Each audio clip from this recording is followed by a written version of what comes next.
So I just want to make sure we separate, the developers from the grandparents program, because this is, they shouldn't be in this discussion. They could, call in at the public portion, but this is the developers presenting to us. And that's the parties that are gonna be involved in this discussion.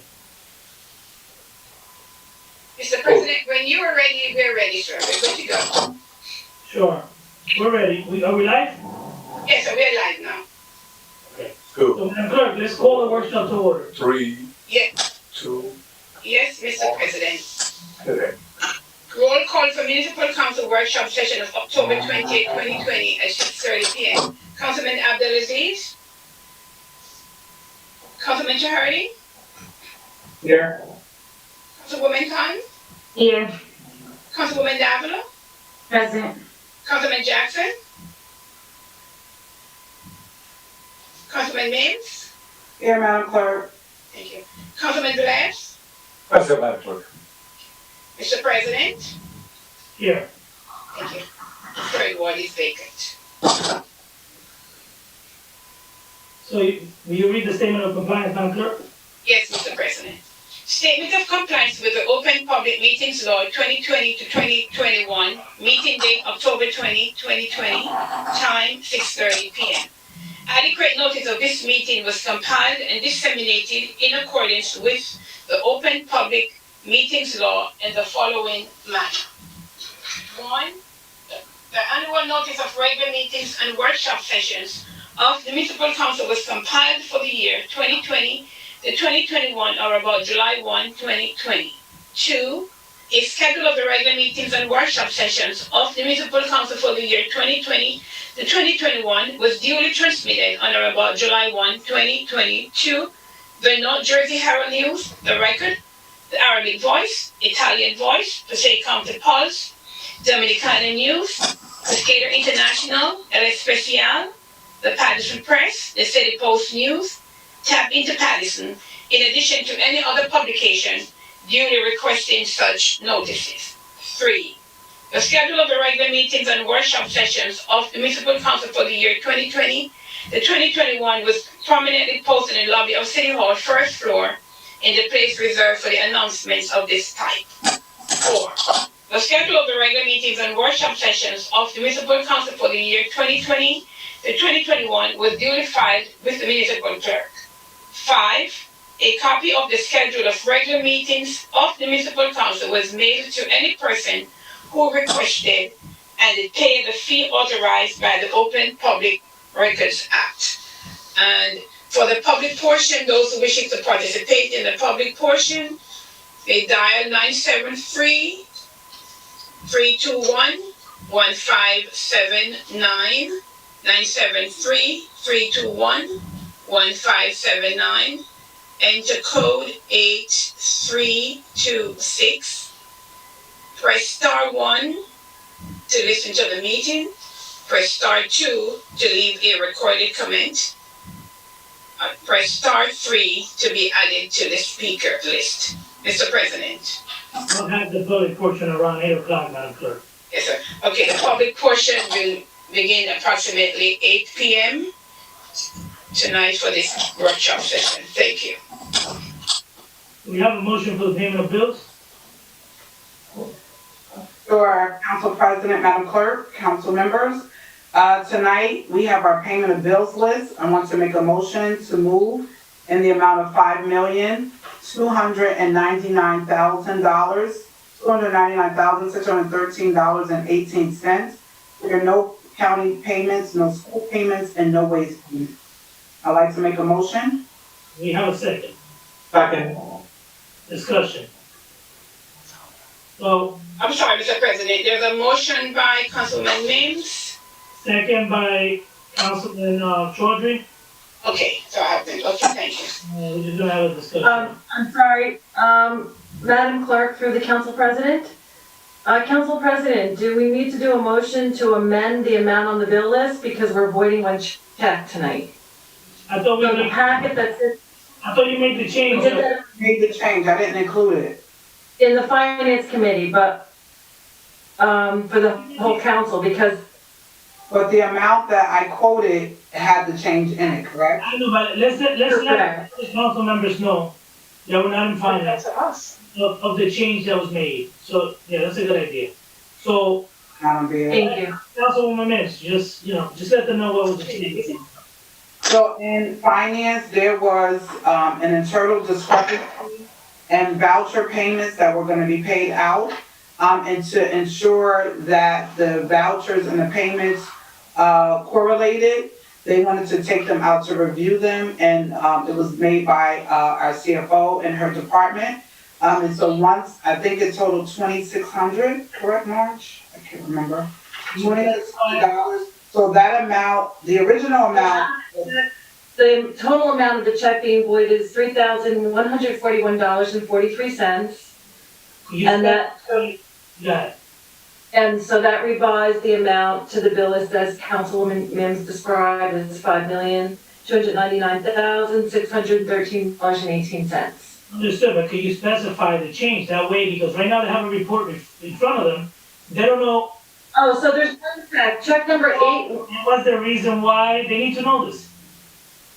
check number 81777. There, as Councilwoman Mims described, there's a discrepancy in the amount on that check and the amount that should be approved. So we have to pull it and reissue it. So it's totally pulled. That's why we don't have to discuss. It Yes, that check is being voided, correct. It was just pulled completely. It wasn't modified. Yeah. No, not tonight. So it's gonna have to come back before us again for approval. Yes, the corrected amount. So the check is not gonna be reissued and submitted to the vendor. It'll be a completely new check. Got it. And it's gonna be in the next meeting to be approved. Got it. Council President. Councilman, Mr. President and Councilman, can you, 1 second please, Marge, can you just repeat that amount again? You said 5 million? The total new amount is $5,299,613.18. Right, thank you, got it, thank you. Go ahead, Mr. President. Councilman Velez? I don't know if we're talking about the same one, but, are we talking for payment of bills of the regular one that says, administration, general government, and this and that, right? Yes. Okay. Council President, I have a question, and this is something going on and on. We in COVID-19, state of emergency or whatever it is, and I see some payment of bill here due for the Brownstone restaurant, catering from the Brownstone and this and that. I know it's a small amount, but, where are we serving the purpose of Brownstone? That's the invitation. So, Madam BA, Marge, you wanna specify, the page and the location of that payment? Yeah, the page is, page number, even a small amount, but page number 101. I don't know why it's in the back, and it jumps from 4 to 4 and then goes back to 101. I don't know why. Yeah, this is under one of the grant accounts, Marge, if you can pull the information. I believe it's likely going to be either Ryan White or Hopla, because I know the, one of the coalitions, their meetings are there. But, I will have Ryan can to, confirm. I have to wait on being, granted access back in. I'm locked out of the system, so I can't check on that voucher, but I will report back. Other thing is, I know, another I thing can't is, get into evidence right now. I don't know, but page 1 out of 4. The two first item, what is that? That's actually, Councilman, that's the item that we're just pulling off for tonight. It's an incorrect amount, so that was not included in this total now, in the amended total. 81777, check number. You have a question, Councilman? Okay, I'm okay, thank you. So, I wanna bring up this issue. So, part of this business, and we gotta have a lengthier conversation also when the budget hearing starts on Friday. I know the BA's office have approximately $20,000 of overtime in the past 2 payments in the month of October. Almost $20,000 in overtime. So, we need to be mindful of how we spend city dollars. Council President, Council President, can I address that? Council President, I asked for the floor before even you spoke. Okay, so Councilwoman Davila, then, Madam BA. Go ahead, Councilwoman Davila. Well, Council President, I just wanted to bring to the attention of the rest of my colleagues that are here. We called a personnel committee meeting, that was supposed to be held on Thursdays. At the request of the BA, she asked for me to change the time because she had a 1 o'clock appointment, with the mayor in Bloomberg, and, I went ahead and I honored that, and at 12 o'clock, she could not be there in terms of presence, but she said she would be in Zoom, and we were all there waiting, and we were waiting to be queued, and I believe because of the requests that were made prior for the meeting, the BA decided to walk out on the meeting. So I wanted everyone to know that. I cannot support today's bills because some of the things that I wanted to discuss were pertaining to the overtime, and not just in her office, but in this case, we did request specifically her office, so I know that you're bringing it now to the rest of the council. But there's quite a lot of concerns that I have, and that the committee is a committee that we started and that we're meeting weekly, and specifically because there's a lot of things that need to be discussed and brought to light.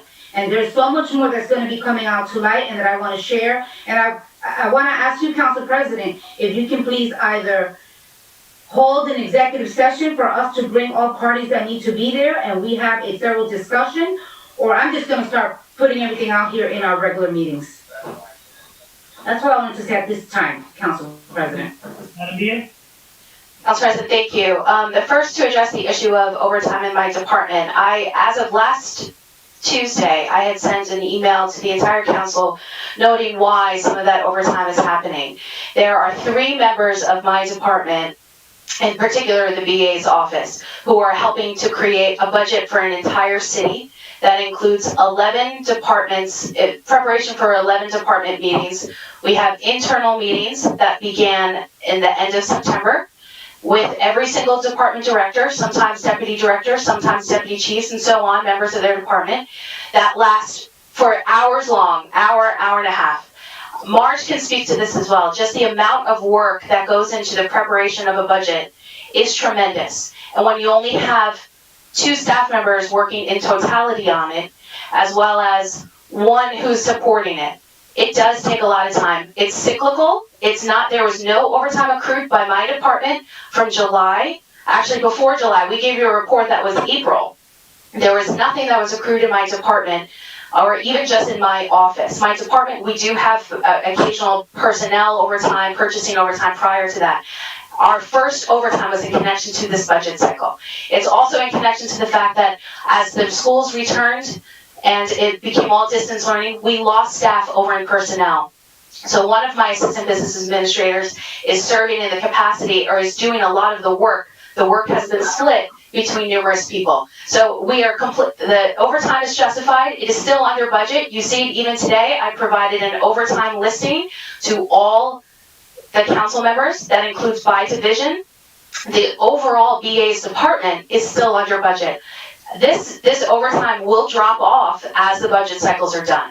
And we are being straightforward and honest about this. Concerning the meeting last week, and I would like to just make sure that this is on record.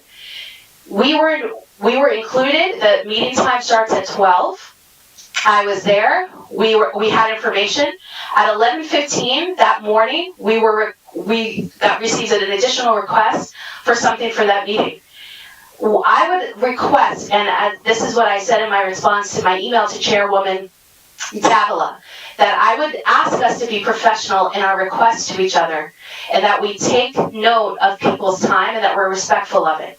I think, and so I said, this request is too late. We cannot produce this right now. We will have it for you for the next meeting. I sat in the meeting. I was there on the Zoom. I was queued into the meeting at 12 o'clock. We sat there for 10 minutes. Absolutely no communication. There was nobody saying to us, oh, we're working to get this ready. We're having trouble getting people on. There are numerous things that are going on throughout the day. Yes, I had a 1 o'clock meeting, but I also had about 6 or 7 phone calls that were sent to me, dozens of emails that needed to be responded to, and there was no courtesy to even, to respect my time. An agenda was sent to me at 12:18. This has to go both ways, and I really am requesting, we're doing our best to provide the information for these personnel committee meetings, and I'm asking for us to really work together on this.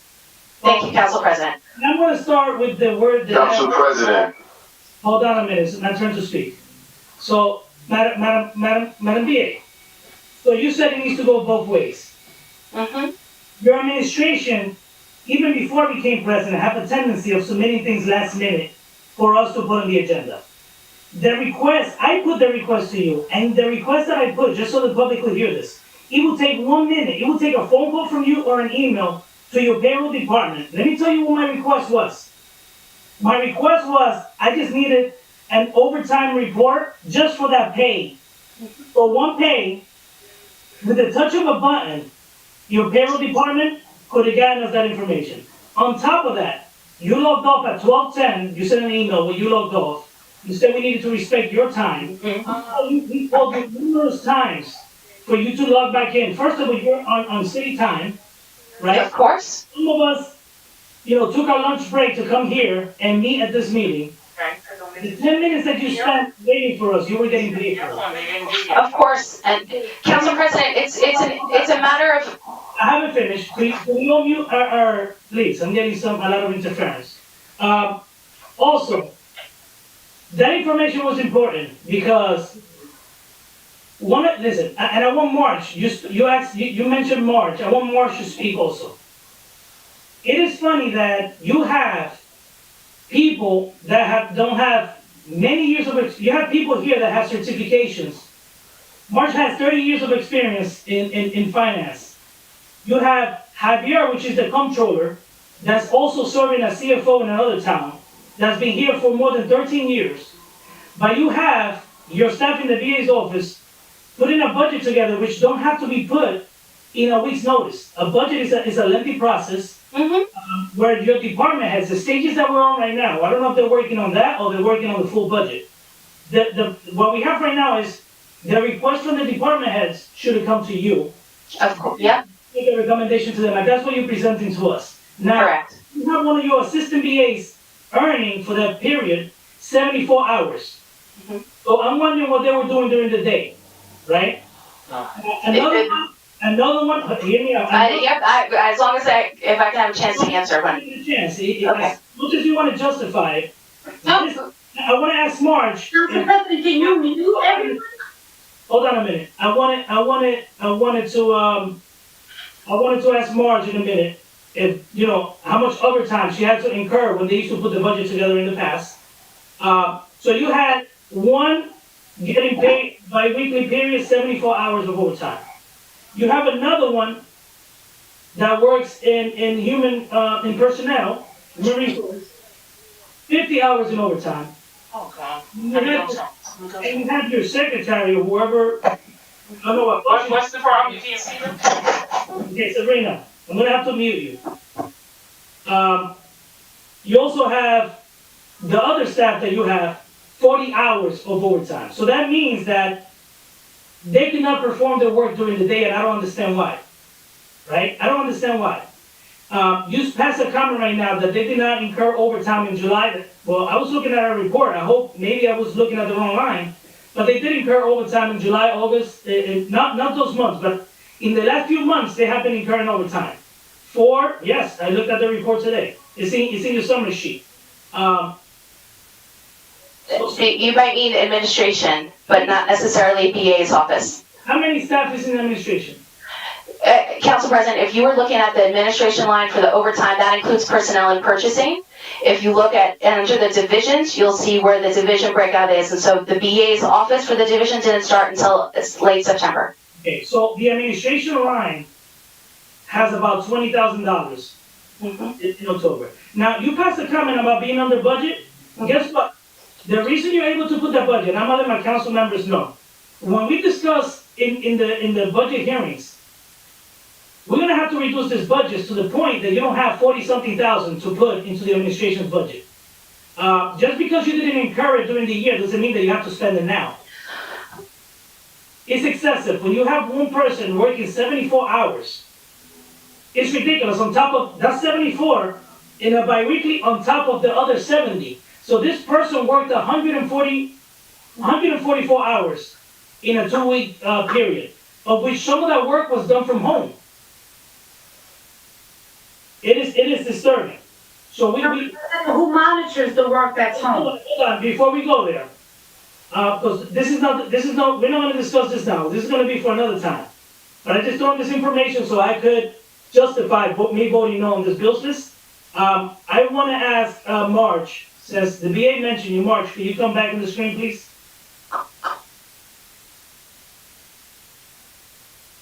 Marge, Council President, can I have before you continue, Marge.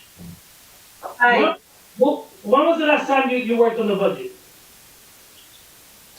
Well, I work on the budget, but as far as, strictly on the budget,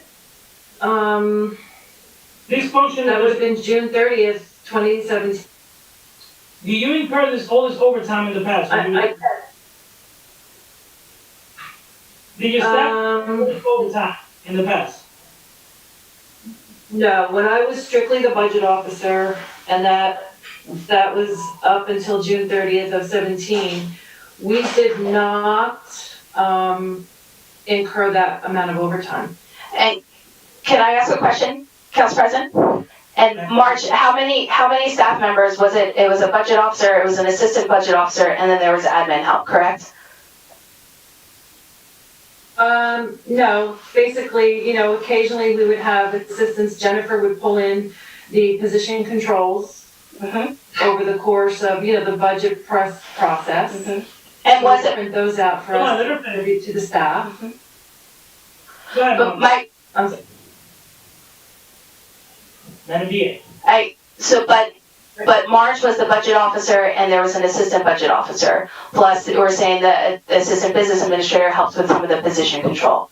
Yeah, she would prepare, from the admin system, she would run the reports for us for the position control that would get distributed to the department heads so that they could, attest to those items, those employees on the payroll, and then adding anything and making the changes that were going to be projected for that budget year. Sure, so we have one person doing this now, what the budget officer and the assistant budget officer. The thing is, this work needs to be done during the day. They could drop whatever they do. You know what the problem here is? You have your assistant BAs micromanaging everybody's work. Hold on a minute, I've been saying for 2 years that your department heads, they're the ones who are supposed to submit the budget to you.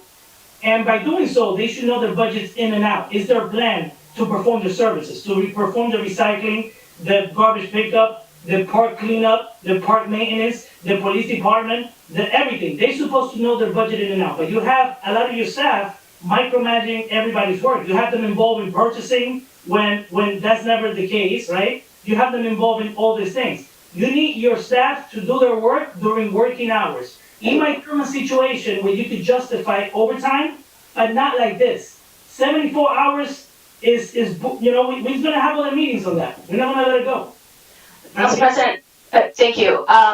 They are working on this during the work hours. There are other things that come up. Our office is a resource to all the offices, especially for just requisitions and payables, especially during the COVID time and the COVID purchases. But that aside, the time during the day is spent primarily in the conversations with the departments, and a lot of the time after the fact is finalizing the documentation. I also want to point out that this is the second budget we're doing in 6 months. So part of the process of that in the start of this has been finalizing and making sure, kind of closing off the transition year, making sure that all the position control lines up, as Marge said, making sure that all of that was carried over. That work usually gets to be spread out over another few months before a budget hearing process starts. So we're gonna have that conversation because that word spread out, it was gonna be my suggestion. They should not be doing it last minute, so they could, they can carry all this overtime now. But again, that's a discussion for another time.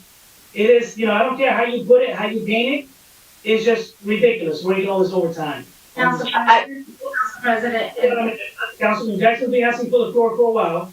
He wanted to speak at the same time. I started to speak. Council President. Councilman Velez, can you hold on a minute, please? I'm not done with you. You've been asking for the floor, Councilman Jackson wants to speak.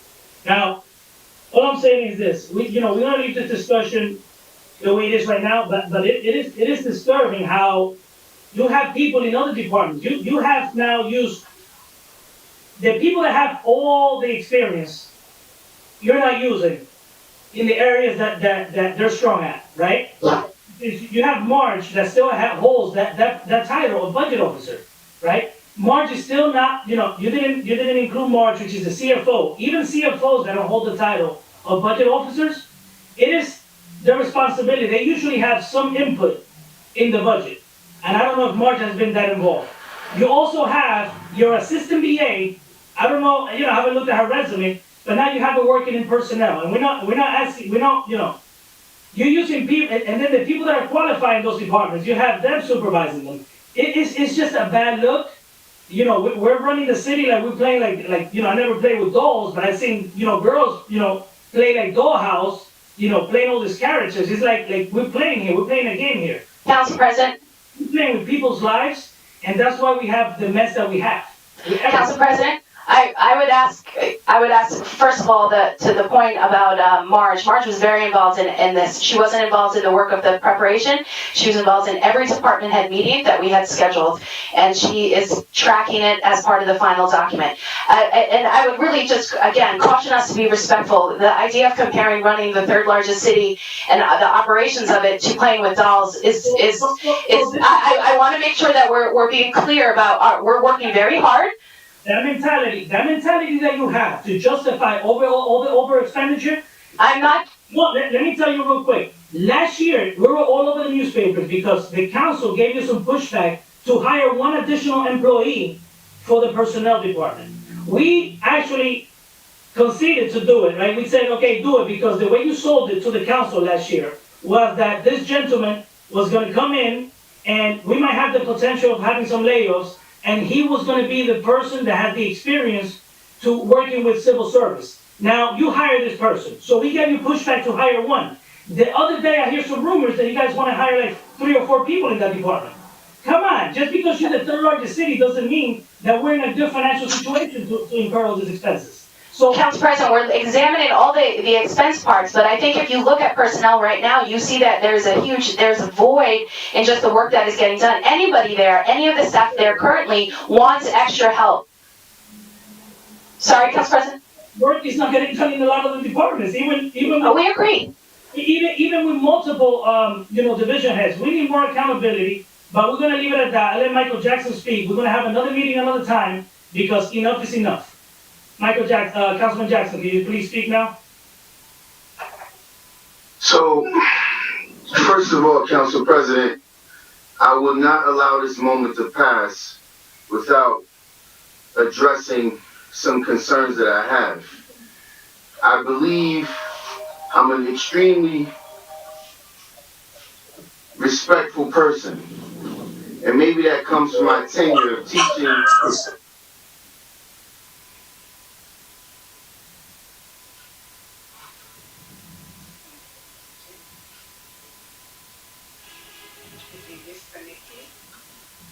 You got disconnected?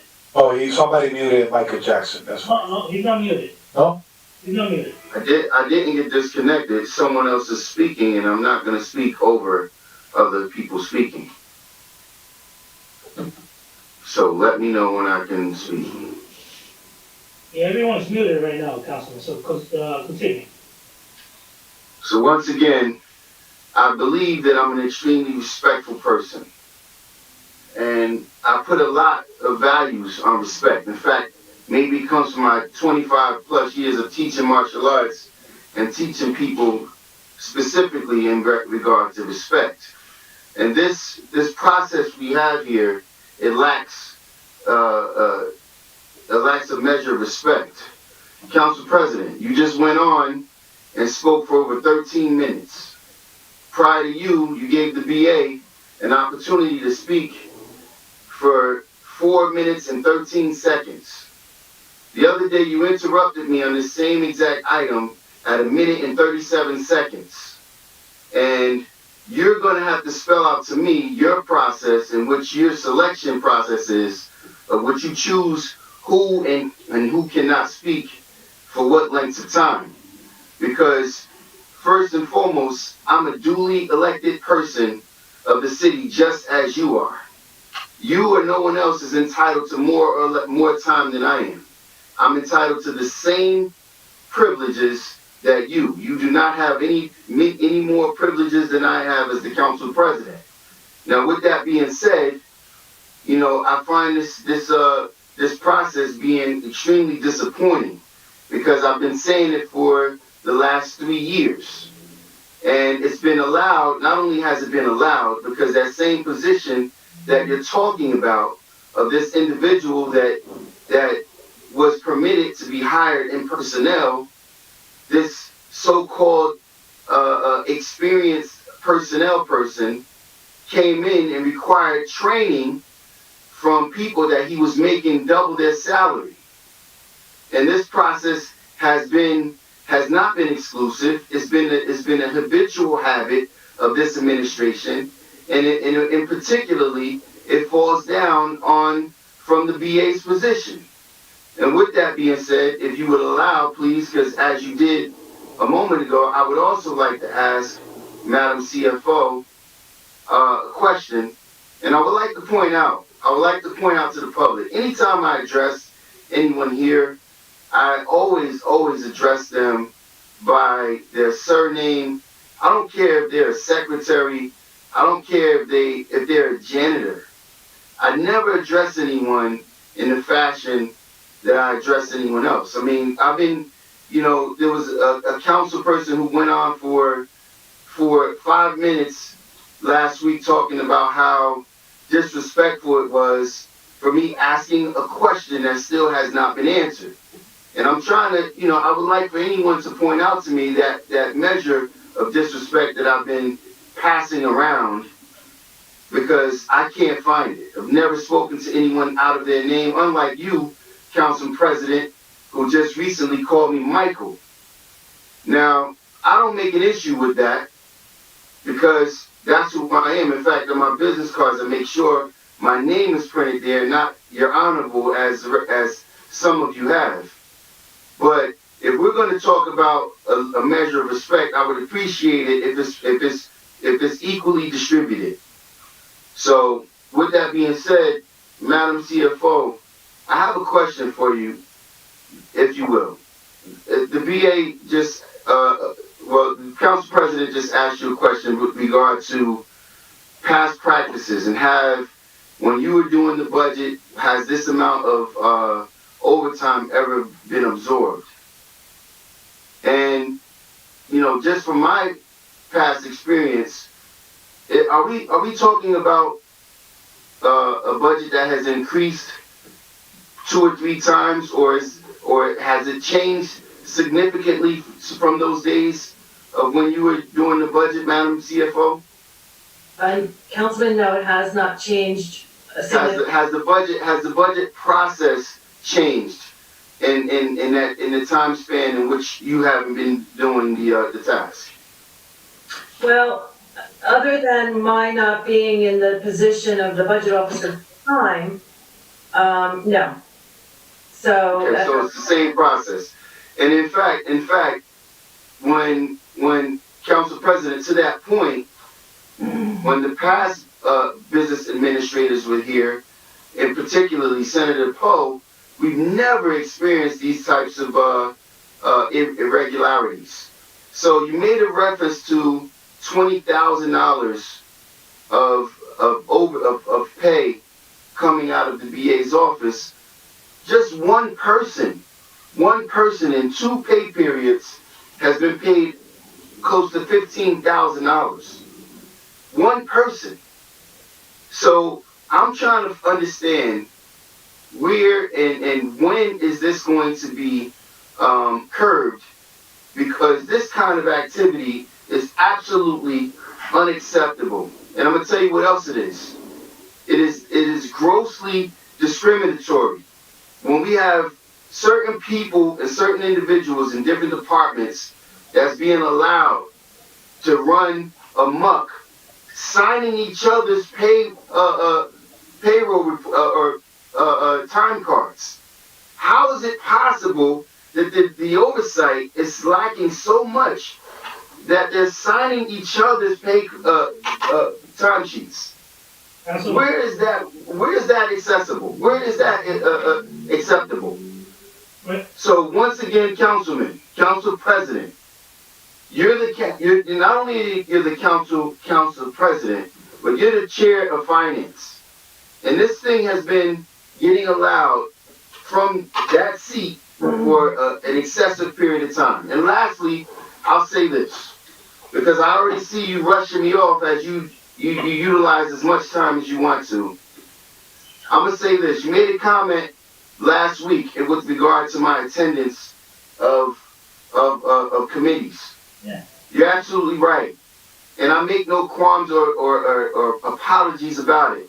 I refuse to participate in a show ring on which you and other people will come to this forum and play the game as if you're interested and as if you're opposed to this kind of activity, and then when the time comes to push back on the administration, you still continue to vote yes in approval of the things that they do. I refuse to go to a committee meeting and play the game of bringing up question after question, only to have council members counting votes to see if the vote is going to pass, and then they'll vote no. Oh, I'll pass. Let me see if this thing is going to pass so I can vote no. Because that's a game that the public does not deserve. And this overtime is out of control. And the BA is unqualified for the position, and the assistant BA's position is the person holding that position is unqualified. Those resumes need to be visited. She doesn't have a college degree, let alone a certification in this position. Councilman, Yes, you wrap it up, please. That's what she said, but I'm done. at the end of the day, not gonna rip into her. Okay, guys, can you all mute? I'm gonna have to mute all. Actually, I don't wanna do that. Then I'm gonna, listen, real quick, hold on a minute, Councilwoman Davila and Councilman Velez. So, really quick, and I wasn't gonna entertain the conversation. Others have been in finance with me, and at the same time, you know, I drilled, I asked a lot of questions, and overtime and things of that nature don't get approved in the finance committee. It's after the fact. That's a decision that the BA makes and the department heads. When we approve the budget, they grab some of the salary that is there and they make the allocation for the overtime. And they make that decision, so it does have nothing to do with being on the finance committee, but I leave it at that. We're not gonna turn it into a back and forth. We have a lot of items to discuss, a lot of important things to discuss. And when I try to interrupt Councilman Jackson, it's not to, all I was gonna tell him is that we're gonna have a separate meeting to discuss this overtime situation, because we're not gonna leave it at that. Councilman Velez, and then Councilwoman Davila. Thank you, Council President. I was making some notes here because, due to respect of the conversation, I know you stated. Councilman, I know we have exceeded, but we're gonna try to stick to the 2 minutes, just for everyone. Correct. If we go to other items, we're gonna try to stick to the 2 minutes. Correct. So, as president, I try to, apply the same 2 minutes. But just like I could allow somebody to exceed the 2 minutes, I could allow myself also to exceed the 2 minutes. Please continue. I'm gonna try to do my question less than 2 minutes. We picking up from Madam BA, with all the respect, and also from March. And I don't wanna send a message here when we asking question that we have a battle between the FSO and the administration BA offices. Sounds like we're putting them into a battle thing here. But I just asked you 3 questions, and one for March. Madam BA, and this question you could answer if you want. Are your employees, the one that we are talking about, are they exempt employees in your department, especially in your department? Are they exempt employees? And the other question is, do they have a way to hide? Madam, sorry, so whoever cough. Do they have a way to get the phone and say, Madam BA, at this time I'm logging in my time of work and I'm ending at that time of work and this is the work I had done during the hours that I was claiming that I did overtime or whatever? Do you keep a track of that? And if the employees are exempt, if they are exempt, it will have a reason why they're getting overtime. And the other one is March. One question particularly they ask you, if your department in the history that you were working in your budget, as a budget officer or what capacity is, the question was clear. You stated, the question was if you have incurred in this type of overtime, and you stated not that one, but it is assuming that you have gotten overtime in the past, but not 72 hours. Can you tell me how many hours you have gotten in the past and in overtime if you are working with the budget? If it's not 72, how much will be? Thank you, Council President. That will be my question. Thank you. The question was towards BA or? Oh, actually, it was two questions to the BA and one from March. And the other thing is, in the back of this, that will be for you, Council President. The back of the payment of bill. I don't know why they put in a list of COVID OT on the regular payment of bills, and that's really questionable too. Okay. Madam BA. Thank you, Council President. Councilman, to address, the employees are non-exempt. Right now, they're not exempt employees, so they're covered under, union contracts. And secondly, the issue of, what was the second one? If they can check in with me. Check review hours, and they have a roster of logging hours. Yes. In and out. Yes, and a lot of it is done via email because they'll be emailing throughout the course of their working hours. So even the later hours, they'll be sharing documents, they'll be giving us information, and they'll be preparing. Even if we don't have an email at the end of their shifts, the work will then be prepared, which will be going over the next morning. So we do see that there is work products happening because of this time. Thank you, Councilman. So can you surrender in the future when we're having this discussion a log of emails back and forth to support this OT? I mean, sure, we can put something together. I think it's a lot because there will be numerous emails throughout every night.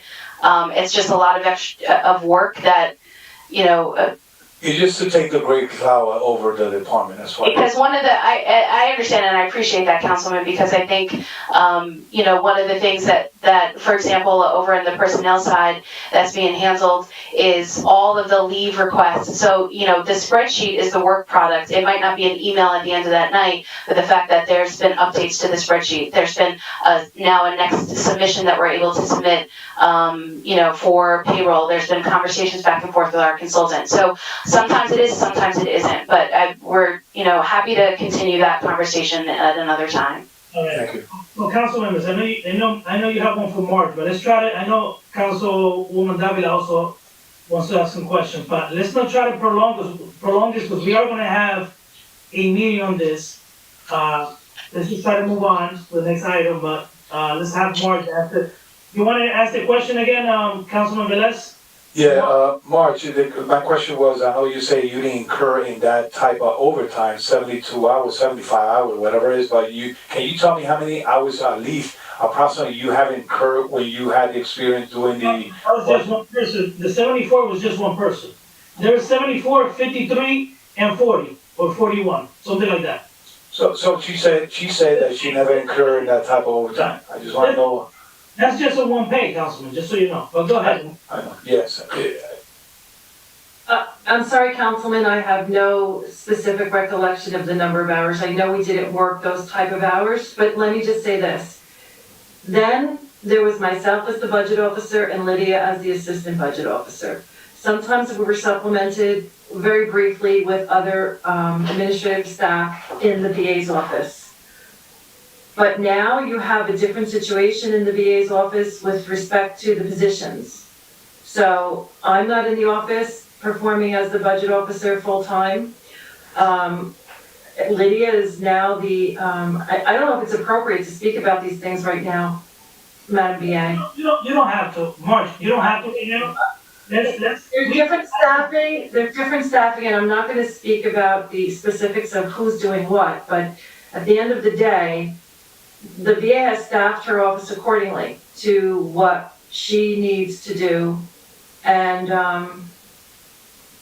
I can't speak to the overtime. No, and I'm not suggesting, but you know what, that office needs to lead by example, that's all I'm gonna say, for now.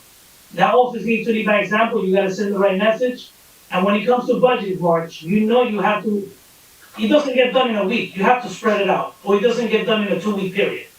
And the situation that I see now, even with the admin system, it should not be that involved, when it comes to putting, this budget together.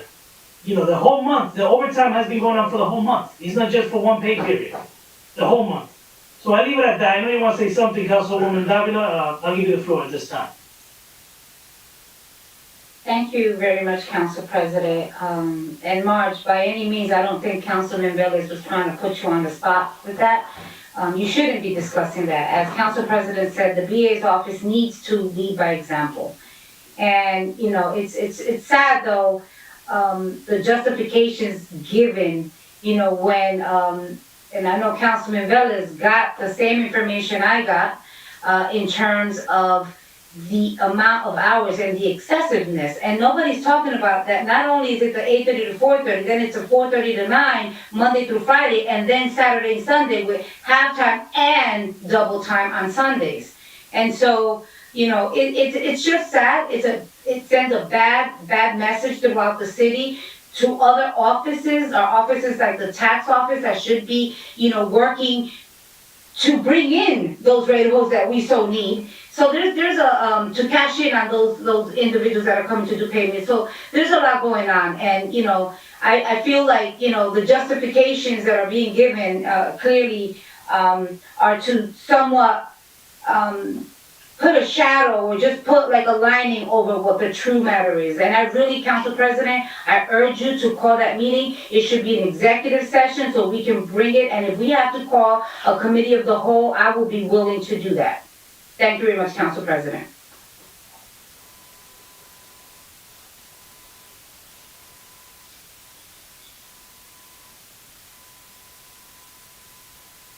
I'm sorry, I'll speak to Corporation Council to see what will be the best format for this meeting. And to the rest of my colleagues also. Actually, Council President, if I could just say this and I put this on record. Council President, in the past, we've discussed, getting legal for the council. It becomes really disturbing when there's some information and, I'm even thinking about seeking outside advice on this, because I think the council needs to have its own legal person that we can go to. The Corporation Council works for the administration and is part of our meetings, but she works for the administration. And I feel that if we're going to bring certain things to light, I'm not sure that we can go through our legal department. So I really want us to look at getting our own legal counsel. We'll have a discussion later on that. Okay. So at this time, we have a first and a second. Madam Clerk, Yes, Mr. President. we'll do a roll call. Yes, sir. Roll call and payment of bills, regular payment of bills in the amount of $5,299,613.18. Councilman Abdulaziz?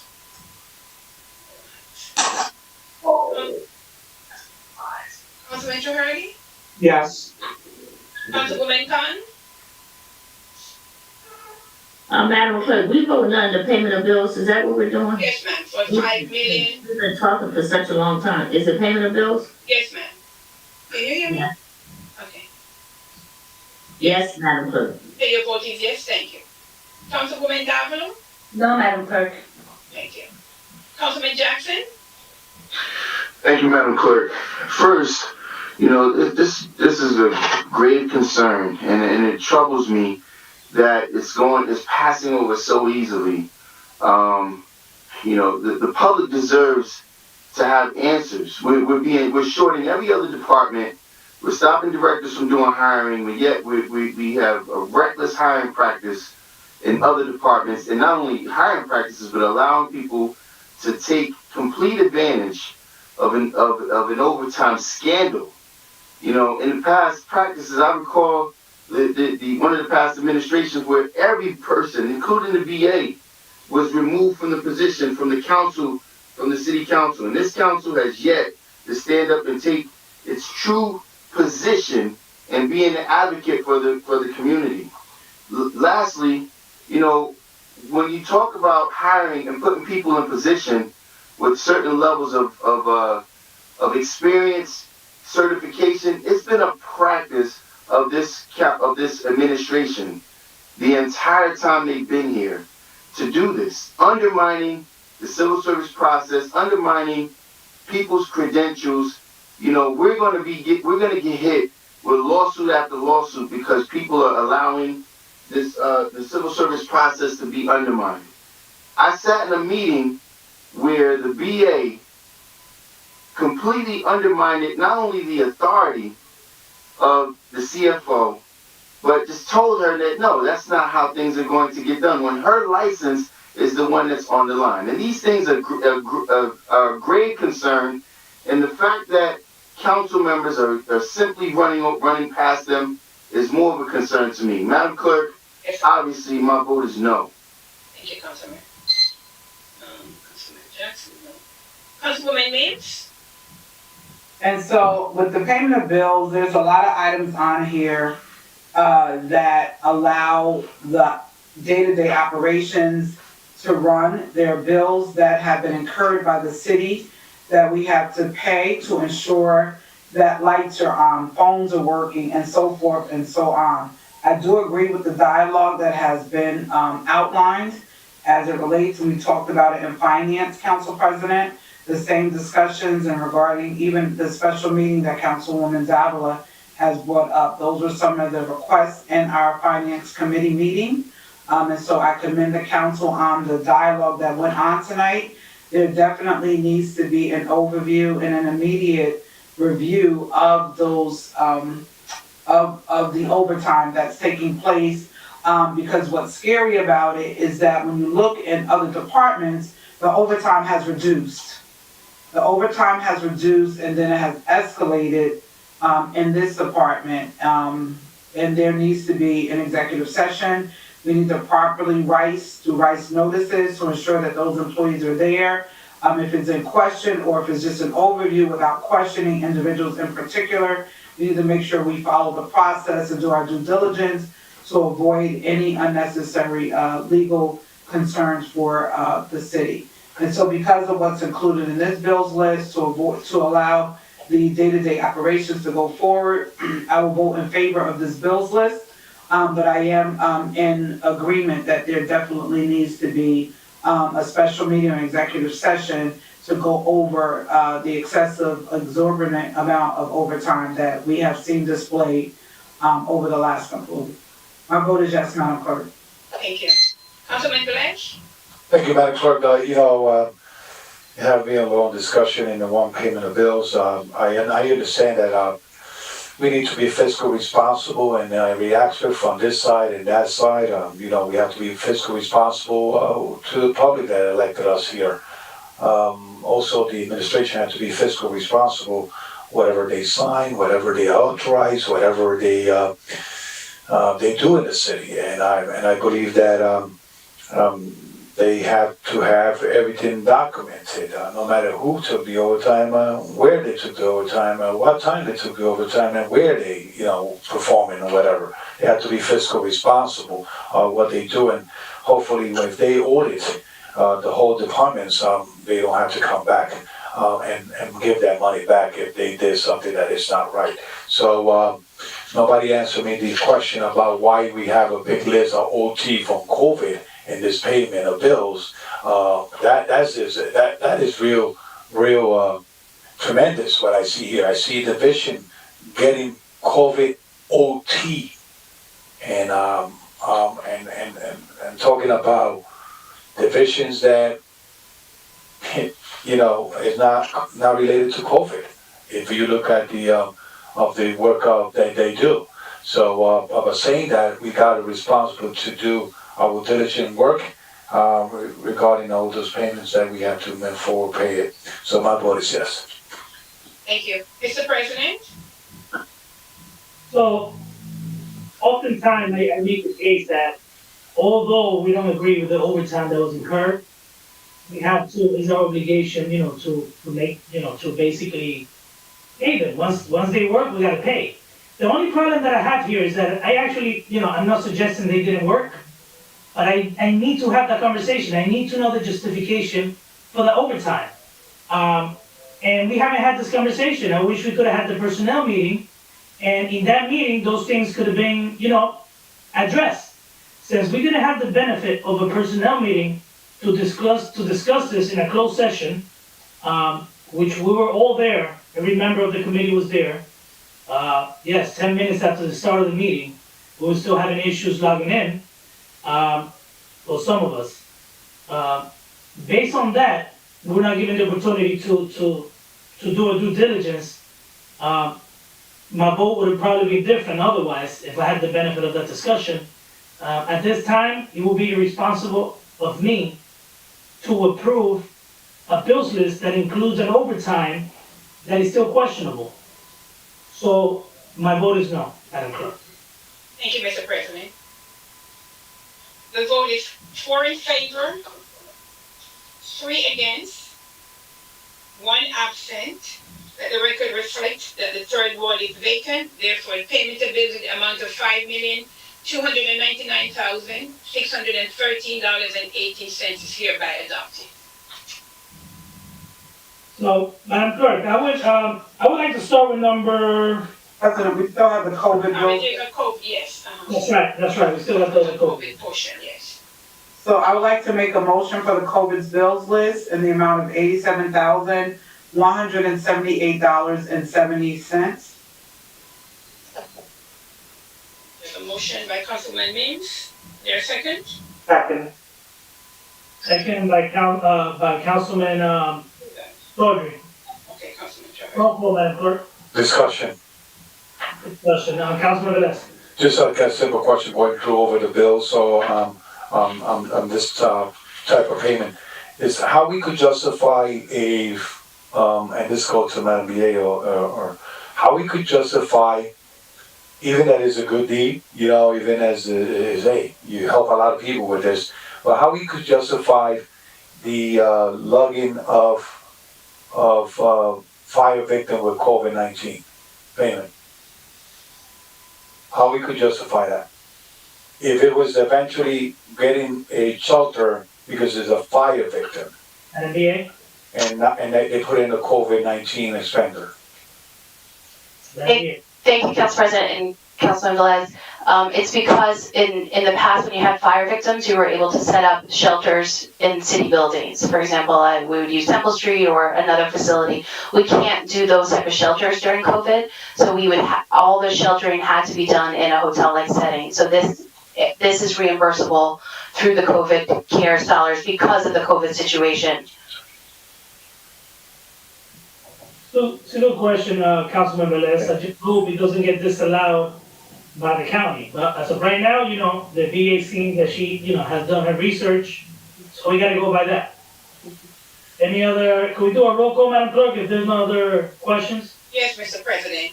Roll call on the COVID payment of bills in the amount of $87,178.70. I think Councilman Velez is abstaining. He's absent. Councilman Traherne? Yes. Councilwoman Khan? I'm sorry, Madam Clerk. My vote is yes. Mendablo? Councilman Jackson? Thank you, Madam Clerk. To the members of the public, please be observant. Please watch in the manner in which these playwrights are unfolded. There's a lot of people who may put up positions of put up a front of opposition, and who even will venture off into voting no from time to time. But with the understanding that these items are still going to be passed. And with that understanding, where's the level of accountability? Where is the level of accountability when you have an administration that is blatantly allowing for one person to have a check of over $8,000? Where's the level of accountability when there is no overtime allowed that's going to allow a department and a division to render services when it comes to public safety, when it comes to garbage, recycling, and just quality of life issues?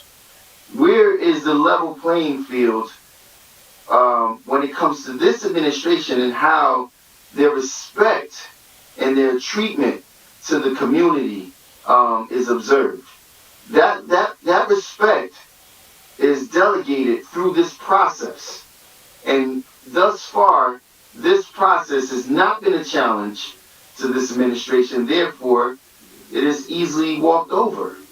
So I'll pass my vote of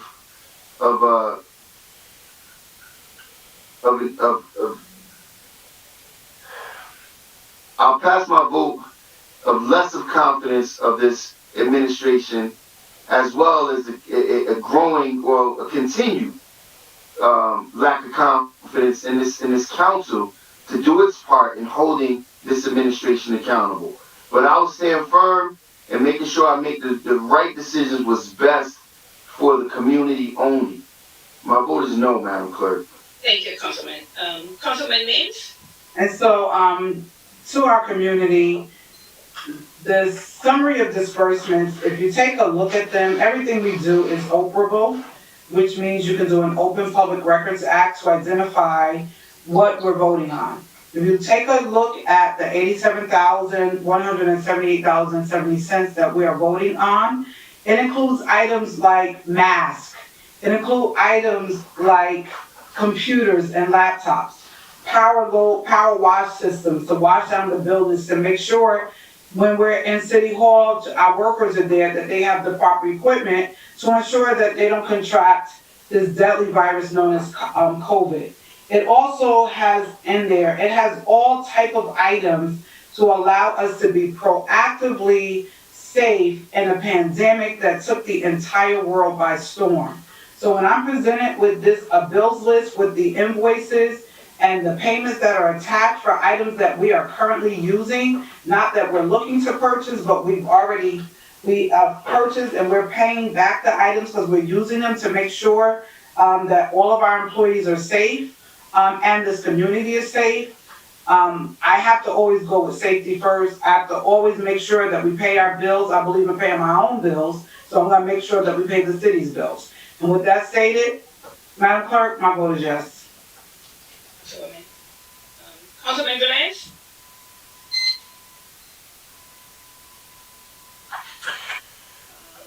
It's me, it's my time, right? All right. So, you know, I was hoping that this COVID-19 pandemic will teach us to be a little bit more compassion in our words, and our action will speak by itself. But I think that this pandemic is not teaching a lot of people to do the right thing in their comments. I could agree or disagree with all you guys here in the council. I could disagree with my council president and my colleagues. But to say that I don't have no vote of confidence to my own colleagues, that's real disrespectful. That is real disrespectful, and I don't take that lightly. I don't take that lightly. You know, we all sit here and we have to move the city forward. To say I don't have confidence in my colleague, ladies and gentlemen, before you go out and vote, make sure who you vote somebody that is a team player and make sure that the city move forward. If we go to blame and get who have faults and everything in this city, you know, let's do the divisions to do our work as a legislator and vote with the facts that we have in front of us. We cannot create negativism where they don't exist. We cannot create ghosts where there's no ghosts. And no monster where there's no monsters. Saying things like this will hurt more that person than whatever hurt us and down the road. But, the COVID-19 have taken lives. And God bless our first responders and the people that are moving this budget up to COVID-19 to pay those bills. So, my vote is yes. Thank you, Councilman. Mr. President?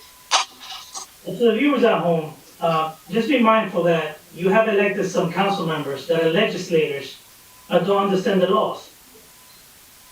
People who work, we have to pay them by law.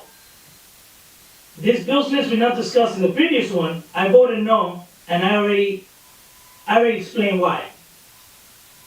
But under other circumstances, we still gotta pay those people if they worked. Now, my vote, just for the viewer, my vote as president as a councilman counts just like the other 8 council members. But an effective council person knows how to convince their colleagues to get things done. So if you're gonna evaluate any council members here, evaluate them based on how they could convince their colleagues. I am happy to say that in the time that I've been here, I've been the benefactor of having majority in the council because I'm able to work with my council colleagues. We all are gonna see eye to eye because this is nonpartisan here, and we all handle ourselves individually. Right? We don't meet oftentimes before the meetings to talk about how we're gonna vote. The times that we meet is to discuss an item. But we don't meet to try to, see how we're gonna vote as a majority, because we can't. So, that being said, my vote is yes. Thank you, Mr. President. The vote is 5 in favor, 1 against, 2 absent. Let the record reflect the third ward is vacant. Therefore, payment of bills for COVID-19 in the amount of $87,178.70 hereby adopted. So, Madam Clerk, we start public portion at 7:50, 8 o'clock. Okay, yes. 7:53 right now, but I just would like to let my council colleagues know that, the mayor asked me if he could have 5 minutes during our meeting to speak, and I told him no. That he needs to call the public portion. The reason you'll find out the reason why I told him no, that he's not gonna come to our meeting to address the council. To address the council, and the topic he wanted to address us, I don't think some of us is gonna take it well, so I told him he needs to call, the public portion. So, Madam Clerk, will you make the announcement again? I don't think we have the time right now to entertain another item. Will you read the information so people can call in? Yes, sir. There's some time to call it in. Right. Anyone who wishes to participate in the public portion, the number to call is 973-321-1579. 973-321-1579. Enter code H326. Code H326. Press *1 to listen to the meeting. Press *2 to leave a recorded comment. And *3 to be added to the speaker list. Mr. President, at this time I understand we have 2 speakers who are ready to speak. Did you want us to continue or wait until 8? No, we could continue. We could just start it now. Okay, so we can move on to the first speaker. Yes. Speaker number 1, please state your name and address for the record, and you may begin. Thank you. Okay, you got it over there? No. They didn't have it? Okay. That's a woman where we can't, you need to mute yourself. The public portion is now open. Speaker number 1, you may begin. State your name and your address for the record. Thanks.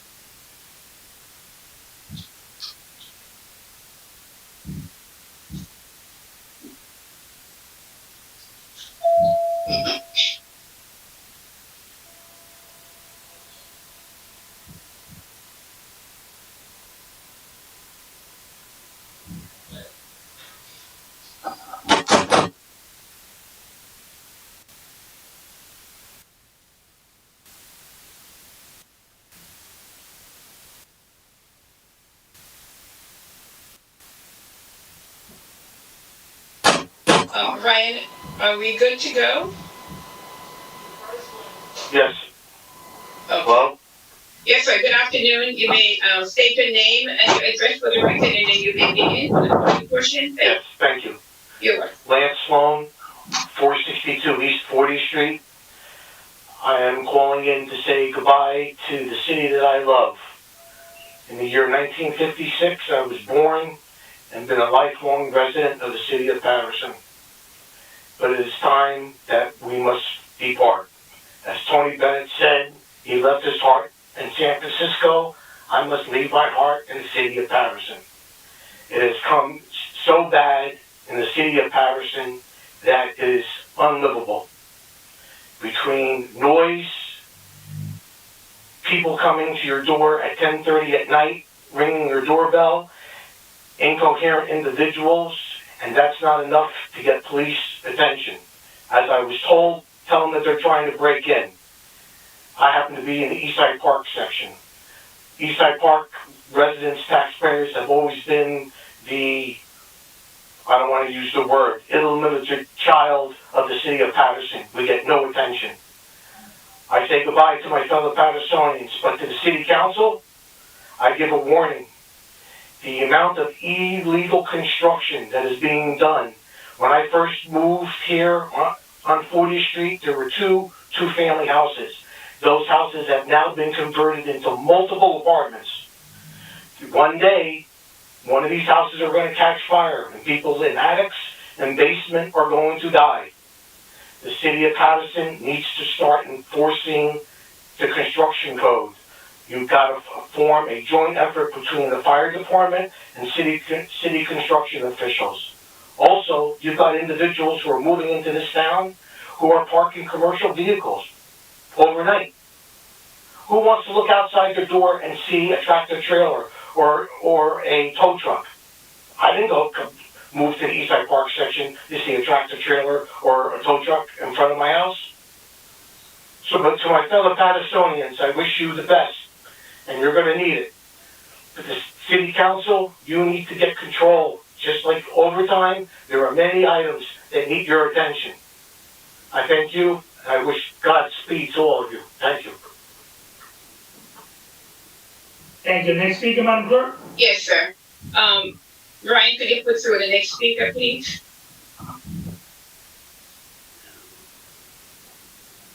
Next speaker, state your name and address for the record. You may begin. Thanks.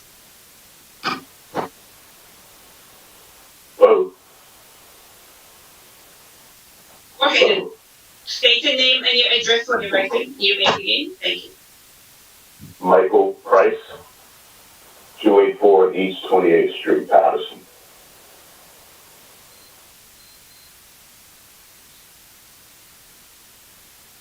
Continue, sir.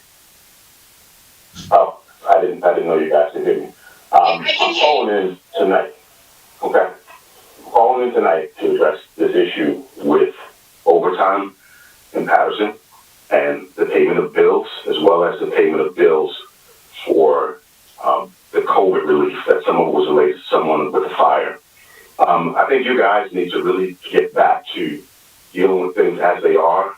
We elected you as elected officials to make hard decisions, but this overtime is unacceptable. When I look at the amount of overtime, I keep telling you guys this and you don't listen. And I hate to be so hard, but this is the way it's got to be done. Someone needs to be fired. This overtime is unreal. So look at the payment, and I have a copy of this payroll statement, so I know what it is. This is wrong. It's unacceptable. The taxpayers like me don't deserve this because I just sent you guys an email today about what's been going on near me on 10th Avenue. The email I forwarded you is from 2015. The same issues. We get the same excuses from the police director. We have more members in the administration now, different members. Same thing goes on in Paterson. We continue to pay. How does that look to me as a homeowner who manages my own bills? I pay my bills, but I can't even get someone to pick up my recycling on time. I can't get garbage collected the way it's supposed to, and I see an overtime bill like that. and then to find out the people that you have in these jobs are not qualified to do it, hey, we're a city under siege by crime and drugs, and we're in a financial deficit right now. We don't have the right to allow people to learn on the job and to receive overtime payments, which is equivalent to a bonus. We're rewarding them for being incompetent. It's not fair to the taxpayers. It wouldn't happen in Fairlawn. It wouldn't happen in Elmwood Park. It wouldn't happen in Ramsey. It shouldn't happen here in Paterson. And guess what? I'm a property owner. I'm actually part of the minority in this city. It's not fair that the minorities in the city and the people that pay the actual bills have to continue to pay for incompetence. You guys need to do a better job, and if you got serious and started voting down some of these budgets, that would make everyone come to the table and fix it. This is foolishness, and we don't deserve this. The last time I called in, I addressed a number of issues. Most of the time when I call in, or even when I send you guys emails, you never respond, and you never, ever face the issue because you're afraid to. You're not willing to do this tough job and tell your constituents who are property owners, we're in trouble because we didn't pay the bills because we didn't agree on the overtime. I think we would back you for that. Because don't take our money and flush it down the drain and approve a budget that you don't like. If you see something in the budget that's not right, you have a duty and an obligation to vote no. We're sick of this. Voting along the lines of other people is what's getting us in trouble. And as well as with the crime that's going on in this city, you guys have been sitting on your hands and doing nothing. And we are sick of it. It's like I stopped communicating with you guys because I want to sit and watch the clown show. That's what it is. It's a clown show. We can't pay bills when we're in a deficit. And we can't hire people that are incompetent. When are we going to put the right people in place and have you guys come together and fix it? You guys say you don't have meetings before the meeting. That's a lie. That's a lie. I know about politics. I know what goes on in the city. There are always meetings before the meeting so you guys can try to line up together to get things passed. As well, no offense to the councilman that sat in for Councilman Sharpie. No offense to him. But he shouldn't be allowed to vote on our finances in this city. The way he was placed in that seat, he shouldn't be allowed to vote on a budget. It's not fair to me. As a property owner, it's unfair. You guys need to start learning to listen to the people. I know I may be one voice, but guess what? I can tell you one thing for sure. I can count. I can do simple mathematics, and I went to public schools in Paterson. I know dollars and cents. But to pass budgets like this and to just wave it off, I don't think you got...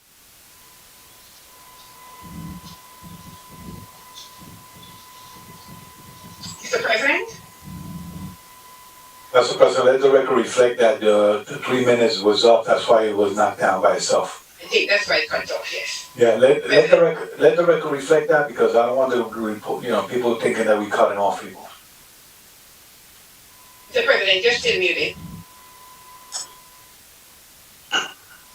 Thank you, Councilman Velez. Yeah, we don't want Yes. putting saying that I had anything to do with that. I don't have control. I want to let the public know I don't have control over that. Yes, it had exceeded the 3 minutes, so I think after 3 minutes, it automatically cuts you off, but this was past 3 minutes anyhow. Okay, I think we have 2 more speakers on the queue. Brian, please, put Yeah, through can you speaker. repeat the number again? Sure. The number for the public portion is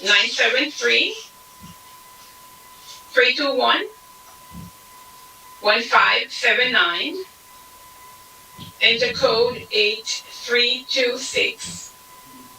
Press star 1 if you wish to listen to the meeting. Press star 2 to leave a recorded comment. Press star 3 to be added to the speaker list. Okay. We may continue with the public portion. Can we have the next speaker, speaker number 3? Please state your name and your address for the record, and you may continue. And thank you. Hello? Good evening, sir. Go ahead. Please state your name and address. My name is Ernest Rucker. Council President, I would like to ask that say the bill be given 5 minutes speech. Madam Clerk, you think, you guys could set that up? Madam Clerk? Can you repeat that, Mr. President? Given that, could you set that up for 5 minutes? Oh, he's requesting for 5 minutes. Okay, I will. I'll allow him the 5 minutes. Thank you. I will. Thank you. Ernest Walker, Paterson, New Jersey. First, I'd like to weigh in on the overtime. And I would like the BA to explain to me, is any of this based on the fact that you changed the calendar year?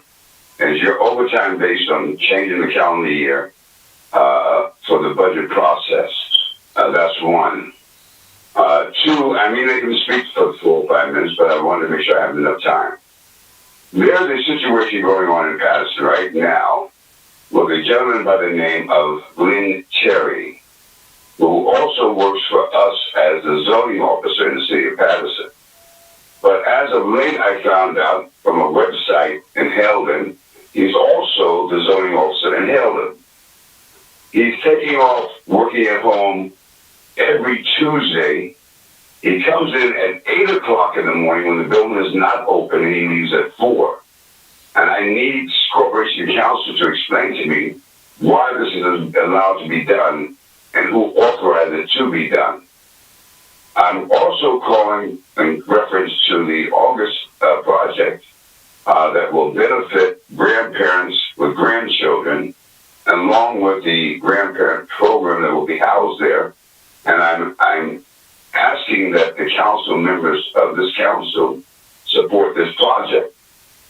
There's too many things going on in Paterson that no one is explaining to us as the public, and I think it's time that we start getting some of those answers. The Glenn Cherry situation has been going on for over 2 years. He was brought in by the former corporation council, and after the mayor at that time, which was Jane Williams, refused to hire him because he was not qualified, they waited until the new mayor came in and snuck him in. So I need to know what's going on with that situation, and I think the public has the right to hear that from Corporation Council. And my question to the VA, I believe that you need to explain to us why this overtime is being done, how is it being calculated, and is it based on the new calendar year? Thank you. Thank you, Madam Clerk.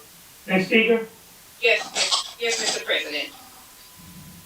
May I have the next speaker, please?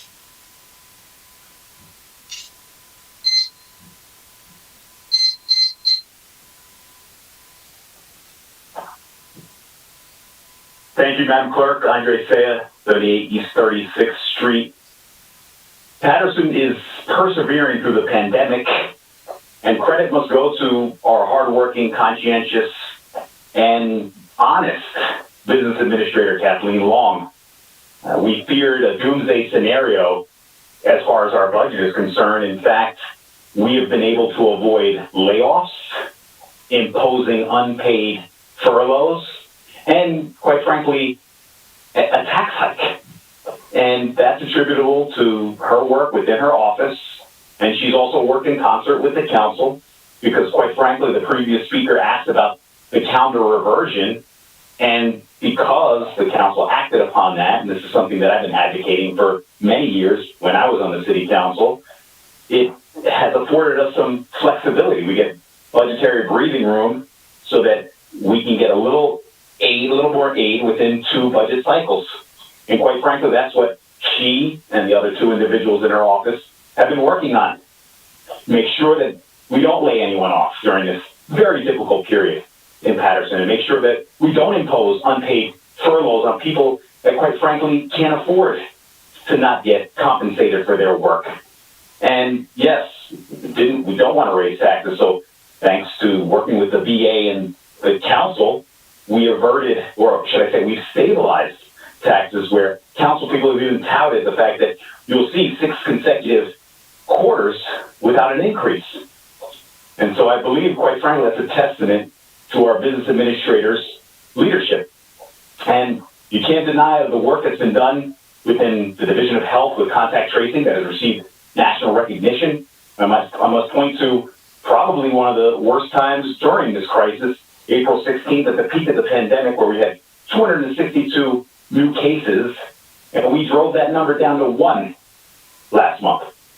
And also our fire department deserves credit for persevering through the pandemic, because quite frankly, Chief McDermott ordered enough personal protection equipment so that not only did our first responders have enough PPE, but we had to help the hospital that was struggling at that point as well. So, council, quite frankly, we should give credit where credit is due. Our business administrator is proud to serve her hometown. She's lived here in Paterson since she was born, and she is honored to be our business administrator. And giving credit where credit is due, she's honest, effective, and no doubt diligent. Thank you. Next speaker, Madam Clerk. Yes, Mr. President. Brian, please put the next speaker through. Thank you.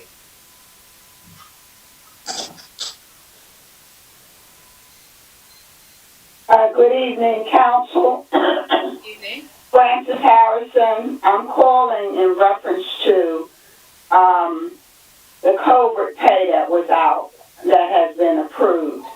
I'd like to know if that money included hazard pay for DPW. That question is there. And also I'm calling as a resident of the East Side neighborhood. And I've been here 29 years, and this is the first time that I've ever had any problems where I had products stolen off of my porch. And every time we try to find out things that pertain to the constituents of this city, it's always about not having enough bodies, not having enough this or the other, and the council is fighting back and forth among themselves about things that pertain to the constituents. But when it comes to naming a street or doing something ridiculous in this city, it doesn't seem to have a problem with doing that. The council needs to let its constituents know what's going on in the city and the things that the people are talking about, the guns, the drugs, the dirtiness, the whole thing in the city. It seems as though the council's not paying attention to that. But want them to open up a restaurant, name a street, call DPW to clean up somebody else's property, all these other things that the constituents are paying for, and that we're being taxed without representation. Did that covert payout include hazardous pay for DPW? Thank you for your time. Council President. Any additional speakers, Madam Clerk? Yes, I do think so. Okay, Brian, can you put through the other speaker, please?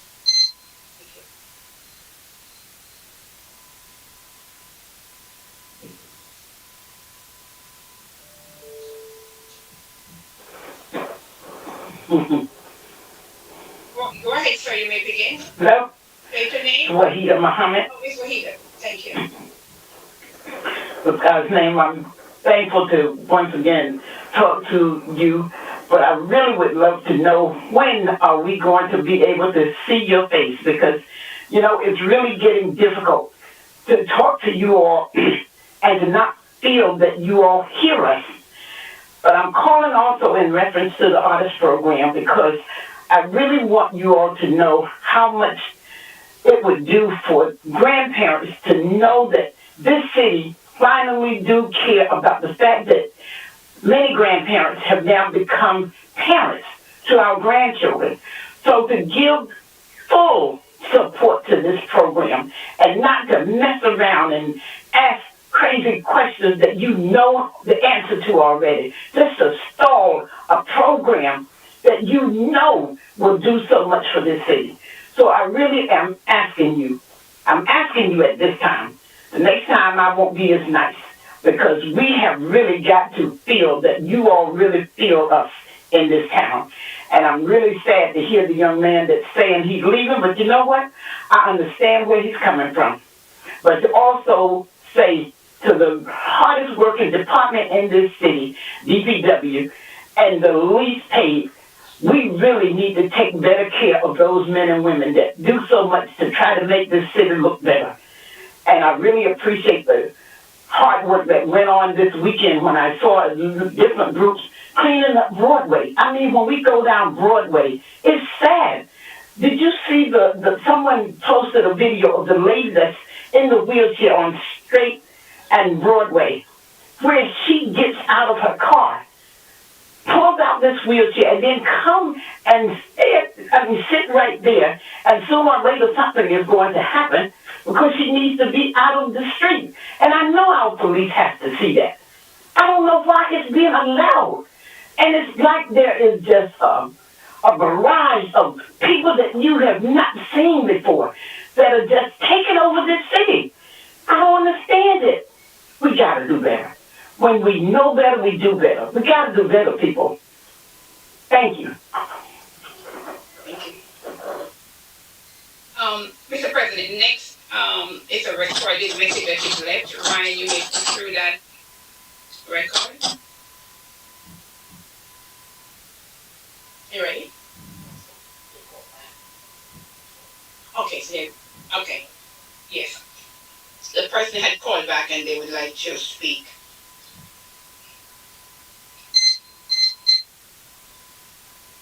So we're gonna call them back, Madam Clerk? Yeah, the person is online now. They called back. Go ahead and state your name for the record. Next speaker. I'm calling late. I'm tired of complaining. Can you hear me? Yes, we can hear you. Please continue. Okay. So I'm tired of complaining. I'm tired of calling. Like, how do we hold ourselves accountable? You guys aren't holding these overtime bloodsuckers accountable. We need to take back our city. I'm tired of paying taxes. I'm tired of fighting for parking. I'm tired of calling the police to come and deal with who we know are selling drugs. The police are damned if they do and damned if they don't. What are we going to do? How can we take our city back? And let's not be politically correct because we're past that. We're way past that. This isn't the Paterson that I grew up in. This isn't the Paterson that I want my children to grow up in.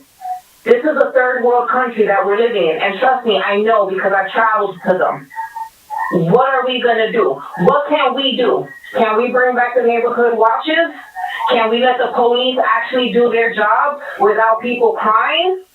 Or what are we going to do? We need answers. A lot of us are tired of the crap that we live in. And nothing is getting done because we have to be politically correct. We have to be nice. And we're past all of that. What's going to be done?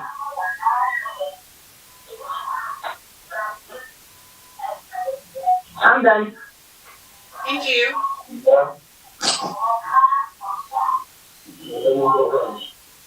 Give me a second, Mr. President. Let me see if there's anyone else to speak.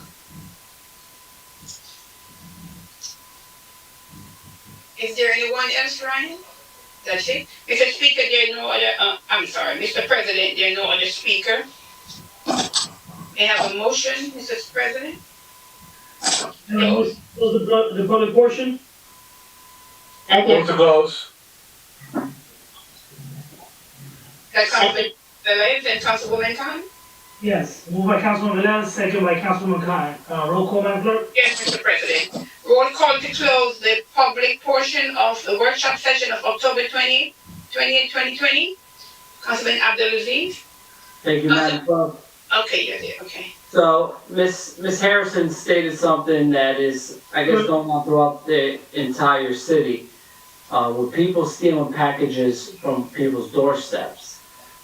She stated in the 3rd Ward. In the 6th Ward, it is like a shopping spree of stolen gifts, right? People are walking out of here like they're walking out of Garden State Mall on Christmas Eve with all the gifts that they're shopping for. Madam BA, I've made my concerns known to the police director. I know there's other things they're dealing with, both, and this is not even the holiday season. With the pandemic occurring, many people are gonna go to online shopping. If we don't dedicate resources to nab these people, they're gonna wait until the holidays come, and they're just following around the Amazon truck and the FedEx truck. So, Ms. Harrison, I hear you loud and clear. The 6th Ward, it's like a Garden State Mall for these people that are stealing packages, and it's not fair. Just go on Ring. It's public. Ring, they have faces of the people taking them, and I see other towns, they put that out there to the press and say, do you know this guy? We haven't done that, and the residents deserve better. My vote is yes. Thank you, Councilman. Councilman Jahardi? Yes. Councilwoman Kong? Thank you, Madam Clerk. I just want to say, regarding for Ms. Juanita, with the artist program the artist development that's getting ready to come up before us. This has been a long time dream of Councilwoman Jessie Dixon, grandparents raising grandchildren. So hopefully my colleagues will listen closely and see that this program is well deserved. Also, I would like to say too, I have something else to say, but I'll wait until we get through, when we start our regular meeting time. So I'll wait on that one. I got other stuff, but I'll wait. Madam Clerk, my vote is yes. Thank you. Councilwoman Davila? Yes. Councilman Jackson?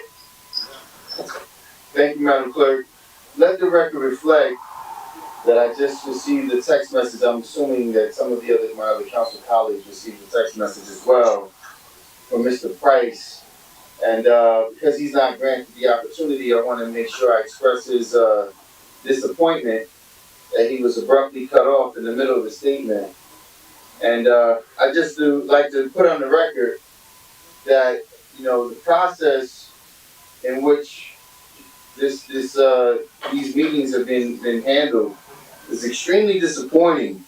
One, we're all paid to be here, and I understand people are in a rush, and some people would like to, think they're freeholders and want to be out of the meeting within a half hour. But we're here for a purpose. We're here to serve the public. This is America. It is a free country, and the way this dictatorship style of direction that the meeting is being ran is extremely disappointing. So I'll tell you, Mr. Price, just be mindful in the way in which you've been treated, because I don't know, maybe this is something that we need to start getting used to. But this right here is unfortunate. But my vote is yes, Madam Clerk. Thank you, Councilman. Councilwoman Means? And so before I vote, there were several callers that called in. So Madam BA, to the administration, please respond to every request, every complaint that was brought, before this council on tonight. Many things were stated, and we need to bring clarity. We also need to ensure that we provide a resolution to a lot of the complaints. I would like, by tomorrow, Madam Clerk, if I can get the information from Mr. Sloan. I understand his heart. I'm a lifelong Patersonian here, and I understand how with some of the things that are going on, it could cause you to want to leave. But I want to have a talk with Mr. Sloan, because I believe I'm sleepless in Paterson, and I'll probably be here forever, and I will love him to stay, and we can sit down and have a conversation. Also to Mr. Price, who I've known all my life, we went to school together. Mr. Price, you are not cut off. I didn't get a text from you, but I will state it. It is built into the system that after the 3-minute allotment, that it automatically disconnects you from the system. So you are not disconnected from anyone here on the council. It is an automatic process. I tried to call you earlier today, and I will give you a call back on tomorrow to have a dialogue with you as well. Ms. Francis as well, and all the other callers. Please feel free to give me a call in regards to any of your concerns. I'll be more than happy to meet with you or give you a call back, or you can come to my office. Thank you so much. Madam Clerk, my vote is yes. Thank you. Councilman Velez? Thank you, Madam Clerk. To the gentleman from 1956 was born here, and also feel sorry that you think that way of the city that saw you raised and born. Hopefully you could change your mind and stay in Paterson. But we cannot force you to stay if you don't feel happy to be in Paterson. I will not live in a place that I'm not feeling happy. So I wish you luck in your endeavor move. Mr. Michael Price, one thing I have to tell you is that you stated that we at the council meet to get together to make votes. They never called me, so I don't know, or I don't know where we get this from, but they never called me to meet or to gather a vote to say yes or no. And I always say you could come to my office. It's open to the public. I have an open policy open policy that people could come to my office and look. I try to get the facts to make my my decisions in the council, and that's Louis Velez. I do what I have to do. Regarding Mrs. Harrison, I'm being vocal in regarding the hazard pay for all our employees. Other councilmen have done the same thing. This is serious. We want our employees to be treated fair across the board. But to say that we only do stupid streets and stupid naming streets, and that's not what we all do here. My record speaks by itself. We have amended ordinance. We have done other things in our city to improve the quality of life. In the past, this council could be testifying on what I'm going to say. They're here. In the past 2 years, we dedicated streets to the Afro-American community, Mr. Greedy, Mr. G, and other individuals in the community, pastors and everybody. And we don't call it stupid street. We honor those individuals only because this past week we decided to honor other streets that probably you don't see it yourself identified, probably that bother you. But let me tell you something, that's part of our work to recognize other people work in our city, other community. And we take time to honor every community in the city of Paterson. So I don't consider that a stupid decision as a council that we are. Mrs. Wahida Mohammed, we see your work. You inherit a program from late Councilwoman, oh my God, from the, she should have her center in 17th Avenue. Councilman Councilman Dixon, residents of the third ward, matter of fact, and we see the job you do, and you do it every week, giving food pantries to the needies and doing what you have to do. So your work speaks by itself. So whatever is going to be presented today, trust me, this council will look at the merits of it and we'll move forward according to the needs of the community. I just want to say my vote is yes. Thank you, Councilman. Mr. President? I would just like to say that, and thank you for clarifying that, Councilwoman Mims. I believe it was you, or yes, it was you. We have a timer, but my colleagues, this colleague of mine just don't understand. Continue to accuse me of turning the mic off on people when I don't have nothing to do with that. There's a timer for the public portion. Just like when we're here in the chambers, the council president would tell the speakers to wrap it up when the time we're up. I no longer have that now with the system. After 3 minutes, cuts you off. So to Michael Price, it was no disrespect, it was done automatically. But also to his point, there's a lot of frustration here in the public about services not being provided. But once again, let me just explain. As a council person, we approve a budget that had the resources in place for the services to improve. We gave this administration the first year, they were on the first year, some of the services actually got worse. We met again with this administration, we asked, what do you need to make sure that the services, to make sure you provide the services that our residents deserve.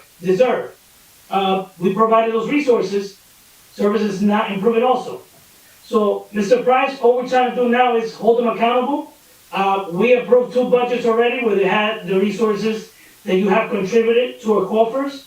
Going forward, it's gonna seem to some of them, some of the mayor supporters that when we vote no on certain budgets, is because they have not been executing the plans that they have promised us would, show benefits.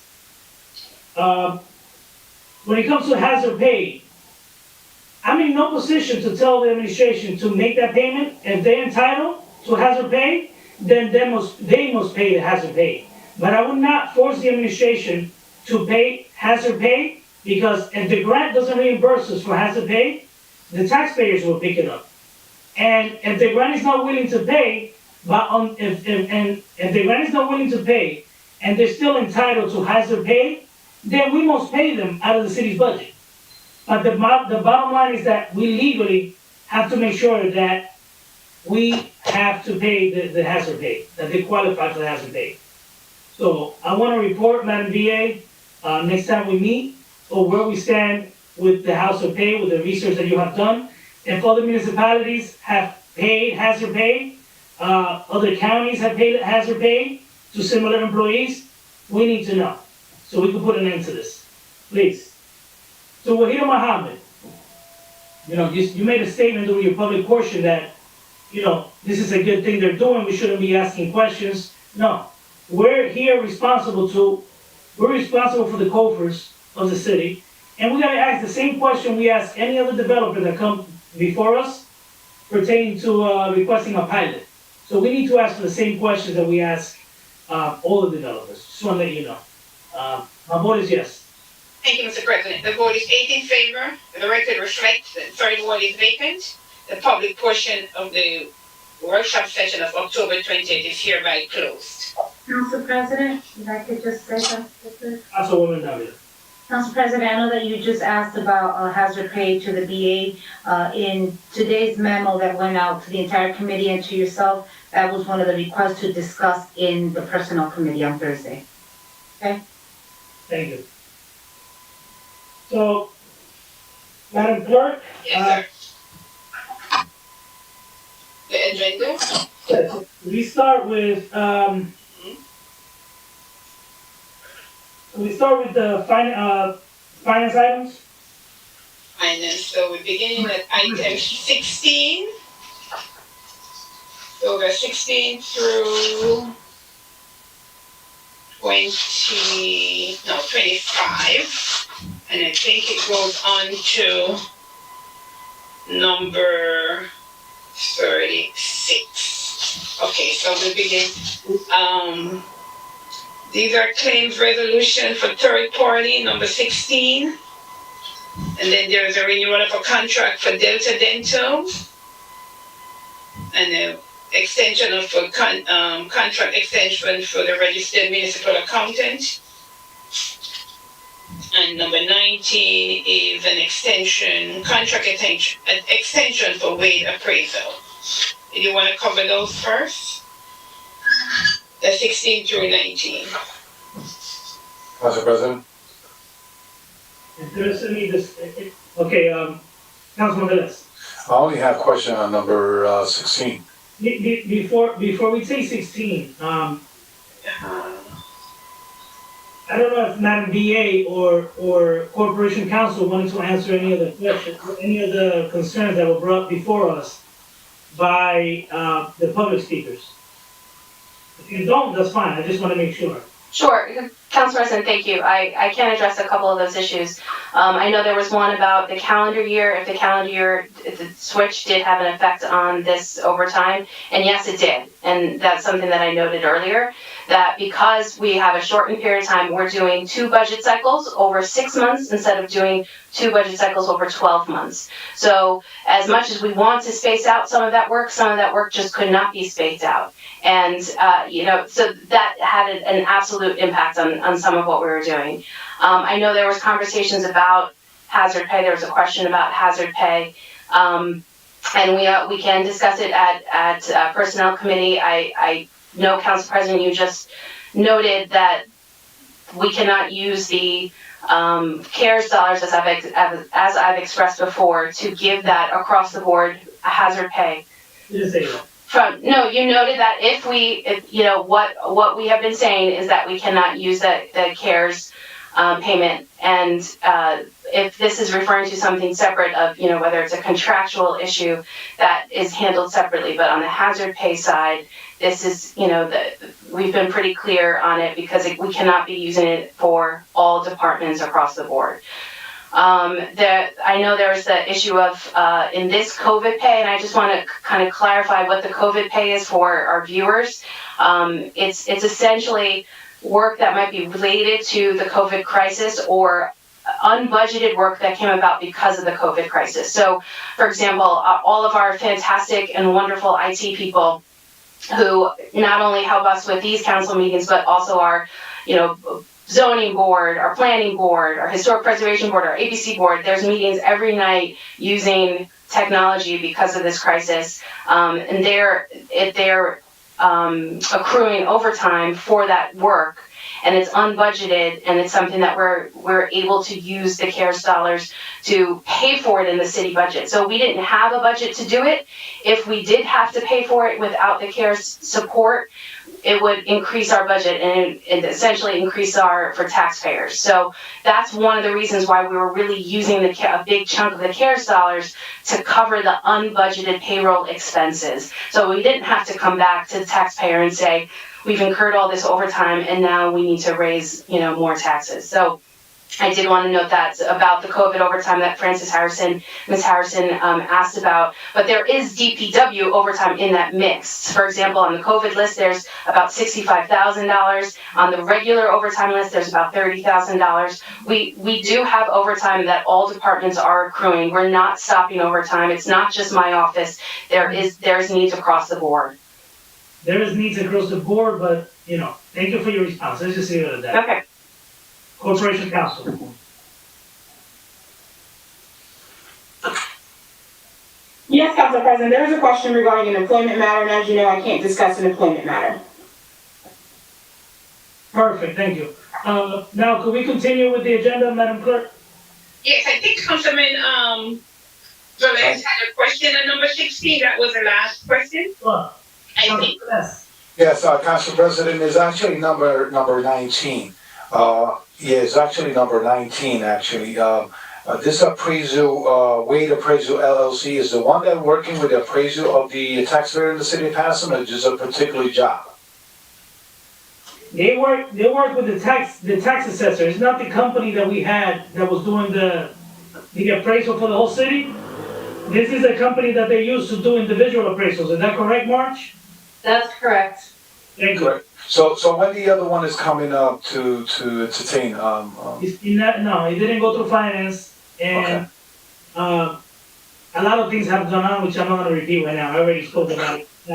Correct. The thing is, I'm real vigilant on it because I requested that if it's possible to amend the ordinance instead of having a yearly appraisal for the taxpayer, to have it every 2 years or 3 like it was before.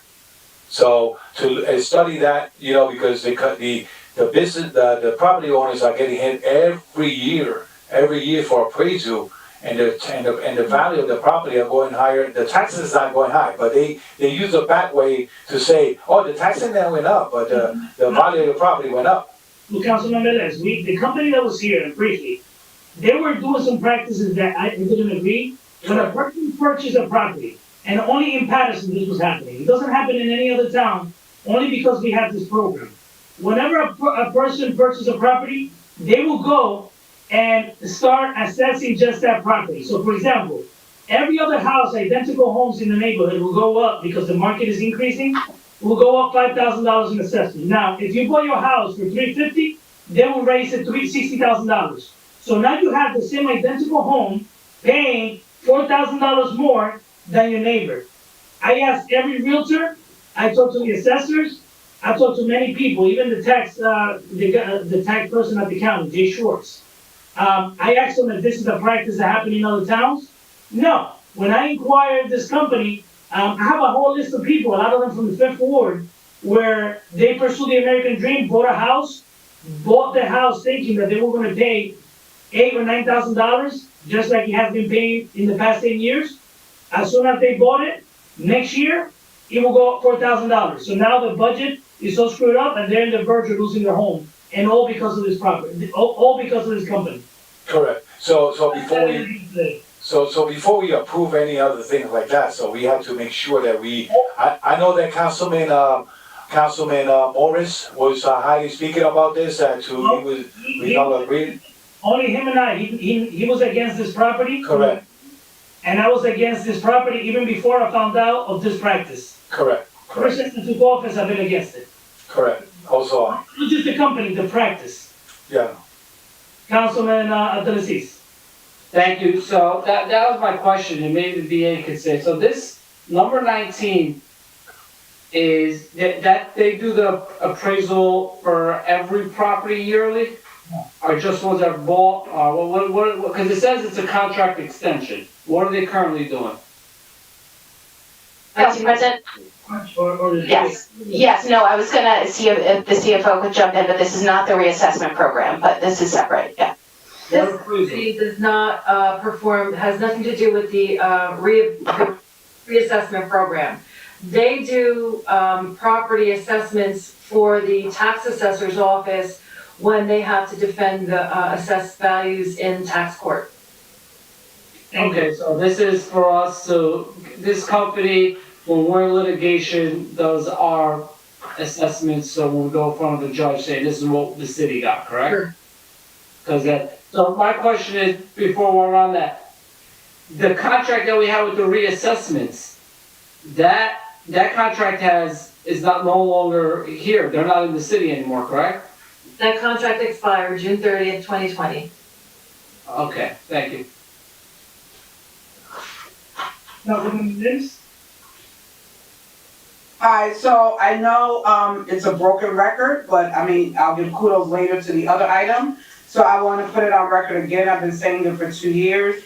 Attached to any type of contracts that we do in the city of Paterson, we need to put in place performance measurement standards. And I'm happy to know it's an item later that we'll talk about that it's being done, but even for any of these items with performance measurement index, so that we can qualify and quantify the level of service that they're providing to the city of Paterson, so that when it comes to time for renewal, we have internal statistics to determine whether we as a city, as a council, as an administration, we want to do business with them again. So I'm just gonna put it back on the record, I'm probably gonna say it for every one of these items that don't have it attached, but let's make sure we do have an item that is on the agenda, that you have started it. Let's make it a common practice. I wanna thank you for taking my recommendation, because we have to learn how to operate smarter and not harder. Thank you, Council President. Thank you. So, could we put 16 through 19? Yes, sir. The consent? 16 through 19, okay. But we can continue to number 20. Number 20 through 25. Number 20 is purging taxes for Paterson Parking Authority. The address is on Broadway. And number 31 is a tax appeal for Ellison Street owned by Pella Realty. And number 22, purging of taxes also for Darrell Yulu. And number 23 is another tax appeal for East 43rd Street, also known as Retail Center by Route 20. Let me interrupt you for a minute. So 20 to 22, if my council colleagues don't have any issues with those, we're gonna put this on consent. 20. Just a simple question. I know that some people will put any claims requesting taxes through the taxes of it. All this tax purge have gone to the county, or is okay? They have to. Okay. You answer the question, Corporation Counsel? Or Madam CFO? Councilman Velez, I'm sorry, was your question pertaining to the resolution 30? Yeah, from Settlements. The settlements, yes, those are all processed through the law department. Okay. Yes. Yeah, no, they already was processed through the county tax appeal court. No, I believe these are state tax appeals. Her state taxes, I agree, Marge is correct.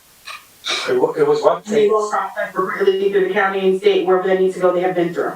Okay, all right, so, okay. Consent. Mr. President, item number 20, 125-133 Broadway. Is that the parking lot right by the municipal building, the complex? No. No? That is owned by the parking authority, but it was the, the tenants were, two businesses. And then it's reverted back to the parking authority and back into tax exempt status. I did send to you, I asked the tax assessor's office to prepare an explanation of the reason for the purge. I did send that out to you late this afternoon when it was provided to me. You should see that in your email. It has to do with resolution number 20, and there's a brief paragraph explaining what the circumstances are for that. You want to leave 20 on regular and put the other ones on consent? Yes. Let's leave 20 on regular. Yes, sir. And 21 to 23 on consent. There's no other questions. Yes. 24, Council President. February. Councilman Velez. So in other words, the question of Madam Marissa Davila, Councilman Lark, in other words, is saying that the multi-level parking has business in the bottom, right? And they making revenues with the rent there, but at the same time they getting tax credit because they make a revenue for it. You mean no. So We already passed that item, so we can, he's talking about number 20. We haven't finished. So Councilman Velez. Yeah. It's just like anything else. Every property the parking authority has generate revenues, even the parking, right? What the administration basically is saying that all of a sudden, March, you just stated they had two businesses there. Were they paying taxes at one time, at one point? Yeah, the fact that the office is vacant, it reverts back to the Paterson Parking Authority under tax exempt status. So what was the arrangement we had before? Who was paying the taxes before on those properties? The parking authority. So what happens if a portion of it became taxable, and now it's tax exempt again. Here's the question, if they rent the property again, Mhm. then what we're gonna do? We're gonna bring them back, or we're just gonna leave it exempt? No, it would go back into taxation. How will you know when the property is occupied again? The parking authority has to advise us that they're renting this. How about if they don't? Well, I'm pretty sure the assessors will see it. Well, there's gotta be a process though, for us to find Well, out. the process is that they're supposed to notify us. Yeah, so we do good, but just like one time I brought the issue that they didn't pay their taxes that was due to us, the revenue that we anticipated in the budget for a long time, if I didn't bring that up, they probably wouldn't pay it till now. And I've been in the council for 2 years now. There was a time, just like I brought up levies, right? I don't wanna relive that again, but it is our job to ask the questions. What mechanism we have in place to make sure that we'll find out when it's the right time to put them in regular taxation again. So as I understand it, the parking authority is obligated to advise us that they now have reoccupied the premises with a tenant that's paying taxes, that's paying rent, rather. So she knows they already rented, but they haven't notified us. No, I don't know any such thing, Councilman. She didn't say that. Councilwoman Cotton. Oh, so Mark, you're saying that, the Subway isn't there and, the Dunkin' Donuts is not there? Nothing is there now? No, Dunkin' is there. Subway is no longer there. So part of it is tax exempt again, not the whole two businesses. That's right. It's a portion. Godly. Okay. Well, you know what? I'll look at the resolution to see exactly how much the taxes would be on, because, It's up to them to let us know once this gets rented again. Thank you, Marge. Council President, I don't wanna rehash that, cause, we already passed it, but that's why I was specific in asking about 125, 133, if it's the parking deck. If it's the parking deck, right, by the complex, and I was just told no, but it is the complex, because that's what houses the subway and houses, DMV and am I correct? That is the building. Yeah, that is, I don't wanna, so Council President, please make sure that doesn't go on. Yeah, we need to discuss this a little further. Could we have a breakdown also, Yeah. all right. Council President. Can you repeat that, Council President, what is the breakdown of the? No, I just want a breakdown of how long it's been vacant, how much, Okay. you Okay, thank you. Councilman Jackson. One space I definitely know it's the bank, which has been vacant for quite some time. Obviously, as Madam Sharon just stated, the subway went vacant. But I'm sure the evaluation is necessary. My question is to you, Council President, in observance of the fact that you said through your due diligence, the parking authority had paid their taxes, as well as, I guess you meant Levine, I don't know if you said levy.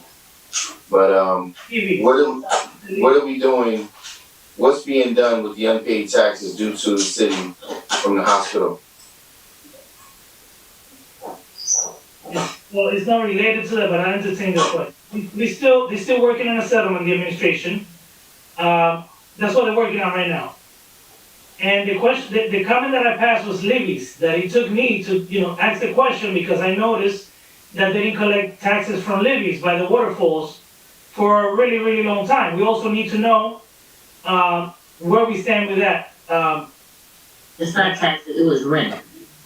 It was rent, the rent from, where we at with that, corporation council? It's not related to 20, but since we're on that topic, let's not waste the time and get an update to us and the public.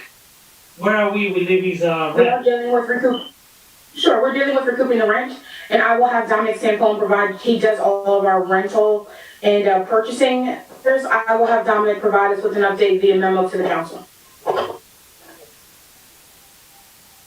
All right. Thank you. So, 20 on regular, 21 to 23 on consent, number 24 now, Madam Clerk. Yeah, number 24 has to be, regular because it requires a public hearing and all the letters were made out to everyone in the district, and then they will adopt the budget if the council wishes. So that has to be non-consent. That's a state budget. correct. Okay. Council, Are you good with that, Mr. President? Yeah, no one has a concern with 24. Councilwoman Davila? Yes, no, are you gonna go, your next item 25, I just wanna put on record what I always request. Right. The reports, that's Madam BA, we've been quite some time now requesting from all. I know that we have in the past received from the ABC department, the secretary, that there's no pending situations, and then we find out that there's pending within the state or ABC review. So I really want us to just be consistent across the board again with all. We don't wanna pick and choose businesses, let's just do it for all. Thank you, Council President. So number 25 is on regular. Number 26, Madam Clerk, you just go down. On regular. Okay.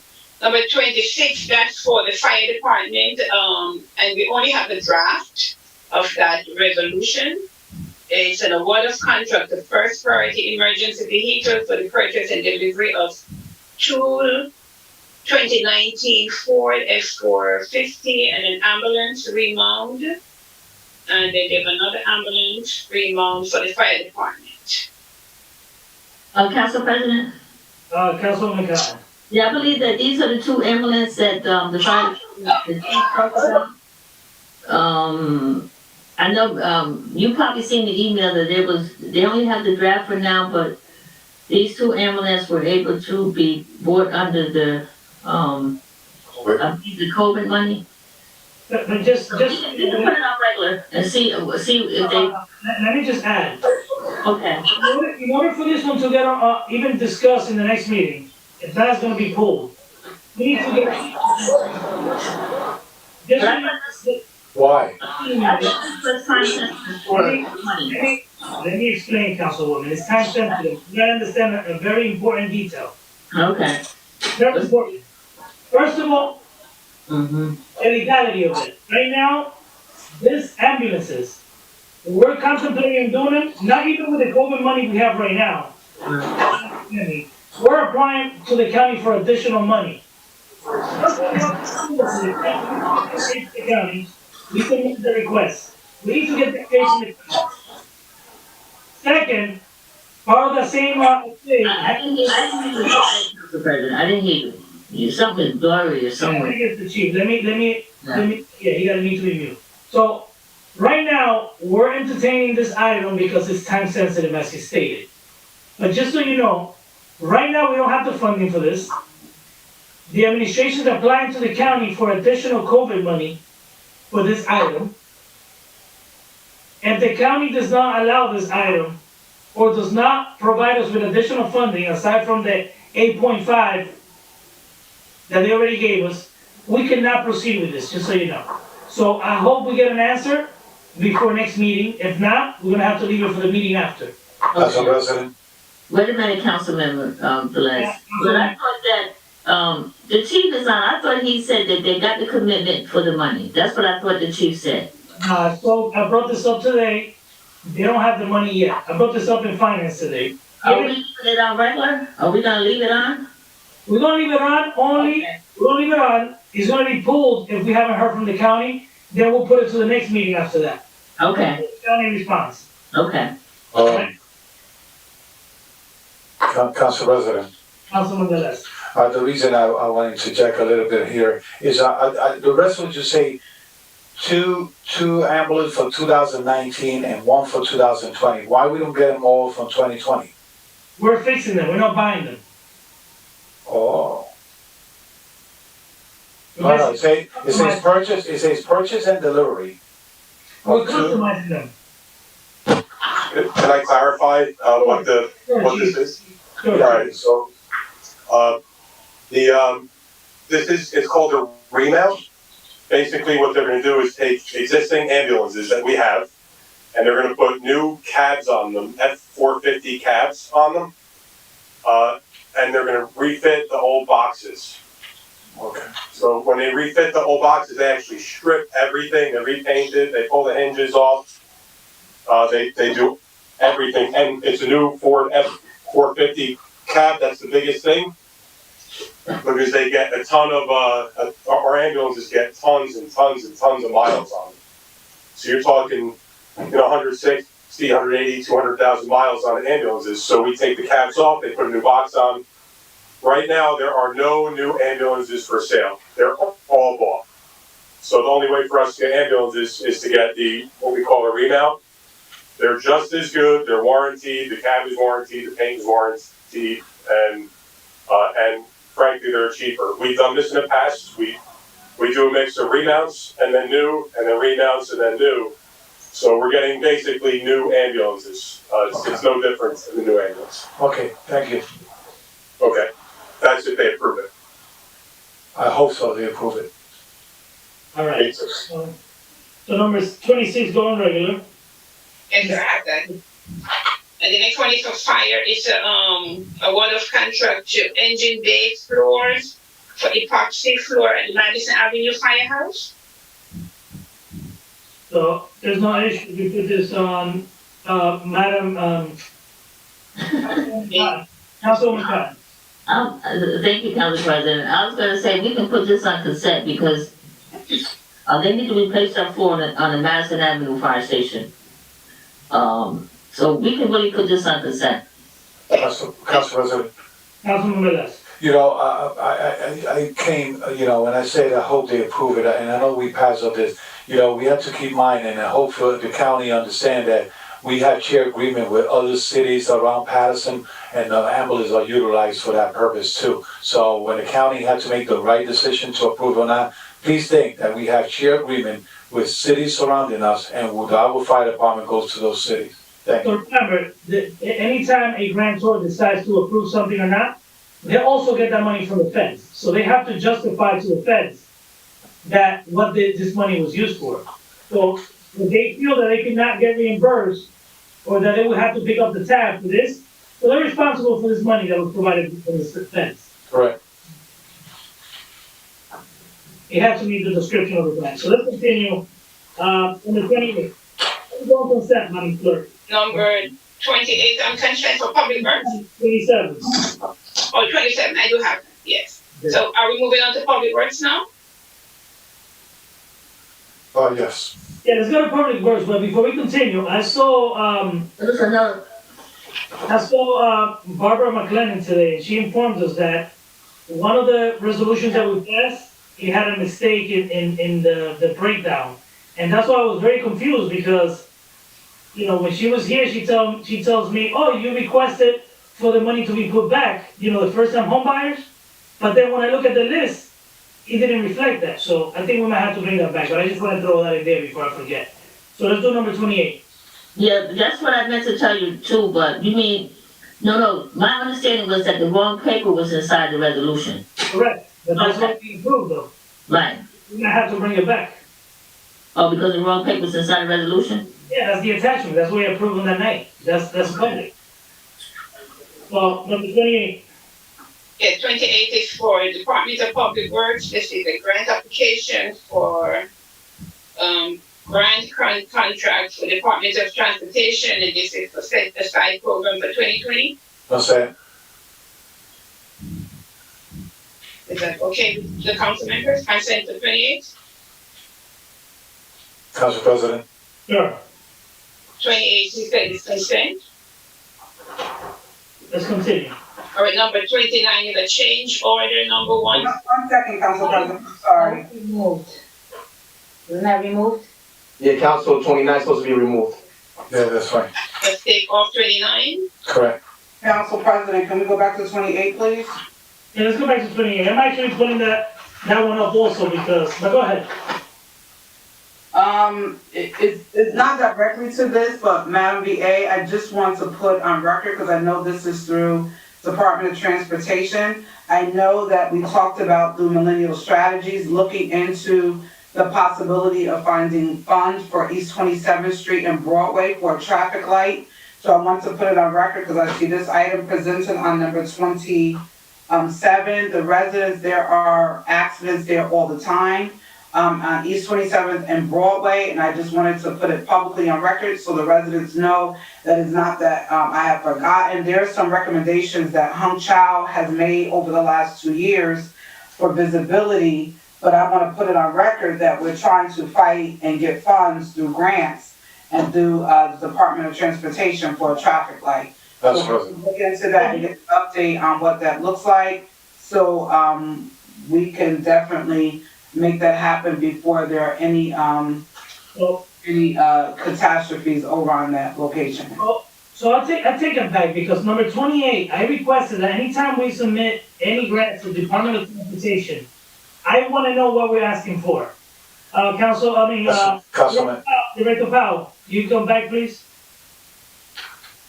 This is not Director Powell, this is, Doesn't matter, but this is pertaining to, my question is, pertaining. If you look at the resolution, number 1, it says authorizing to submit the city by way of its traffic division, it is hereby authorized to approve to submit an electronic grant application identified as blah, blah, blah, blah. Great Falls Hinchcliffe Bike 00059. What is that? Correct. So I believe that's the, it's a street vacation for the Hinchcliffe project. That is where the drop-off spot is going to be for the Hinchcliffe project. So it's just a street vacation. It's pretty typical. And our DPW guys and Brad Markrone, our engineer, looked at it today, and we're okay with it. But if you don't want to do it, it's fine. This is the situation. The concern that I have is that we have we have a lot of needs in this city, right? When it comes to the roads and everything else. We still haven't put a shovel yet in Hinchcliffe Stadium, but we continue to throw resources that way, to that area. Council President. Yes, it needs to be addressed. But do we have to address it right now? That is the question. Council President. Well, it's more about how many meetings are left in the year, and they're trying to get things done, that's all. Oh, please. Madam PA, and then Councilman Velez. Sure, thank you, Council President. This is actually, and it's something I know Fred Margron is on to talk about it a little bit, because this is something that there's a very specific scope of what you can apply for with this. It's really this idea of transportation set-asides, and Fred sent some of the backup material to the council, and it's because it really has to be something that is sort of encouraging pedestrian walkways and pedestrian safety, as well as kind of biking, something that's not something that's a little outside your traditional transportation scope, that's a little bit more kind of green infrastructure and all of that. But I'll turn it over, because there were multiple partners, the county planners, multiple people were involved in this application process, but Fred was one of them. Fred goes, what I want to say is, I brought this up previously, and I think Councilwoman Mims going to agree with me because she had brought up this concern also. We need to put a plan together for River Street. We need to start applying for DOT money, set it aside, maybe throw some capital money there, because it is acceptable that nothing gets done. I've been talking about this for 2 years now, that we need to put a plan together to address Hinchcliffe. Not Hinchcliffe, River Street. Because every time when I took office and I asked about this, and Fred remembers our conversation. Fred actually told me, and I appreciate it, how much was the estimate of more or less how much it will cost to fix River Street and the infrastructure below it. And it was about, at the time, it was 5, 6, 7 million, something like that. And I said, look, that's the reason why we're not addressing it as a city, but that's irresponsible on our part, that we will go, at the rate we're going, we will go 20-something years and it will not get addressed. So we need to put a plan in place. Fred, yeah, go ahead, Fred. Go ahead, Fred. Good evening, council members, and thank you, Council President. As Madam BA mentioned, this is a very specific type of grant that DOT has put out to encourage pedestrian and bike traffic. We worked with the county on this, as well as with Hometown Traffic Division, basically playing off of the work that the county is starting over at the Spruce Street Bridge. The idea is basically to streetscape the sidewalks on both sides of Wayne Avenue all the way up to Totowa, as well as to basically from Wayne Avenue over towards Hinchcliffe Stadium. In addition to this curb and sidewalk work, it will include what they call green infrastructure. What that does basically is capture the rainwater that would come off of the street and use things like rain gardens or infiltration bays to allow that water to be absorbed into the ground. Aside from helping to green the city, it has an added benefit to us in particular because it takes that water out of our combined sewer system. In addition to that, there'll be other minor improvements, things like striping, sharrows for the bike, to designate areas for the bicyclist as well. And depending on the amount we're successful in securing with the grant, we would look at things like street lighting and other beautification as well. So is there anywhere else that we could have applied for to address any other issues in any other place? Well, the idea was basically we had a short time frame. We have information on this area, and the idea was to build off of what the county had started and really take advantage of the bridge work that's being done and help expand that pathway access from basically from the downtown area up towards the stadium. And this is part of I'm sorry, go ahead, Desmond. No, Council President, if I also, while Fred's talking about that, if he could also share with you today the conversation, or share with you a conversation we had just today as we were working and talking about the sewer utility budget for the next year, because it pertains to some of your comments as well. Got it. And for River Street, Fred. Did you want to discuss that now, or do you want to? No. One day now. No. Okay. Councilwoman Mims. I know it's not pertaining to this, but it's very important. So Madam BA, and while Fred is on, Fred, I'm gonna call you tomorrow. I have a list of stuff for you. Okay. I want us to do an assessment of how much speed bumps cost in the city of Paterson.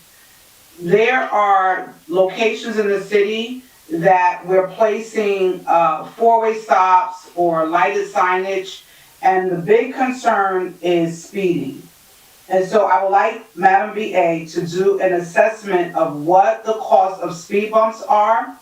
And then from an engineering perspective, Fred, and Director Billy, I would like to see a priority listing put in place and areas where speeding is a concern and a collaborative effort with our police department.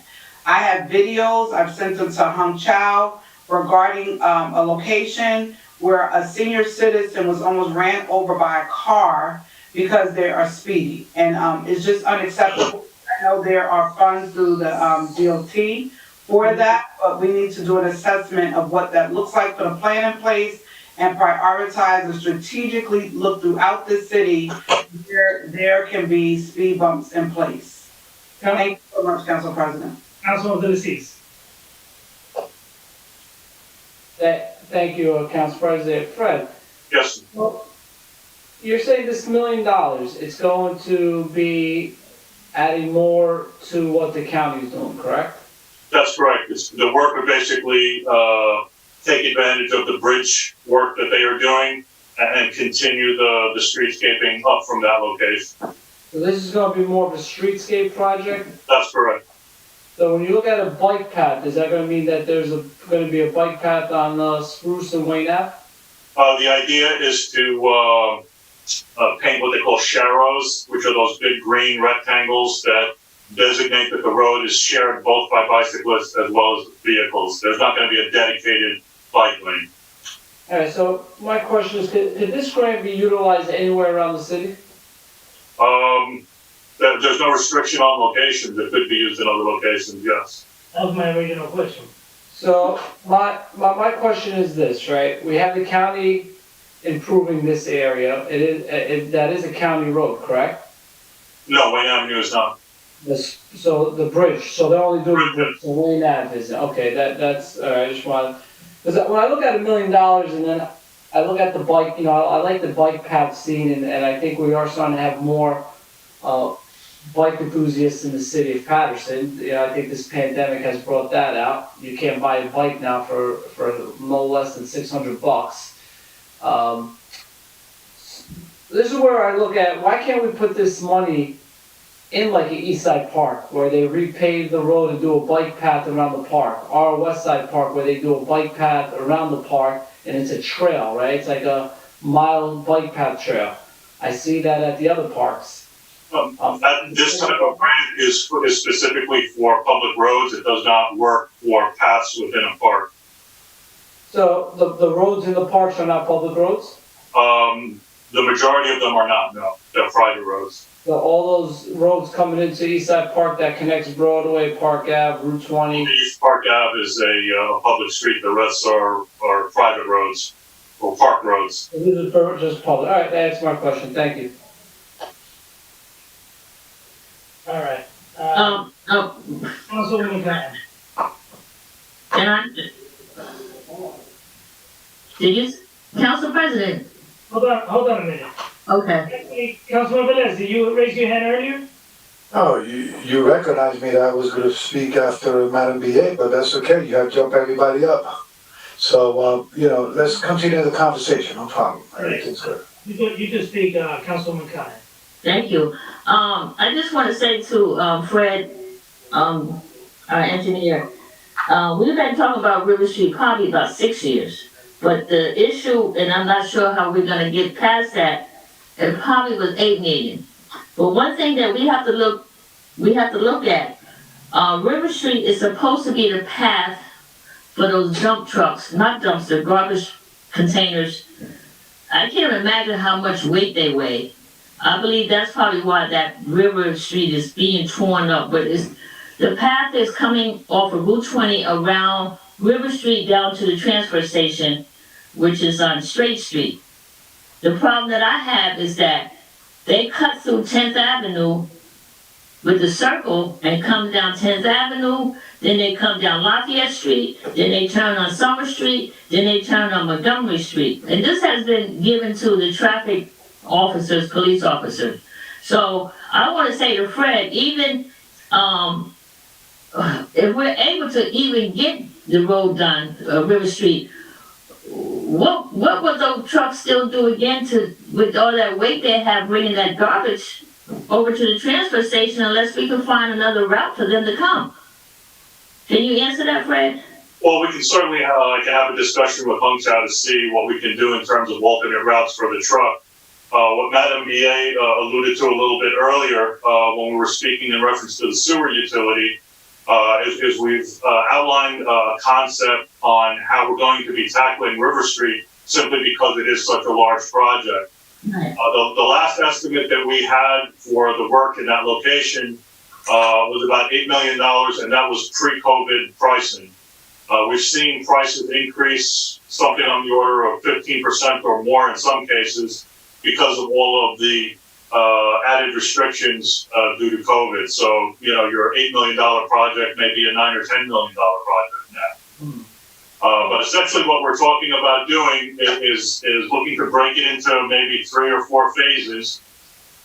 Look to have the design work start potentially as early as next year and apply to the New Jersey Infrastructure Bank for funding because they have a program that allows us to fund projects like this because we're not only reconstructing the roadway, but we're reconstructing the entire sewer system in that location, as you know, and that's one of the older sewer sections in the city. So all of that work would be eligible through the Infrastructure Bank, and the benefit that we have with that is that it's 100% financing, and it's at a quarter of the going market rate. So that would be the most cost-effective way for us to tackle it.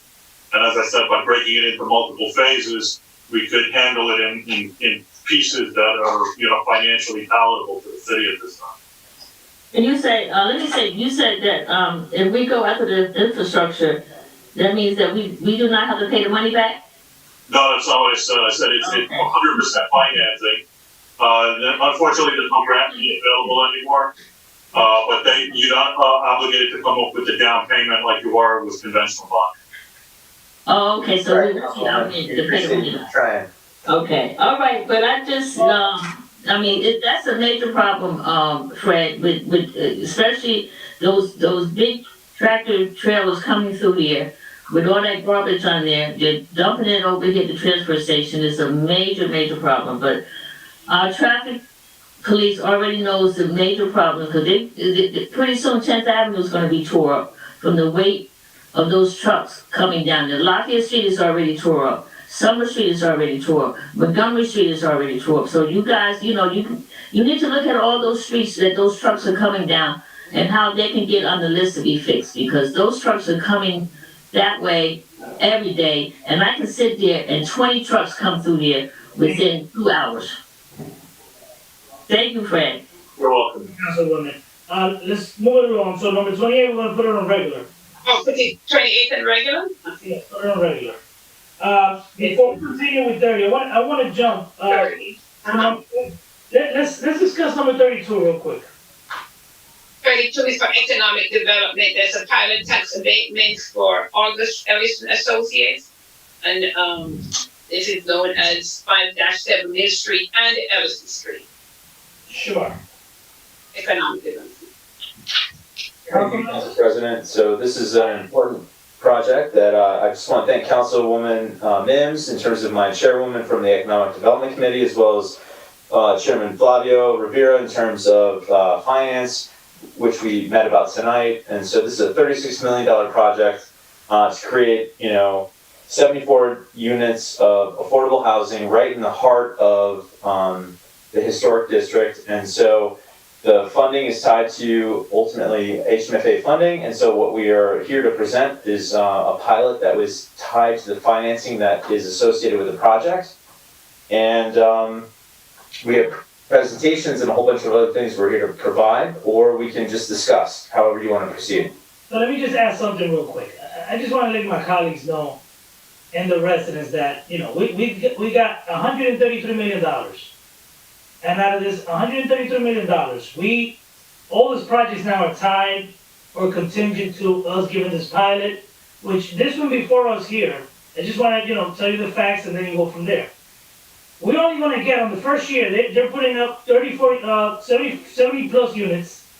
And all we're saying the difference is between what they're paying right now in taxes, the land, we're talking about 30-something $1,000 more in taxes. That's all we're seeing. I just want to point that out through this pilot. I'll leave it at that for now. We can continue the conversation. I know this project is going to bring a lot of services to the community when it comes to the grandparents and so on. But I just want to tell you about the finances, that this is not going to bring you much financial benefit. They're going to spend, I think you said over $30-something million, but we're only going to see tax relief to the taxpayers of about $30-something thousand additional funding to the coffers. Well, no, not total. I mean, over time, it's over 1.2 million, but yes. On the first year, $30-something thousand in the first year after it's been. Council President? Councilwoman Davila. So, I'm not gonna say much about this project, but I will say one thing about it. In doing some research and seeing who is presenting this project, it will give me great pleasure to see finally some born and raised Patersonians who have graduated from our schools, who did not have an opportunity in our town and had to go out and fend for self and get a name and come back to our city. And that in itself says a lot to me about this project. And so, when we're giving out millions and millions of dollars, to millionaires, right, who have just come here just to benefit from our city, I prefer to see someone who is from our city benefit. And especially if it's involving, which it's my understanding also, I have not seen it in the writing, where specifically that first floor is going to be dedicated to our grandparents' nonprofit. So, that is something that I do want to see, but I just wanted to say that because, I don't want to elongate this conversation and talking about others, but this council has done plenty and given plenty of tax abatements to outsiders that come in and just benefit from our city. So let me, do you finish it or not? Well, you raised your hand, so you stopped me. Yeah, you can continue, I'm sorry. No, that is all, Council President, for now. So what I'm gonna say is this. Since I've been on the council, there was 2 others that came before us, and the same issue was brought that, in order for them to continue with the project, we need to approve this pilot, right? And I also told our economic development director that going forward, I don't want him to continue to promote that, that I'm not gonna be, approving this, because something that I brought up previously that I wasn't aware of, if I was aware with all the pilots, maybe it would have been a different story. But the city's been giving out 20-year abatements without, the consent of the council. So all these projects you see going on throughout the city, they're not generating anything for the city, just so you know. It's gonna be a long-term benefit. So right now, I'm gonna leave it at that, because it's not related to this, but it might affect my decisions going forward, because we're entertaining these 30-year pilots, but even if we were not entertaining it, they could give them 20 years, and they've been doing that. So to the residents, we often get kicked for entertaining such pilots, but again, this is supposed to be used as a tool to try to get these developers here to invest, and I'm not against the project. It's for a good cause, providing great service, but again, as finance chair, I gotta be responsible and tell you how I feel about this situation. This is not about, who's involved, who's not involved, they're from Paterson, they're not from Paterson. When we're making decisions, we're making financial decisions, it doesn't matter who's involved That doesn't pay people's mortgage at home. I just want to share with you my train of thought that you not be evaluating projects just because of relationship and who's involved, if they were born in Paterson or not. We're discussing here a pilot. We're not approving a project. These projects have been approved already. We're discussing a pilot, so that's what I'm evaluating. The pilot. Council President, if I may, because I know that you're making some statements, after I spoke. No. It's not that. Hold on, Councilwoman. It's comments that were passed to me before. Other council members have called me, this is so-and-so project. No, that entity is not their project. They're involved.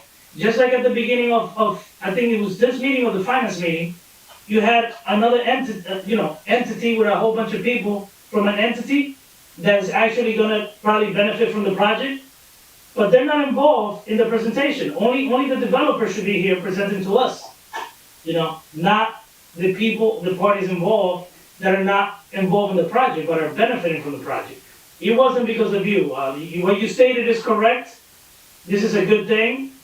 They want to provide a service to the city, and we take that into account when evaluating pilots, right? They're giving back to the community. We are taking that into account, but I just got to put my 2 cents in there that we have to try to evaluate everything at an even playing field. We shouldn't. President. One another. No, hold on. That's what we mean. Hold on, we waiting, man. So, I just want to say, working and having our Economic Development Committee meetings, bringing forth, number one, I want to say, when it came to the tax credits that were presented, we were not provided, we did not have the opportunity to give any input. It was, this was given, there was no council input. These were the projects presented before us. I am really grateful to see a project for grandparents raising grandchildren. I don't want us to get mixed with what they're going to provide on the first floor, which is amazing as well. But the project is for grandparents raising grandchildren, which is a vision of the late Councilman at Large, Dr. Jessie Dixon. This is something that she talked about for a long time. So the fact that we would be the council that will have this before us is awesome. But the dynamics of the project, not just because of Dr. Dixon, not because of the grandparents relative that will be on the first floor, but this project has thought of the community.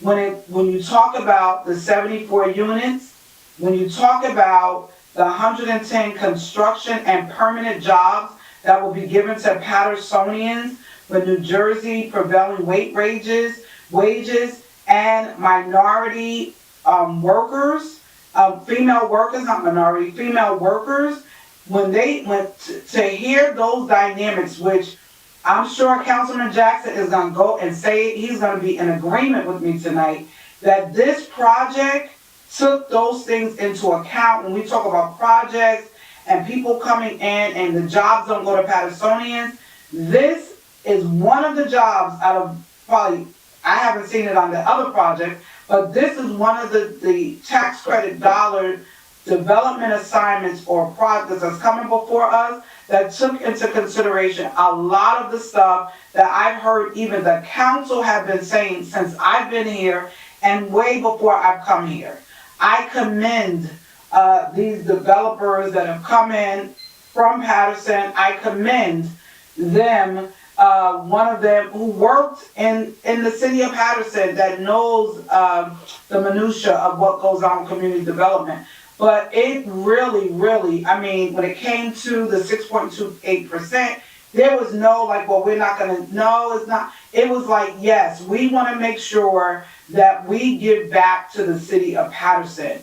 And when the project comes before you like that is concerned with the residents, is concerned with giving back and making sure that our people have nice housing and a proper, wonderful quality of life, these are the type of projects that we should have that come before us here at the city council. So even though, yes, we may ask questions, yes, there may be whatever concerns, but you want to make sure when tax credit dollars are given they are disseminated appropriately to ensure that the residents and the city of Paterson is first. So it was a pleasure having meetings and listening, and Councilman Chowdhury can tell you, it just was an awesome experience to hear a lot of the stuff that I've heard some of the council members stating for a long time, that we didn't have to like force it to be done in the project. They knew, and it was here. So I commend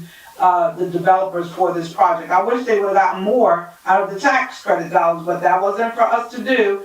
But they should have been allotted, just for the simple fact that they definitely ensured that the residents in the city of Paterson are included in this project.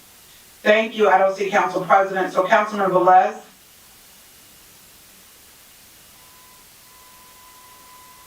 Thank you, Council President. I'm looking, meanwhile, you guys talking about this beautiful project and well needed in the city of Paterson. Grandparents, that program has an angel in heaven watching them for many, many years, since 2009. And I see that they never been abandoned, because I know there's a developer around that always had their back where they at now. So that's a good thing that they are moving forward. That this Argus Edison development are moving forward this project. But I had a question, and I know that I'm trying to figure out with this map here. This is the one that goes from Ellison Street, making the curve up to the traffic light, the hill coming down to the Great Falls, right? Correct? That corner in front of the senior building. So I know that the parking lot belongs to the parking authority. Who was the owners of the properties there before this one? Who's the owner, for real, of those buildings?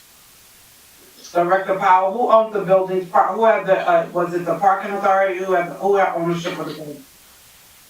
So I believe that the ownership of the building, Argus Mill, the former mill rather, and the building next door was formerly George McCluve. And but the land that's there is the parking lot around it is all surrounded. That's owned by the parking authority. That's correct. So Mr. George McCluve sold this property to the new developer? I believe that that's part of the purchase price of the ultimate project. So in other words, the building is still owned by McCluve, and if the project goes forward, then Mr. McCluve will surrender the project, the building to the developers. Are we speaking here now? Well, I have the development team here. My question is, did they purchase this property to Mr. McCluve as we speak? Do they have title on it? Is the development team here? Yeah, so I didn't want to speak out of turn, Councilman. Who's this? David Ginsberg, who's from Wind Development Corporation, that's part of the team. Could you answer that, please? No, we do not currently have title. Upon closing on acquisition and construction financing, we will be purchasing the property. So as we close on the construction financing, we will acquire the property, as is customary with HMFA tax-free transactions. So in other words, you still haven't owned the property yet by deed, and you haven't paid for that property to take that property and then redevelop on it. No, that'll be simultaneous to the closing on construction financing. So as we close on the financing to build the building, we acquire the asset. And this pilot is needed to purchase this property before you even break ground on it? It is needed to finance the acquisition and construction of the project, correct? And it's nothing against the project. I love it, but Mr. McCluve in the past wanted to put forward a project here and has failed. So now he still owns the property. Okay, he owns the property. He has the deed possession, and I never saw before that we are going to develop in a place that I'm not the owner, and I don't, get credits, and I'm not the owner. So the the owners of this project, I don't know, is Owen Tompkins and Darrell Tyson, are the owners of the project, but not the owner of the buildings? Again, simultaneous, so the pilot will become effective upon the acquisition and closing of construction finance. So that happens, so approving the pilot now does not make it effective now. It'll become effective upon title ownership of the asset, which happens with the construction closing.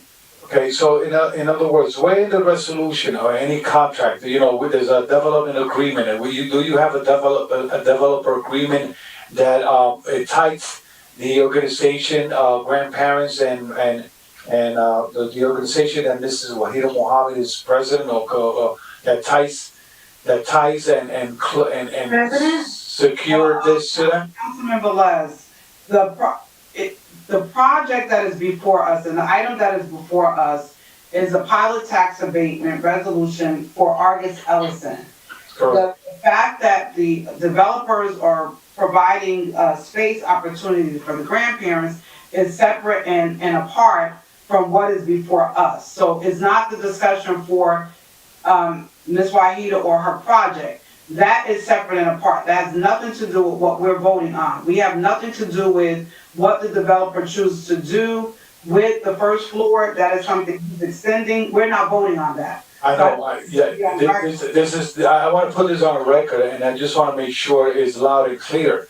The pitch of tonight is, and I know that Mrs. Wahida Mohammed expressed herself in support of the project because in some aspect it will benefit the grandparents raising grandchildren organization and making sure that she gets the fair treatment after the project is done, that she's not being left behind, you know, and I don't see nothing in paper say that she's going to be here. Then down the end, the guy, whoever is there, says, "Oh, sorry, we had to sell the product to somebody else. Now we cannot give you the space to you." So I want to make sure we are the legislative body. It is not our responsibility to ensure that the developers will make sure they do right by Mrs. Wahida. Ms. Wahida and the developers have their own relationship. They have a built-in agreement with each other, which they have solidified. It is not our responsibility as the legislative body to ensure whatever agreement. We're not voting on that. We have nothing to do with what the developer is deciding to do with the first floor. That is not before this council. That is. So, Council President, let me finalize my question here, okay? You know, something has to be clear on, and I agree on the project, I agree in the benefit that it will bring to the grandparent raising grandchildren. I'm not against that. But now I raise a question that I don't know if legal could advise me on this, because we don't have a legal on this side. We have to count with the legal expert that we have, Mrs. Farrah Irving. You know, this is normal process that we are given a pilot when it has a owner in the building and that is totally different than the applicant as we speak, and they are based on we approve or the state approve or whatever is approved, then they will move forward to purchase the place or whatever. This is normal? It is normal. Michael Jackson, you're not a lawyer. I asked him the lawyer here. Jesus, stop with your nonsense. It is normal. This is a part of the financing procedure. So in order for parties to buy the property, the tax abatement is necessary so they can determine how much they're going to be borrowing. It's all a part of that package. So this is absolutely normal. So corporate counsel, so my colleagues out here is always thinking that I'm probably stupid or whatever. I put in this question on the record to make sure it's on the record, okay? Because I never heard this before, so I have the right to ask, okay? And thank you, Madam Corporation Counsel, to clarify that process because I never heard it before. Thank you for it. Councilman Jackson, Councilman Jackson?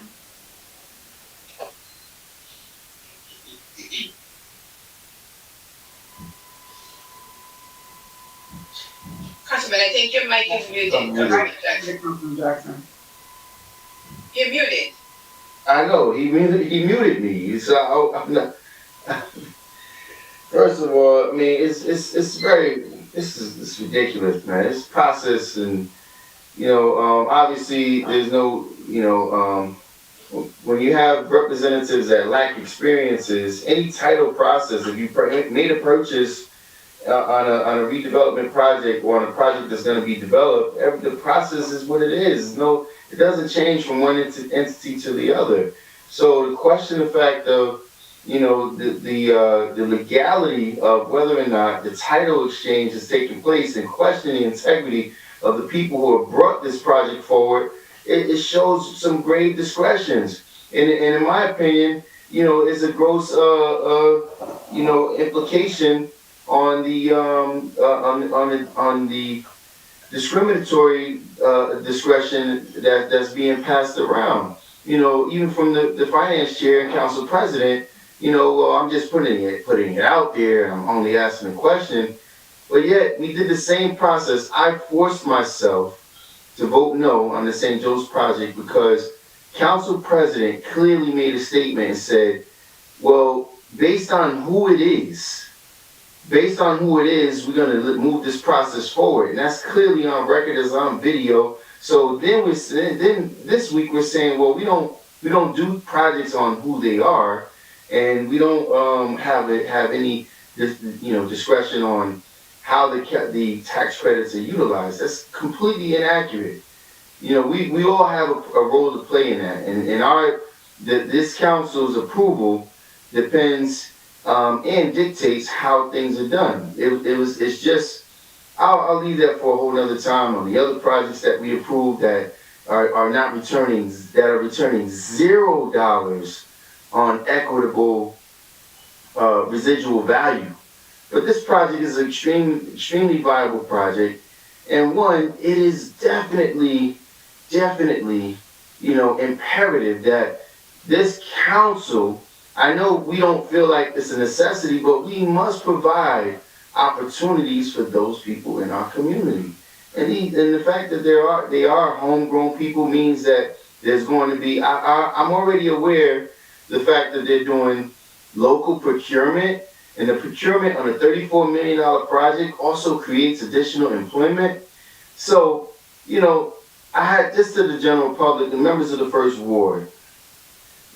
Sometimes you have to do things a little differently. And the other day, somebody made a comment, I won't even bother to say who it is, that you got to learn how to get things done. And this is how you get things done.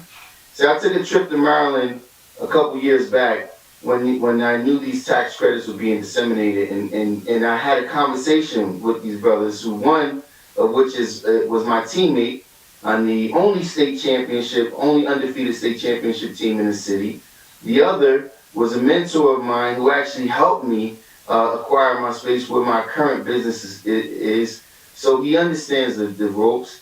And I knew going in that if I had any involvement or any close involvement with this project, it will be derailed. It wouldn't get to this point. So I'm glad that we managed to get here, and I'm glad that we managed to, get people, groups like the grandparents who consistently do so much for our community but are sidelined. And now they have a partner who understands their hearts, understands their value, understands their commitment to the community, and they're not going to be overlooked any longer. So for that, I take my hat off to all involved, and I appreciate all the council members that are involved that understand that this is a viable project and it needs to be supported. I just get disappointed that regardless of the validity of the project, we still have people throwing shots at it as if as if somebody's integrity needs to be questioned. That's a concern. These gentlemen need to be applauded. That not only did they leave here because of a lot of what's going on, and they're doing major things in the city of Baltimore, where I had an opportunity to go down there and witness it firsthand, but they decided to come back home and make this contribution. So my hat truly goes out to them, to the parking authority for being a willing partner, and this administration for making this project happen. But more importantly, the city's going to benefit. This is a viable tax-paying project that should receive the same amount of red carpet rolling that the previous project last week received. And Council President, as a finance chair and a person that's, it's disappointing that you would take that position on this project, but take a completely different stance on another project that we voted in the affirmative last week because of the people who were involved. I'm assuming it only leaves me to having to make the assumption that maybe these people, for some reason who you don't know, don't have your approval. But I'm looking forward to voting in the affirmative for this one. Well, so, Madam Clerk, given the comments that I passed, I haven't finished with this one yet, and I've got some comments, but we're gonna entertain the resolution. I wanna bring it up later, right after this one finished, because now, there's a lot of things questionable, right? We as a council complain of the process to award these tax credits. Councilman Jackson here publicly stated that he went to Baltimore as soon as he heard that there was some tax credits out there. And again, this is not a knock on what we have in front of us. It's just that the next resolution I want to propose is to prevent things like this from happening. And we want a transparent process that the credits are awarded to the entities that have the best projects, right? We as a council complain that these credits were awarded, most of them without RFPs, to see who else will present, who else would have more skin in the game, or who would present the best projects, right? We complain often about this. But, Councilman Jackson just passed a comment that as soon as he heard these credits were going to be given out, and I'm not saying by any means that he had any saying in who will get the credits, but I'm questioning, we always question the process. We even question the process with History Stadium. No, that for sure not to be it. No. Let me just finish. So Councilman Velez, he meant well, but this is what I was saying at the beginning. You should not, just like Councilwoman Mims stated, we have, yes, we're glad that they're working with the community and they're giving back, but we should not take into account, right, that they're giving an entity free space or whatever you want to call it, in order for us to decide if a pilot is worth it or not. Right? We're looking at a pilot for what it's worth. Monetary worth, we're talking about. And I'm being knocked. I never said I was against it. We're at a point that this credit's already been awarded. I didn't choose this project. I'll vote the way I vote when it comes on Tuesday, but I wanted to put that on the table. And when I passed the comment last week, I meant the entities, not the people. Entities that have invested, that have put in a lot of time in the city. You have a lot there that most likely is tax exempt, but now they will be paying taxes if we do the pilot. That lot is owned by non-for-profits. So again, another jab, that just went over my head. That entity, it makes sense to approve that pilot last week for St. Joe's and NJCDC because the land, as it stands, don't pay taxes. They will build there, and they're going to have some property there, and it will be a taxable property. So again, I'm sorry to get off topic, but I just try to so we could stay on the same page as a council, that we should not be looking at everything else because like Councilman Velez stated, what assures us that they're going to be, giving that free space to the grandparents? That's a deal that they're making on their own. That's not part of the council to discuss. Do we think it's a great thing? Sure. It's a good thing they're doing for the community and for the grandparents. But we should not, approve this based on them giving the grandparents this space. We should vote on it for the merit of it, just like we did with St. Joe's and everybody else. Mr. President. I leave it at that, Madam Clerk, but as soon as we finish this, I think the other resolution that I told you that I wanted to present. Council President? Are we placing number 30 with non-consent, sir? Mr. President? That's a pilot, we should all vote on it separately. For non-consent, the 30. Council President, you said you were gonna bring something forth, but you didn't complete the sentence. Yes, I asked Madam Clerk to present the resolution to the council just for discussion. We discussed it in finance briefly. Are you gonna bring it now? I mean, we're right on topic. Yeah. As soon as we finish with number 32, so let's. Council President. Chapman? Council President, Yes, can I make a comment now before you move forward? To Mr. Powell, where you Mr. Powell at? the 32? Yeah, regarding 32. Oh, go ahead. Okay. Yeah, look at how you treat me. Talk to me. Mr. Director, Mike Powell. Mr. President just stated that we give 20 years tax abatement or tax pilot or whatever it is to people, and we don't even approve it to the council. It goes through tax office. Do you recall that questions? That statement? Mr. Yeah, I Powell? do recall, and I can clarify a certain element of that. Okay, so wait, before you clarify, last meeting, I requested a list of the pilot that was automatically granted by 5 years or 20 years in the city of Paterson, who have been taking benefit or not. That list, I haven't received it yet. But I just want to make this statement, okay, to you, Mr. Mike Powell. To be fair across the board, all right, to be fair across the board, a lot of developers in the city of Paterson had to invest 40 million, 30 million, 28 millions, 14 millions in the redevelopment of the first ward, fourth ward, and fifth ward.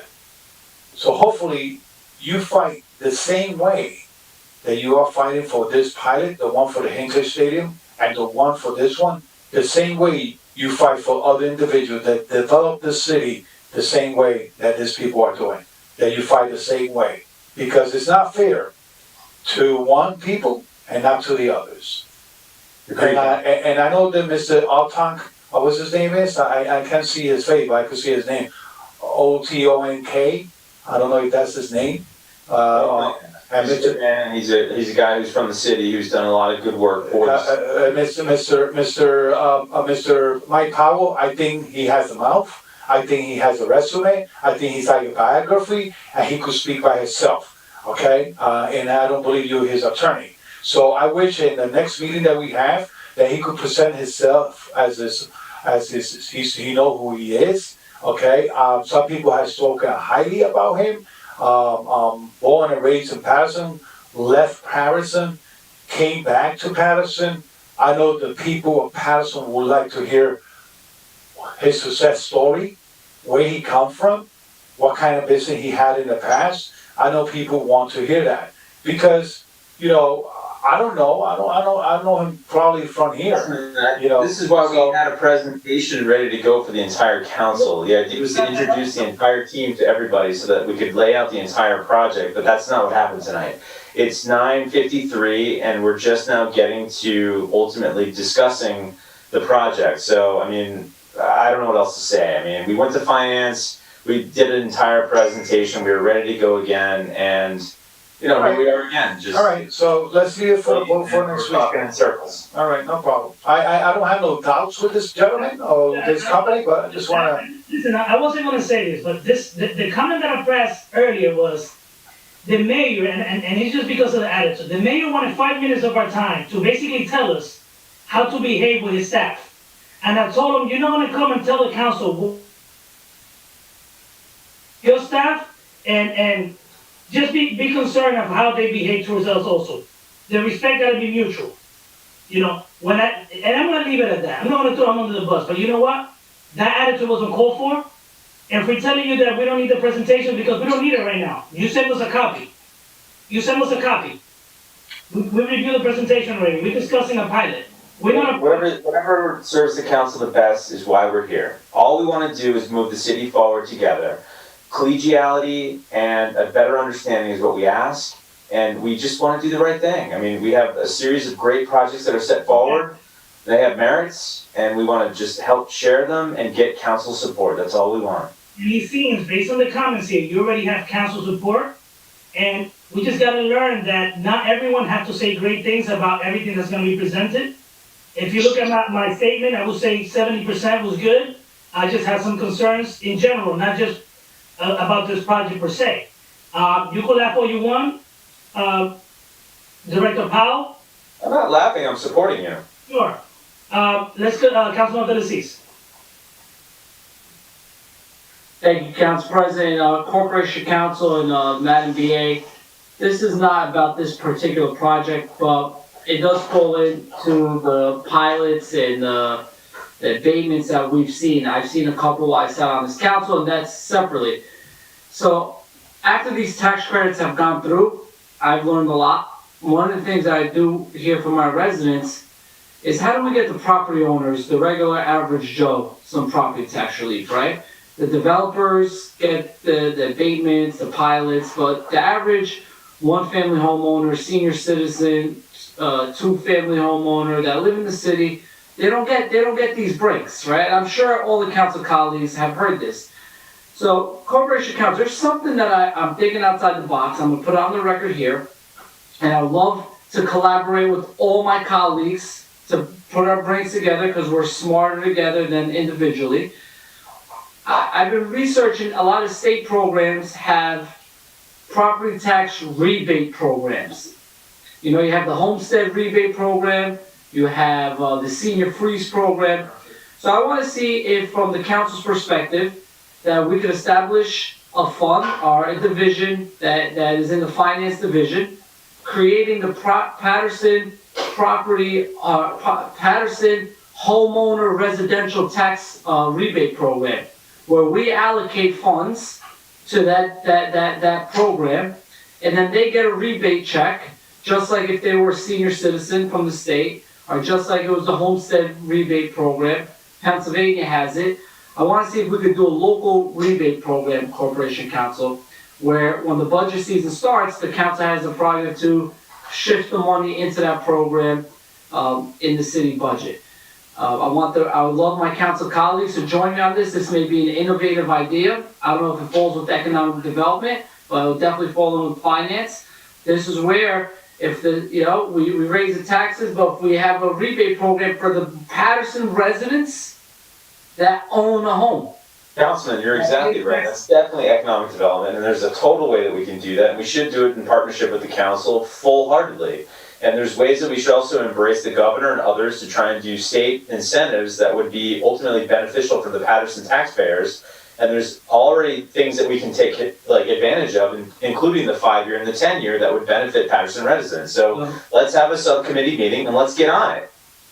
So I just want to make sure, I would love, Madam Chair, Economic, we have these great incentives for building, and I've supported it, this I think is a great initiative, so I'll put that aside.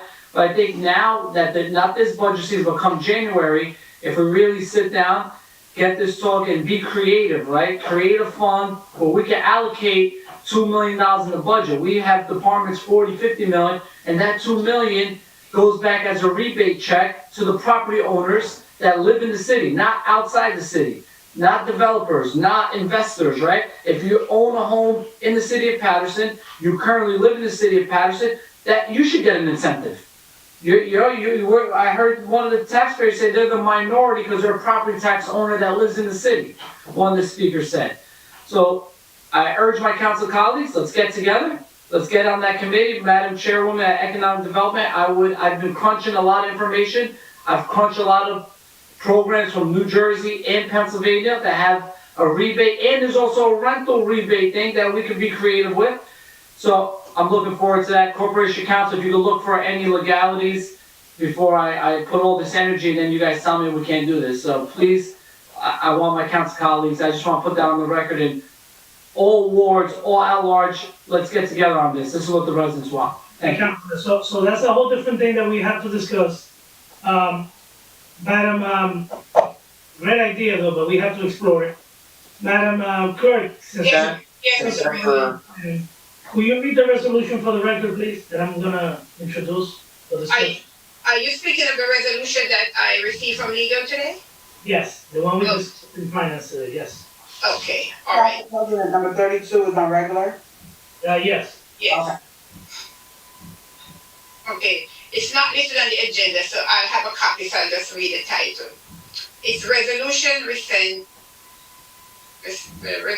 rescind resolution number 17582, designating the parking authority of the city of Paterson as a public entity responsible for the implementation of various parking projects and redevelopment.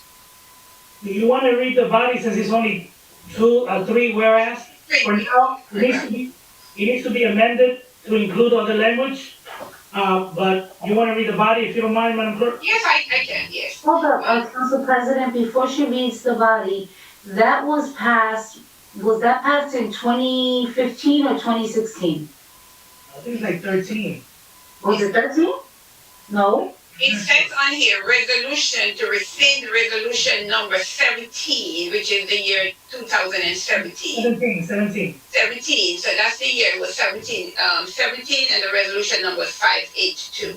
So it was in the year of 1917. Okay, very good. I'm sorry, 2017. Okay, very good. Well, let me explain before we continue.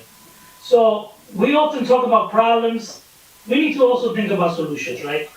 We went up in arms and started talking about how there was an outcry in the community, how these tax credits were given to all these entities without following a process, without doing an RFP, how we didn't go out there and try to get the best project possible where the developers would contribute, to the project also. So what I'm trying to do here is any future projects, any future tax credits from the state of New Jersey, I want the council to have a say. We still will continue to work with the parking authority. If there's a parking component with any of those projects, we will work with the parking authority to develop, those projects with the parking component. But we need to have a say as a council. This is the resolution in 2017 that took that authority away from the council. The process will be a similar process, the administration is gonna have to recommend to us what the plan is after they go to the RFP process, but the council needs to have a say. And again, I didn't come here to complain about things that are getting wrong, not done. I'm here as a councilman to try to find solutions. Council President. I would say that definitely. Council President. I would say this definitely, Council President, that this is something that needs to be done. So I look forward to getting the language and all the information to move on and have it in for our regular meeting for next week.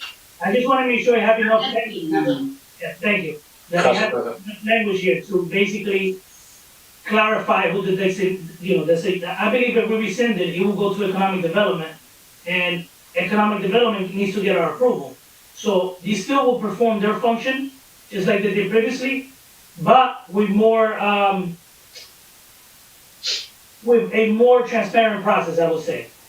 We want RFPs, if we ever get credits from the state, we want the best possible projects for the residents of Paterson, and we as a council is gonna have a say if we entertain this. Council President. Councilman Velez. Council President, knowing that you already discussed it in the floor with us, you already got the consent of myself, Councilwoman Davila, and I see Councilwoman Mintz shaking her head yes, we should put it for the first reading as soon as this draft. I don't have any language, Councilman Velez, so I'm not shaking my head yes. I don't have the language. Also, he mentioned my name, he said Councilman, and I agreed to what he said. Oh, okay, I just want to make sure, I saw your beautiful glasses shaking, yes. I'll be warm tonight for you, Councilman Velez, but I don't have the language, so. She doesn't have the full language, but I guess she was in the discussions of finance, and at least she heard the concerns, and that's what we're doing here. So if there's nobody else, let's entertain it for, so I see Councilman Jackson raising his hand, and Corporation Council also wants provide some input. Councilman Jackson, you wanna go first? I yield to the young lady. Thank you. Corporation Council.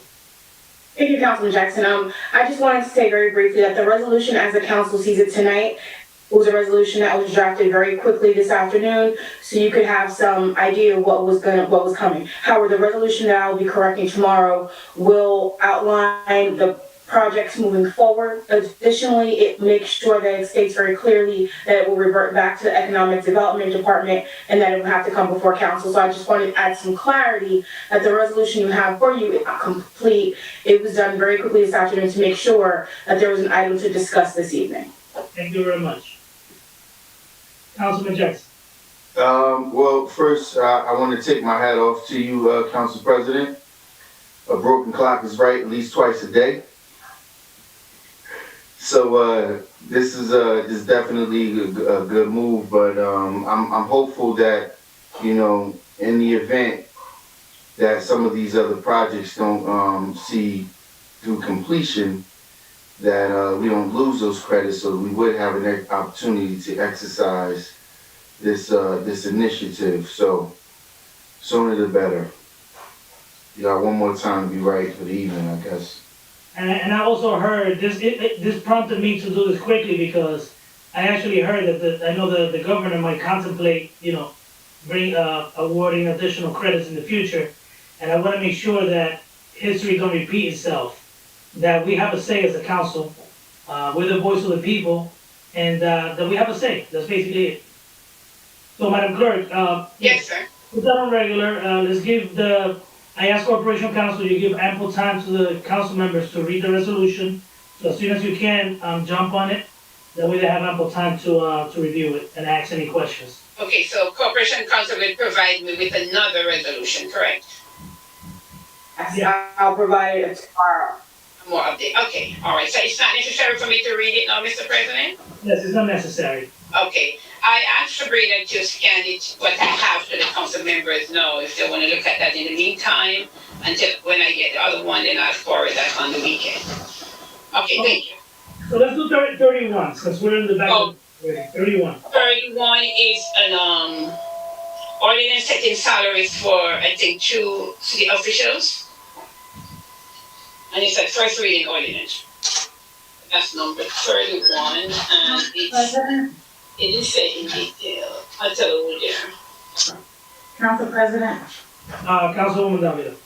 for future, if I may, and I understand this is a first reading ordinance, so ordinances fall a little different, but, I do want us, just whenever there's anything pertaining to personnel, that there be also a section for personnel committee items, okay? But I do also want to put on record that you were at that meeting where we were discussing in the personnel committee this item. Just wanted to just put that on record. Why are we at now? We're doing number 31, which is we modifying the ordinance, the salary ordinance, but only to reflect a change in the tax assessor, tax collector. The way it reads, the current ordinance we have a salary for $70,000 for a tax collector, and there is no way someone's gonna come to Paterson, full-time tax collector, with over 22,000 items, tax items here. There's no way we're gonna get them from 70,000, so we have the need to modify that. Also, we're looking to hire an engineer, and that range, it says 150 to 170. Why we didn't leave like a bigger gap in the range? Because if you have someone that, and again, our goal is to always hire someone that's really qualified, but I don't think $20,000 difference in the range gives you enough wiggle room. I think we should lower the bottom number, lower a little more, maybe to 140. That's just my opinion. You know, because I see places where they get engineers when, you know, not with the extent of the engineers that you have in mind, but that's just my opinion. Council President, are you saying do increase or just keep it at 170? No, we leave it at 170, but decrease the bottom number. That way, any administration in the future has some flexibility, you know, to offer someone less that doesn't have the amount of experience. Because right now, the way it reads is you start at 150, no matter what. So, Council President. Councilman Velez, hold on. Councilman Velez, he's been asking for the floor. Councilwoman Khan, and then yourself. Councilman Velez. Thank you, Council President. So I have a couple questions about this. Madam VA, what is our current tax collector's salary right now? Councilman, we don't have a full-time tax collector. So the person that's doing the job, how much are they making? I can get the details. Maybe Madam Sharon might have the specifics, because I do not believe it's a full salary. No, forget about the full or part-time. Someone's doing the job. How much are we paying that person for doing the job? That's what I want to know. Okay. Someone's collecting the taxes, correct? Is Marge there? And it looks like Marge might have already signed off for the night, but I can get you. The person that's doing the job, Councilman Dorothy, is part-time. He comes from another town. That's why she mentioned that it's not a full-time I salary. know, but when I'm looking at something, right, we look about saying we're gonna be fiscally responsible. If someone's doing the job, I have not, I don't, is there a difference between a part-time or full-time? Is this part-time person not getting the job done? Are we not collecting? It's not even about that. A city this big needs a full-time tax collector. There's a lot of things that need to be addressed in that department also, Councilman. And I even heard some people from the community saying that they cannot wait until we get a tax collector. So. March came back. I'm not finished. Council President, I've been very quiet this meeting. You're very. Sure. So, I would like to know the functioning of what's the benefits for the city with a full-time compared to a part-time. That's a fair question. As Councilwoman at Large, Dr. Mims always says that I need an analysis to see what we're gonna gain for making the change. And the city engineer. So the city engineer, I'm quite shocked that this is in front of us, because we've been looking for a city engineer for how long now? I've been on the council for 2 years, and I've been hearing that we're gonna hire an engineer. It looks like we're looking for a brain surgeon or something. Other towns have no issues hiring engineers, but for some reason, the city of Paterson, we can't find anyone to come work for us, right? Madam VA, didn't we go offer an engineer? Yes, Councilman, we are in the process of being able to make an offer. The question is, we need to include a salary range into the salary ordinance. We are ready to move forward. The current contract runs out at the end of November. We're ready to hire for December 1. So my question is this is what I'm trying to say. Mm-hmm. See, this doesn't look like a fair process, right? When did you post for this position? The old BA was leading the search. How long, right? So how long has it been? We posted twice for this position. So I think the first time, I don't know exactly. I think the second round went through the fall and the spring of 2020. So the first round, you didn't like the candidates? There wasn't a candidate who was, well, at that point, we did a couple different things. We wanted to have a broader base of candidates. And then the second round, what happened? And then the second round, we did have a broad base of candidates, and we had conversations with a few of them, and it didn't proceed as we had hoped. So did any? But there were lots of different variables at play at the time, and so, but we are proceeding now. So it looks like, this is why this is a title, this position here, right? We're looking like we're gonna amend an ordinance to bring someone that we finally, has any candidate said, I don't wanna come here in the first 2 rounds because of the prior salary? I don't know. That wasn't necessarily part of the conversation. There were other considerations at play. So that But as we look to move forward, the candidate was one of the people who did apply. So I agree with Council President. You're coming in and you're bringing in someone at $150,000 as a bottom pay for this position. Doesn't give the administration the flexibility to negotiate. You put it down to 130. You can still give somebody 150. You can still give somebody 155. You can still.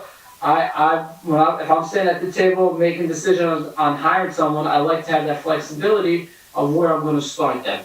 Well, going at 150, you may get somebody young one day. It's not now. We make ordinances. We can't think of what we're doing right now. We got to think of what's going to happen 10, 15 years from now, right? So a mayor may come in one day, hire an engineer at 23 years old, right out of college. Right, so for some of them, this is an entry-level position coming into a city. Some people start like that, but then they're going to be starting at 150, and that doesn't allow them to grow. So I agree with the Council President. I think the starting salary should be lower on that. Council, we're happy to make that adjustment, and if we want to, I don't know if there's consensus, if we want to do 130, happy to make that adjustment because it does give the flexibility. I think 130 is a good idea. Council President. Councilman, Yeah.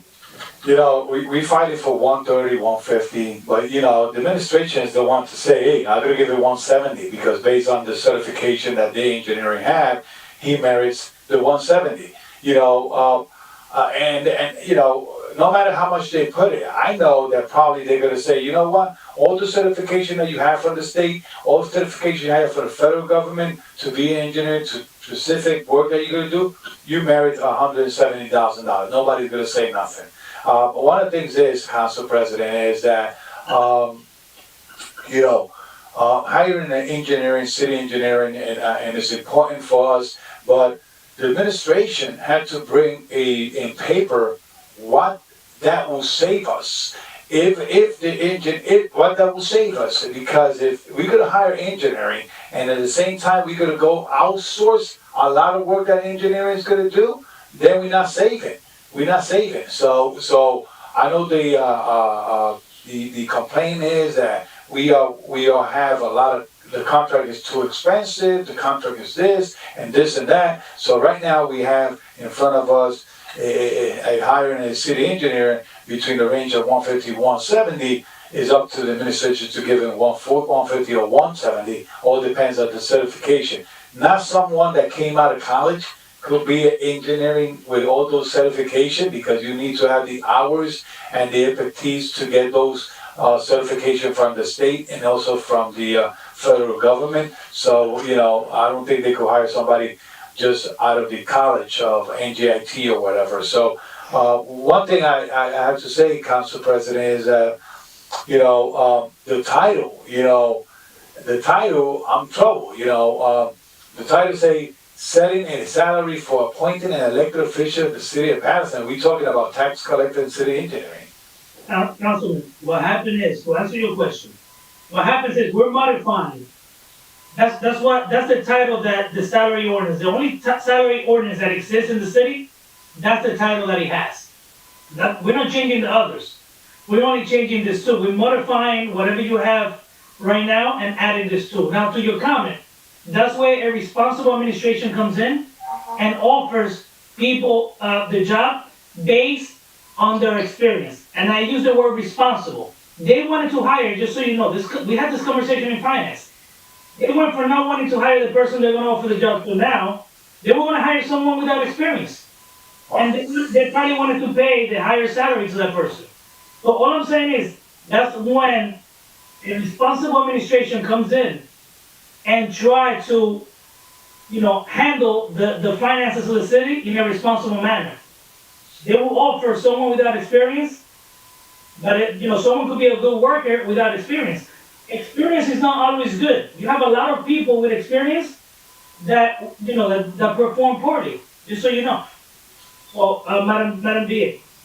Yes, Council President, I would just like to address Councilman Velez, and yes, my apologies on this one. We did bring this forward in both personnel and in finance, and the attachment I see did not make it into kind of the backup for this ordinance that details the actual setup of the engineering division, so that it's going to be multiple people, it's going to be staffing, and it does detail how we do save money for the taxpayer for this. So I will make sure that is included for the vote for next week. Thank you. All right, Councilwoman Conklin. Thank you, Council President. I just want to ask, I think it was the VA. You said that we have a lady that comes in to do the tax collection. There's certain things that tax collectors have to sign off and so forth. But I think we haven't had one in 2 or 3 years, I'm not sure. But how much did the previous person who retired make? How much was her salary? And I do know that our CFO has joined on. she might need to be unmuted, I'm not exactly sure. But yes, we haven't, because one of our challenges has been to find someone who had the fiscal year certification, and that's why we weren't able to hire anybody exclusive to Paterson. We were sharing somebody who had a full-time job somewhere else. And I know that process was going on for maybe 3 or 4 years. I don't know if our CFO knows what the full salary was before, but if based on the salary ordinance, it was, kind of in the $77,000 range. I don't know if they had additional pay that was under. Oh, here we go. Here's this. Yeah, I'm not finished. Hi, I'm sorry. Wait, Marge, please. Okay, the problem was that we needed somebody with a fiscal calendar year certification. Now that we've gone to a calendar year certification, it would be a lot easier now to find someone to be the tax collector. So Marge, my question is, I know who the tax collector was before she left. My question is, what was her salary?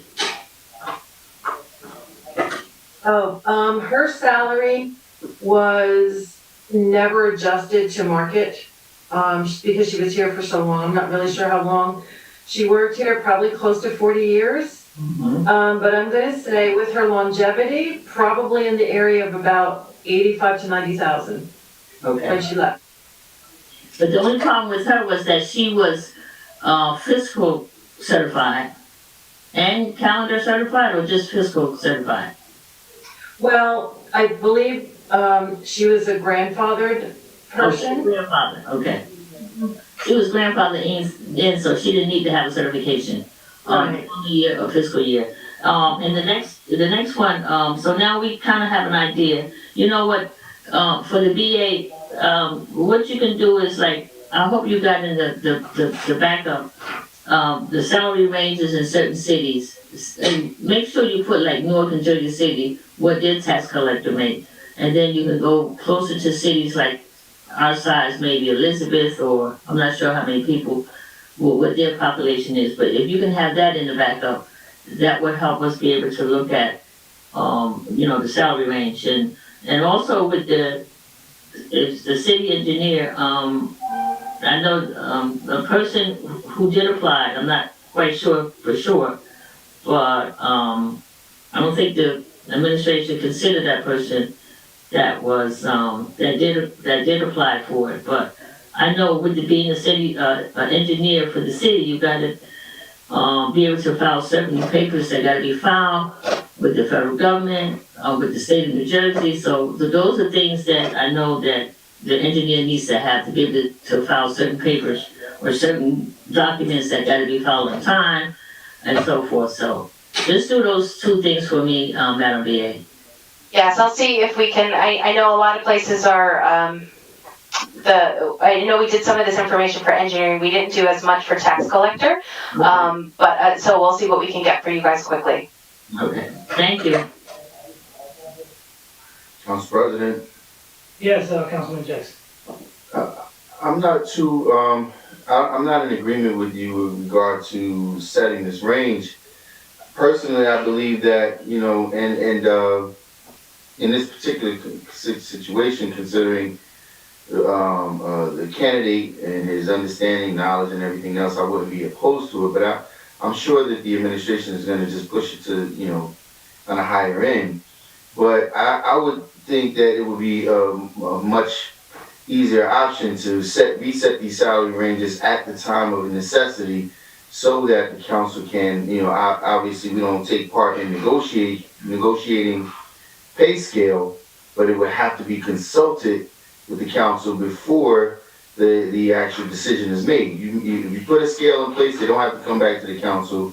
It's already an ordinance in place, as opposed to setting an ordinance and setting a requirement that when these specific positions are required, that there is a necessity to revisit the ordinance as per, each hire. That way the council has an opportunity to weigh in instead of, and I'm not saying that with this hire.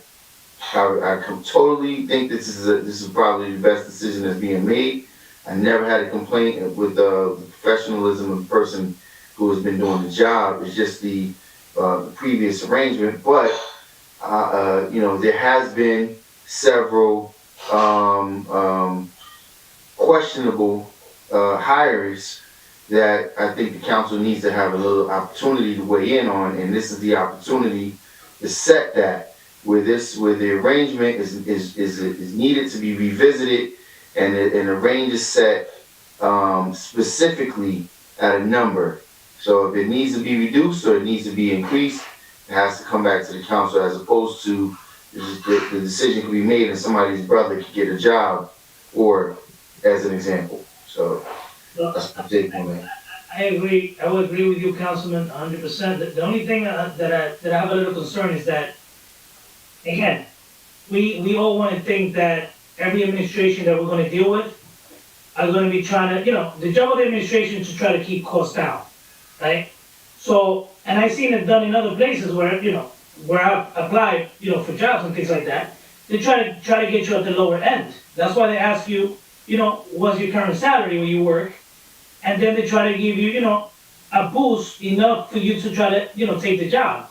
And I know we have had a bad experience so far when it comes to this administration, but at the same time, they cannot negotiate. They cannot offer someone's salary an amount without having approval for us. Example, they do this interview, right now, they interview someone, and before that person could accept the job, they gotta make them an offer, right? And he might vary, that person might turn it down, so they would have to come back to us. And again, I'm not saying that we cannot do what you're stating right now, that's something to think about, but it doesn't give them at least the flexibility to negotiate with any candidate. That's why I agree with Councilman Abdelaziz that it should be brought down to 130. And I just hope that the administration, not with this particular position, I agree with you, this is a qualified person, but if we were to entertain other ranges in the future, I don't trust that they would try to give people the lower end. They would try to give anyone, experienced or not, they would try to give the higher end. So I share the same concerns that you have, but given that we already know who the person is that they're gonna hire for this one, I don't mind, entertaining a range at this time for this position. So if there's no other discussion, let's move it, so we'll go on regular also. Well, actually, this is the first reading. Yes, the first reading ordinance, so. So, Mr. President, yes, I'll have it okay for first reading. Will there be an adjustment to this ordinance to make any changes before the meeting? It's still 130 on the bottom number. Is that for the engineer? Yes, on the bottom number. So engineer begin at 130. Is there another number? No, that's it. The bottom range is 130, so 130. For the engineer? That's for the engineer. Okay, so the tax collector is okay, so, okay, thank you. And no one showed any. Madam Clerk, I'll also provide that ordinance change in the morning. Yes, thank you, yes, okay, thank you, Madam. So let's go to number 30, Madam Clerk. Number 30 is, for public works. It's, resolution authorizing the mayor and the clerk to execute a site assessment agreement between Paterson, City of Paterson, for the estate of Frank Condo. And this is for the installation of 9 1-liter wells.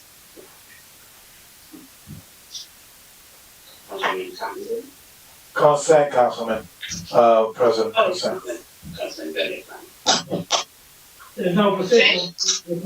Yeah, that's a normal thing, normal Okay, world. and say this, okay, thank you. There are 2 more for public works, there are 33 and 34, but those were just a draft that we have. I don't have those right now. No, you didn't have, we just had a draft of those 2. They were given to me at the cabinet meeting yesterday. Not the rentals we talked about earlier with Harry. It's solid waste. Got it. Is it correct, Council President? Yes, we discussed those in finance. All right, that normal contract, that. Can you at least, since we don't have it, can you at least? No, yeah, we have to let the council know what it is. We have, the situation that we have now is, we have 2, it is a station where the garbage is, the disposal of the, you wanna give an overview, Yes. Harry, go ahead. Good evening, council members. Thank you, Council President. You have the recurring contracts for the disposal location of a garbage collection. We went out to bid. It was trying to go out to bid because the existing contract, it will end at the end of this month. So they had two actions. Number one, Covanta will take all the trucks from Rosselli that will go to the Fulton Street location in Paterson. Option two will be to Coastal, also from Paterson, which will receive all the pickups that the DPW does, let's say the citizen call for any dumping, construction debris, everything that they put on the site that can regular garbage collector cannot pick up, DPW does it, and the disposal location in Coastal. Same thing like we did 3 years ago, and this a new contract, and the reason a request to be considered for the fact, like I have mentioned before, the existing contract will end. The extension of the existing contract will end at the end of this month. So the idea is to start November 1st. And respectfully, I will request from the City Council to consider it just because of that. Workshop today is regular meeting, so we'll be ready to, the places will be ready to receive the solid waste on November 1st. Council President. Councilman Velez. Now, knowing that Mr. Harry Zavallo stated about dumping and you know, and it's a good idea I want to bring, I hope Aldo Z agree with me. Why we cannot do like other cities do, like our residents could take anything that they want to dump into this site, proving the address, proving that they are residents of Paterson. You know, Clifton has their own recycle site. Resident could go from Monday to Saturday and dump their recycling in different containers. I made a video, I put it on my Facebook. We should have that accessibility too. Sir, Mr. Director, can a resident of Paterson can go to the city yard and say, listen, I want to bring this recycle because the recycling truck forgot to pick it up? Of course. When? Days, given days. Monday through Friday, 7:30 to 4. 7:30 to 4. What's the location? 402 East 16th Street. Okay, where the people could take garbage material or construction material, etc. They have to give it up themselves. Give it out themselves where? Wherever the contractor usually takes, if they're doing a job in the house, the contractor should take their garbage with them. So you don't think that residents, probably the contractor do not have, they don't want to pay more for disposing their construction, and because the contract is going to be higher, and they say, well, let me dispose it myself, and instead of giving those revenue to this company that is a railroad, we could get those revenue ourselves. You know, like every truck, every individual that goes and pay, what's the company, Waste Management, or the one in East Railroad? That Aldo Z put the name on the street there. Gator. You know, people go there, pay $95, $100, all depends what they want to throw out there. You know, why we cannot create a general revenue to us and have the site that Covanta is going to have for the truck to the city, that the city resident could go take anything that they want to dispose of instead of putting it in our sidewalks. Councilman, I don't follow you on that one. I would disagree with that. So one thing I'm going to agree with you, you probably could agree with me, Director, is that if we don't find a solution how to make it accessible to the city of Paterson resident to dispose their garbage, you could agree with me that we could have a filthy city with nobody picking up whatever is on the road, whatever is on the trees or whatever. You could agree on that, right, Director? Because if we don't get solutions for the city residents to dispose of their garbage, and we are lacking to pick up those and the company that collect the garbage want to pick and choose what they want to take, or if you don't pay them, they won't pick up that garbage. You know, how are we going to keep our city clean? That's two different things, Councilman. If somebody's doing a renovation project in their home, they should put into their, whoever they're contracting with, the removal of the garbage. Mr. Director, let me tell you an experience. I don't have money to fix a stairways in my house, okay? So hold on, I'm gonna give you experience, all right? And I don't have the money to pay a contractor out there to do it. So I do it myself because I before being a councilman, I know to hit a hammer and a nail and I fix it. But I wanna throw away the old wood. And the garbage collector will not pick it up. The city of Paterson will not pick it up. Me as a resident have the right to throw it out in some place. And I don't want to throw it in the garbage on the street. I don't want to throw it in an empty land. I want to throw it someplace that I don't get a ticket. Where should I take it? I wouldn't put that bill on the taxpayers of the city of Paterson. If you're gonna do a project in your personal property, you should pay for the removal of the garbage. Thank you. I hope that goes across the board and we don't have employees going to the city yard and dropping in their own cars. Absolutely not. I got evidence, Director. I got evidence. I got evidence, Director. Councilman, listen, you do have a valid point. Listen to me for a minute. You have a valid point. This is something worth exploring because in this city, everyone just grabs the stuff and dump it anywhere. Your situation, people will put it in black construction bags if it fits there, and they will throw it out. We'll end up picking it up and then paying this company to dispose of it. So you do have a valid, it is worth at least discussing. Not right now, but let's do some research on what you just stated, and it's worth exploring. I think it's a good idea. A lot of people do a lot of the fixing on their own in their houses. Councilman Delacis.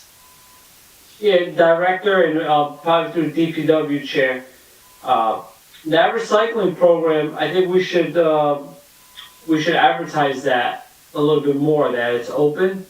I think that, I didn't know that people could go to the yard. For my ward, I'll be honest with you, we have waste management. They put out dumpsters and everyone goes and drops it off there. It's very neat. I mean, residents go there, you drop it off. They have a plastic one, a cardboard one, right in front of it. They make money off of it, I guess, right, for recycling, but I've seen businesses go there and dump and they take it in. And it gives you, because now we're weekly, if somebody gets a big furniture order and it's gonna rain, they can drop it off to the yard. So I think the city has one in 6th Ward. We have a recycling company that I guess everyone comes to anyway most of the time, where they put out yellow bins for the public.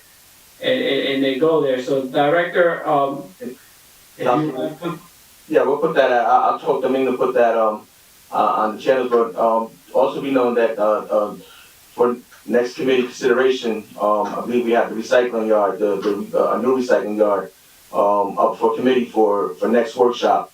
That'll be at the Salt Dome, and that'll be just for recycling purposes only. Yeah, I think that's a good idea. I know the councilman did a video. I see it in my ward but they go to a private company and it's very convenient. People pull right up to the dumpster. Yep. Put it right in. They have one for plastics, one for glass, one for cardboard. That one, just 6th Ward residents. All right. Anyone else? Councilman Jackson, I think you had your hand up. Yeah, Councilman Jackson. Yeah, so to Councilman Velez's point, I mean, anyone who decides to do work in their home, it has to be equally responsible. You don't go to Home Depot and just say, I can't afford to purchase the wood and just walk out with it. You have a responsibility to discard of, the waste. Secondly, there are a few companies that will allow or permit for a paid dump for people who don't have a license to do so, a state issued license that most people need for the DEP license, correct?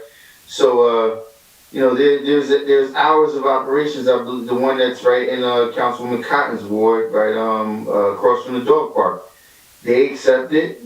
They're a little bit higher. The one that's down on 5th Avenue, 5th and River Street, they're a lot lower. They don't take any wet garbage waste, but their rates are a lot lower. You are required to have a DEP sticker to go to that location. But, I mean, I don't think we should be going out of our way to pay for, for the most part, I believe a lot of the dumping, there is some of that that's happening, but a lot of the dumping correlates directly to the illegal construction. What needs to be revisited is the introduction of the ordinance that I worked on a couple years ago for requiring whoever pulls a permit has to also have a disposal permit as well, and they have to account for where they put their waste. So if there's construction, there's going to be debris, and wherever there's a permit approval, there needs to be a debris permit approval as well, and there could be an assessment done by the square footage of the repairs or the renovation done, and how much required disposal would require, and that person would either have to show a dumpster receipt and or receipts from the appropriate waste removal locations, and I think that'll serve a much better purpose. Councilor Jackson, that transfer station is actually in the first ward, across from the dog park. But those trucks come through my ward just to get to that transfer station, and they tear my streets up. It's across from the dog park. It's a huge transfer station. Yeah, I know. I think it's called Panther, I believe. Panther, yeah, it's called Panther. Alright, can we continue now? Mr. President, how would the council like to proceed with 33 and 34? No, regular. Actually, no, it was a consent. Both are consent. I have a question for Harry, who will provide me with the original resolution for 33 and 34? Tomorrow morning. Yes. Monitor. Okay, so consent for 33 and 34. Thank you. Okay. First reading ordinances? There is, do you want to go back to the first page, Mr. President, or there's a first reading for 30 minutes that we had saved and it went back on the agenda tonight? Which one is that? 35. Council President, that's the 30 minutes that we spoke about. Yeah, leave it on. Okay, leave it for first reading? Yes. Okay, you didn't have an updated agenda, Mr. President? No, I don't. Sabrina, you put it on his desk? It's on your desk, I think, somewhere there. Yeah, you're right. Sabrina, it's somewhere on your desk, because I did tell her. It's okay, we're almost done now. All right, so 35, did you want to move on to the 36 for March? That's the one for March? 36, what's 36? That was the best practice. 2020. Best practice. You have a discussion sheet on it. So you guys have a discussion on the 36? No, you have a discussion sheet, I don't know. What I'm saying is, does the council want to discuss number 36? It's best practices, it's done on a yearly basis. Yeah. Well, I guess, put that on regular, Madam Clerk. Yes, and the attachment was sent out on Friday. They didn't have the resolution, just the attachment. Okay, so regular for 36? Council President? So we can, okay. Just really quickly, I don't want to elongate it, but for 36, in our Finance Committee, I made a recommendation, so I'll put it on record to our Madam BA. This is a process for the transitional aid with the state, but I made a recommendation that we develop our own internal best practices checklist to make sure that we do things right the first time, and that we make sure that we're operating within the standards of what is required in the city. So I made the recommendation in the Finance Committee when it was presented to us, I think, 2 weeks ago. So I just wanted to put it on record again, because this best practice is connected to the transitional aid process. But I believe that we should be doing it just as an administration and as a council as well, on some things that we can put in place to ensure that we're operating efficiently and effectively. So I just wanted to put that on record, Council President. Thank you. Okay, so we're back to the first page, Mr. President? Yes. Okay, so, yes, first reading ordinance number 4. establishing Employee Appreciation Day and monthly recognition program for all employees. So, yes, Councilwoman Davila. Council President, I would like to remove that item. That is something that if anything is gonna be pertaining, I think it should go through the Personnel Committee. And just for the record, for years, we have been recognizing, we have discussed this. You actually were part of various conversations when you first started. But previous to that, this item has been discussed in finance. It's been discussed before with our BA in terms of evaluation, employee evaluations. Madam BA, we've discussed this as well with you in the past that, these are things that we should be doing. And that has always been a conversation, we're gonna do that. And I remember when Michelle was here, from the personnel director, she said that she was working on that. That was something that needed to be done. So I just feel that this item should be removed and we should have a discussion in the committee before it's put forth. Because I have mixed feelings in terms of establishing an ordinance. I mean, when we should be establishing ordinances for other things that are in dire need in the city. And I feel that, the administration, for that matter, would be the governing, the body, I would say. The administration would be the body that would bring forth such recognitions, if I could say it that way. And to have the city council, this is what I don't really want to discuss it now. I think it's something that should be discussed in our committee and then we can move forward. I spoke to Councilman Velez, I spoke to Councilman Jackson as well, and they're part of the committee, and it's something we should be discussing there. Council President? Councilwoman Mims. I absolutely disagree. I have done an exorbitant amount of research. This is nothing new. It's only new to Paterson. If you do research, as I have done and worked hard with my aides and my assistants, I commend them. There are other municipalities all over the state of New Jersey that do this, and it's an ordinance. It doesn't have to go through Personnel Committee. It's not a Personnel Committee regarding hiring.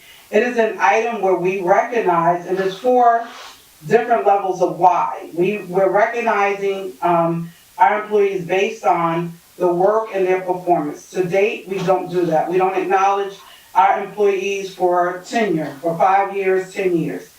It's to increase the morale and develop greater working relationships, which we know we lack.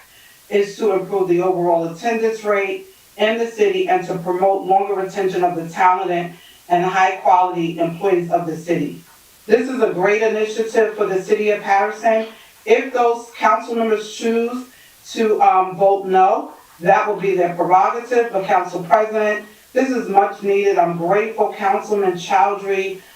We had a discussion that he is co-sponsoring with me on this. I've spoken to employees through every department of the city. We have about 2,000 employees. They're really excited to know that this is something that is being put in as an ordinance, as a law. We cannot wait to say maybe they should, maybe they shouldn't. In the years and decades, it has not been done. When it becomes a law, it is mandated, it is required, and this has been something that's been worked on. Corporation Council knows this was not even drafted by Corporation Council. It was given to them for review. We were diligently on writing this. This was handwritten for this great city of Paterson, where number one, it's a recognition program to identify the great work. It is an employee appreciation day in the month of May, which the administration can select whatever day, and milestone awards. Our employees deserve to be recognized. When DPW is one of the hardest working departments and underpaid, we call them, they get called, texts, emails, they get social media posts, and they respond to some of the most egregious things that are going on in the city, and they're not getting hazard pay, essential pay, so forth and so on. Council President, this item needs to remain. If council members choose to vote against it, that will be their prerogative. but I take offense to the fact that we do not want to acknowledge the great work of our employees, and this does not need to go to personnel. It's not a personnel, we're not hiring, we're not looking at salary ranges. That's not what the purpose of this ordinance is for.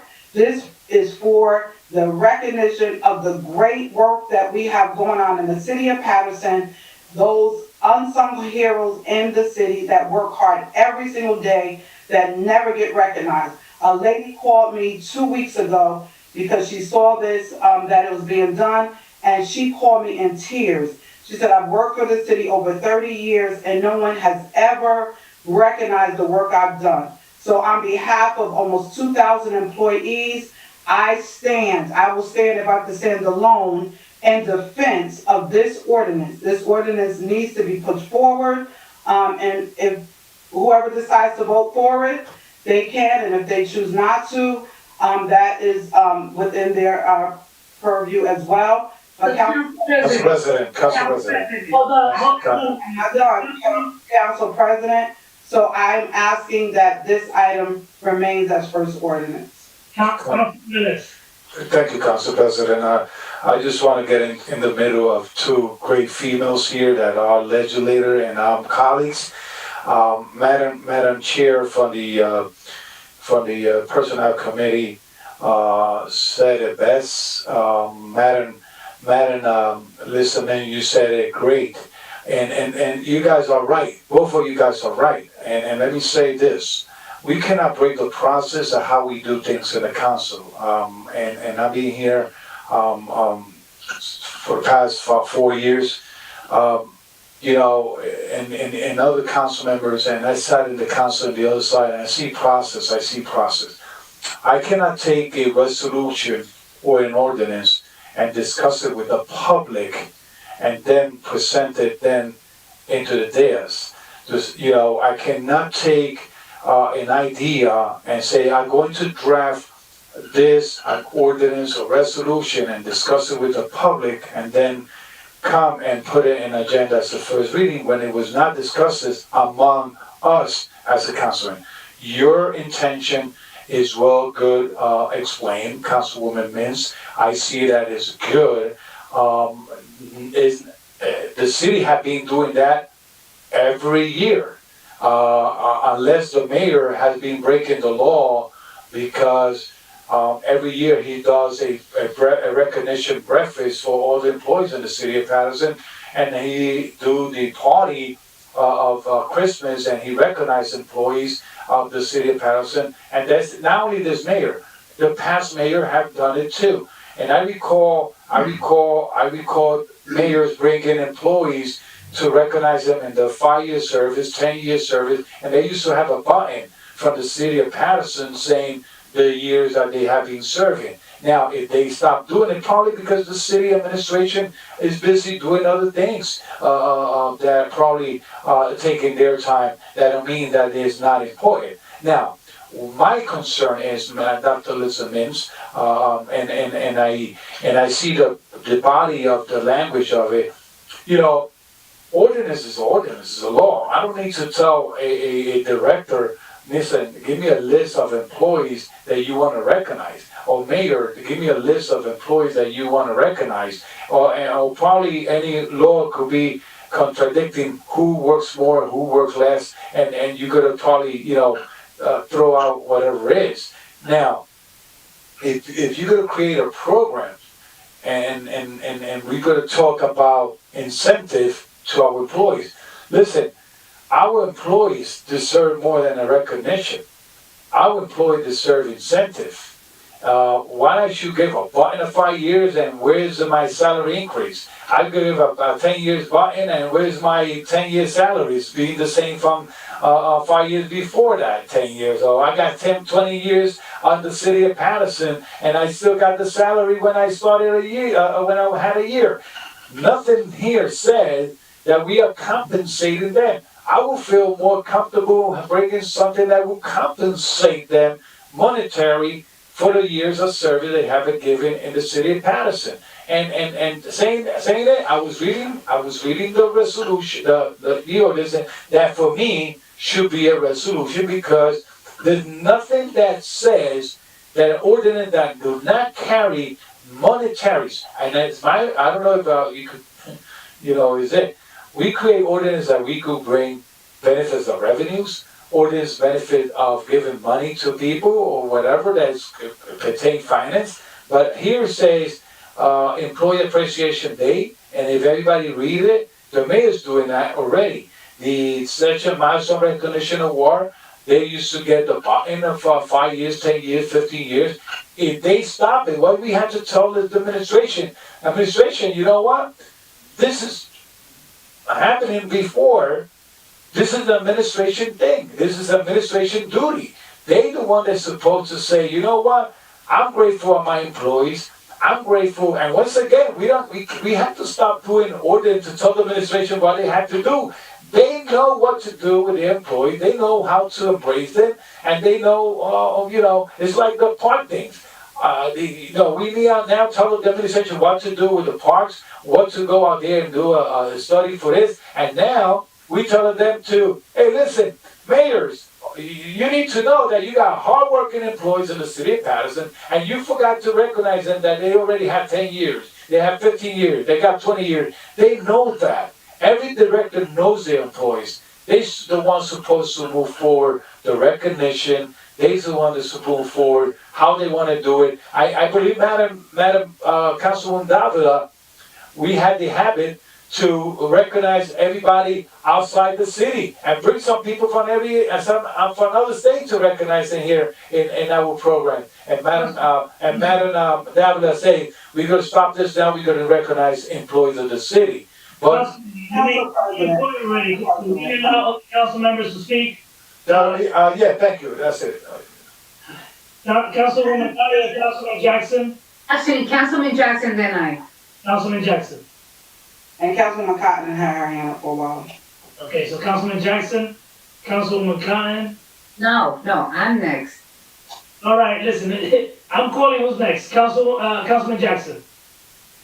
So, first, Council President, and to the public, let me apologize for this moment, because I'm far from petty. In fact, most of the time, I really care less.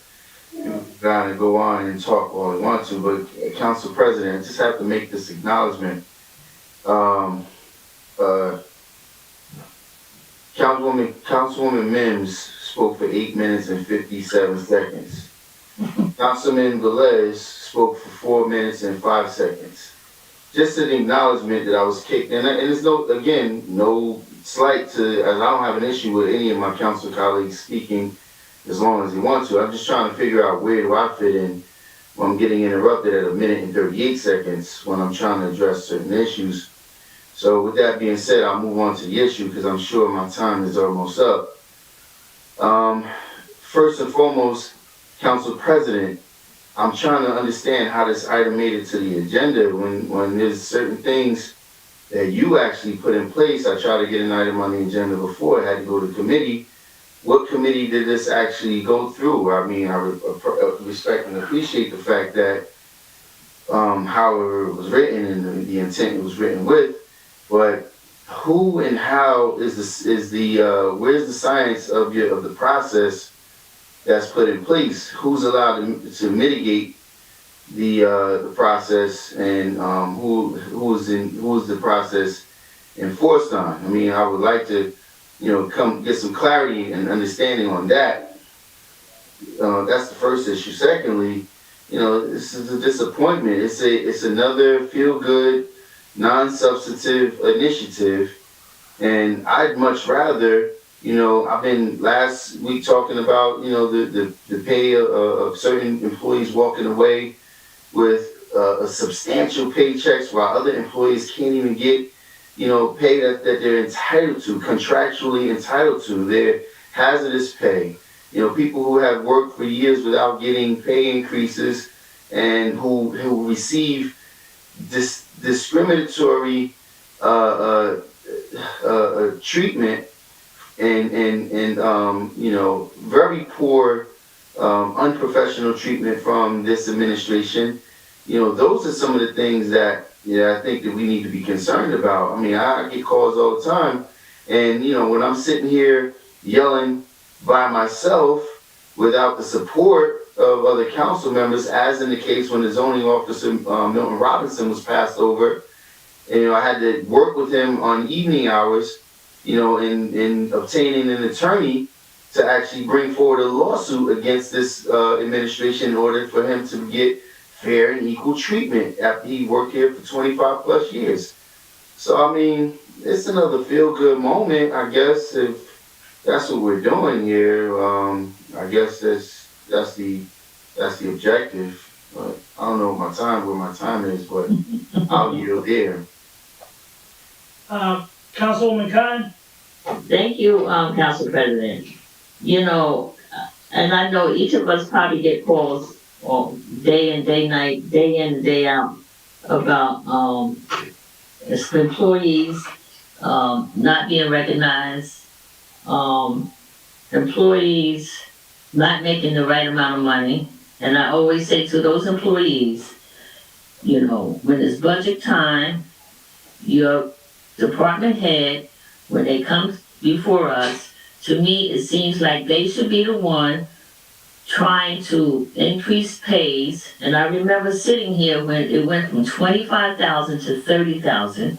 You got people here 30 years making not even 40,000 yet. So employees do want to feel like they want it. They do want it. And we have many, many, many good employees here. Right now, last year, 2019, all 19 union contracts expired for the city of Paterson. I have no idea where we are with any of those contracts. And you would think that when they're in negotiation, that they made sure at least put some raises in there for some of those employees who's been there 20 years, who's been there 25 years, who's been there 30 years. They can put that in. When you go in there for negotiation with all these contracts that we're up for now, that someone would put something in there for them. And for now, employees do want to feel like they're wanted. They do want to feel they are important here to the city. And we all get calls from the employees, and I know majority of them work really hard. And we get calls about people being treated badly. We get those calls too. But I believe that we need to recognize, I don't remember ever sitting up in here in the city council, and they have a program where somebody got something for 5 years, or somebody got something for 10 years, or somebody, I don't remember sitting here for the 8 years that I've been here. One of the programs that we had with, when Council Davila was council president, when she recognized city employees, which was a great idea. But I believe that we need to recognize our employees. I would say leave it on the agenda, let the vote fall where it falls. That's how you feel. But I'm telling you, employees out there, you are on the union contract. You have to let your union fight very hard for you to get what you need to get. Your union is the one that has to fight for increases. We as council members can't give you increases like that. We need your union to do what they need to do. And I know for a fact that employees do want to be recognized, that they work hard, and I know that. So that's my opinion, and as we all say, we all have our own opinion. So no one don't need to say how they feel. You talk how you feel.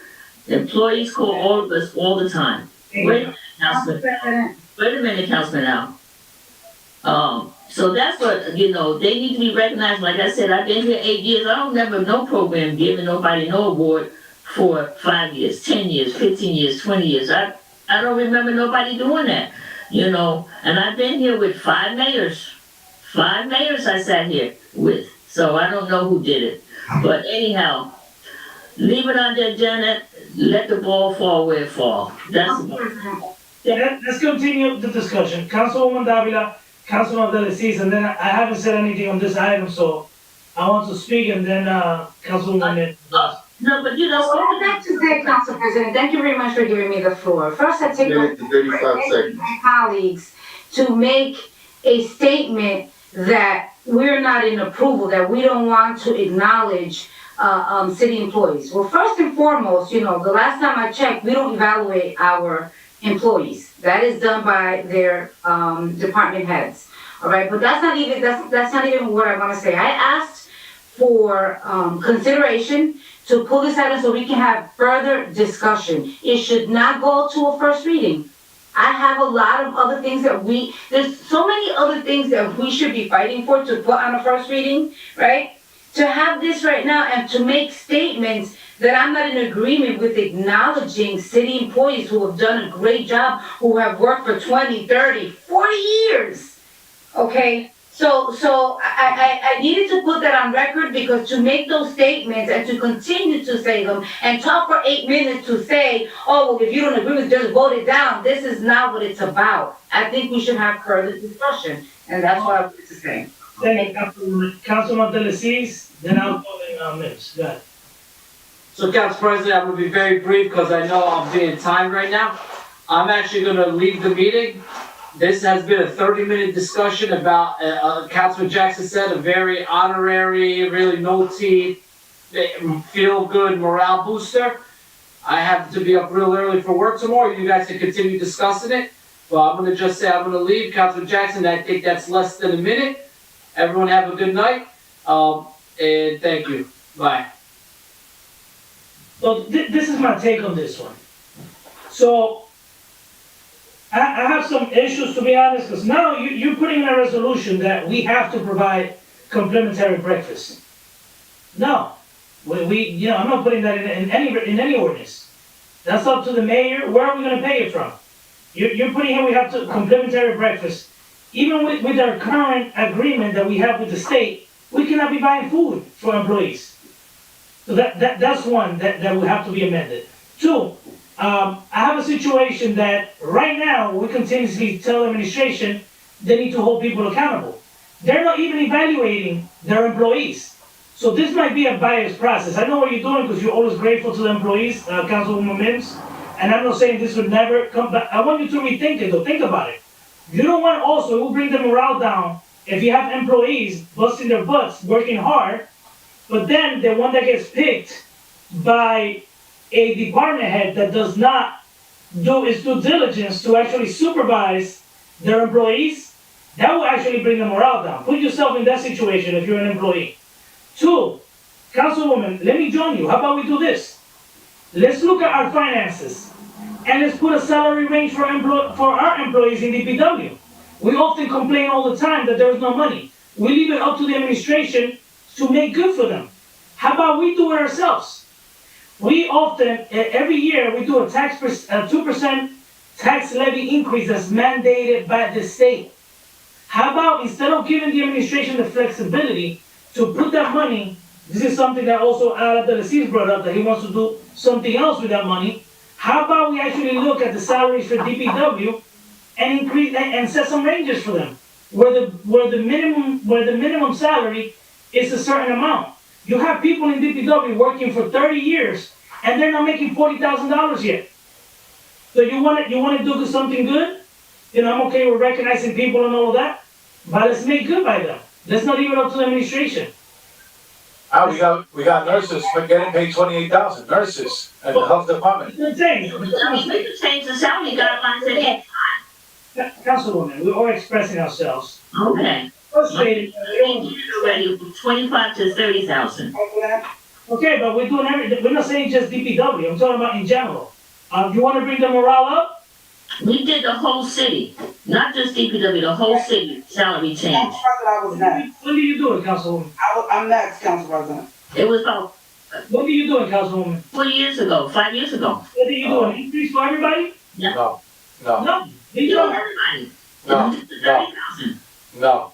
Who was it, Councilman Velez? What happened is, Madam Ruby Cotton, is that they spoke about the contractual with the unions, and the unions had to agree with the past administration and at that time was Joy Torres, okay, and not Jeffrey Jones, way back to Joy Torres, and they had to go back to contractual to see if they could level the starting salaries from every department. but it's still, Nelly Paul, I remember Nelly Paul saying that, still starting like that, even not matching whatever the surrounding city was getting paid, so it's low. No, I haven't finished, but this is the situation. Okay. This is the situation. We're talking about the morale this and the morale that. You wanna bring up the morale? Let's give them money. Give them a fair living wage. That's right. Increase X amount, put a plan together. Cut some places and allocate some funding somewhere else. But that's how you increase the morale. I have a concern though that also us recognizing these employees could create some issues when it's time to discipline them. Because 1 minute you can't be a great employee and then the minute get written up for being the worst employee. So we need to have evaluations. We don't even have evaluations in these departments. Council President, let me, Councilwoman Mims, I want to hear this. okay, let me, first of all, let me dispel what was said earlier. That I put it out to the public before it came to the council. That is an untruth. The day that I put it out is the exact same day it was sent in everyone's packet that you should have read, which you had on Friday. It was the exact same day. So it was not put out to anyone before you read it, if you read your documents. So that's not true. There's nothing wrong with you putting something out, though. I know it's not, but I have to put it out because it was stated here, and I don't like things said that are not true. In our legal committee, we talked about this ordinance. I agree, Council President, based on DCA, we cannot provide food. That's why if you read in the ordinance itself, it does not give a dollar amount. It says will be provided in honor of all the employees. It doesn't say budgetary wise, it does not say that. Councilwoman, I don't mean to cut you off, but since you're on that point, that way I don't have to grab the floor again. He says it here clearly, a complimentary breakfast and lunch will be provided in honor. They're doing already. It's something they're doing, so it's not. They're doing it out of their own pocket. Are they doing it? Right, it's not saying that it's coming from a budget, that's why the language of this. Well, you have here, you're making a commitment in an ordinance, that means it has to be done.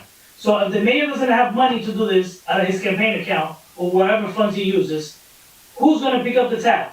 It's been done for the last 10 years, Council President. That doesn't mean they have to do it, they do it because they want to. So, I mean, the language can say it can possibly be done. It doesn't mean, I mean, it could say it's done.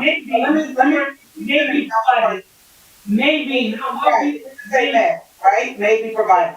But this ordinance, and I agree, because I am the one that's been pushing it for 2 years, that we need to have performance evaluations in place for the employees. So I don't disagree. This ordinance is not saying to celebrate and for someone that's doing a great job so there could be disparaging treatment.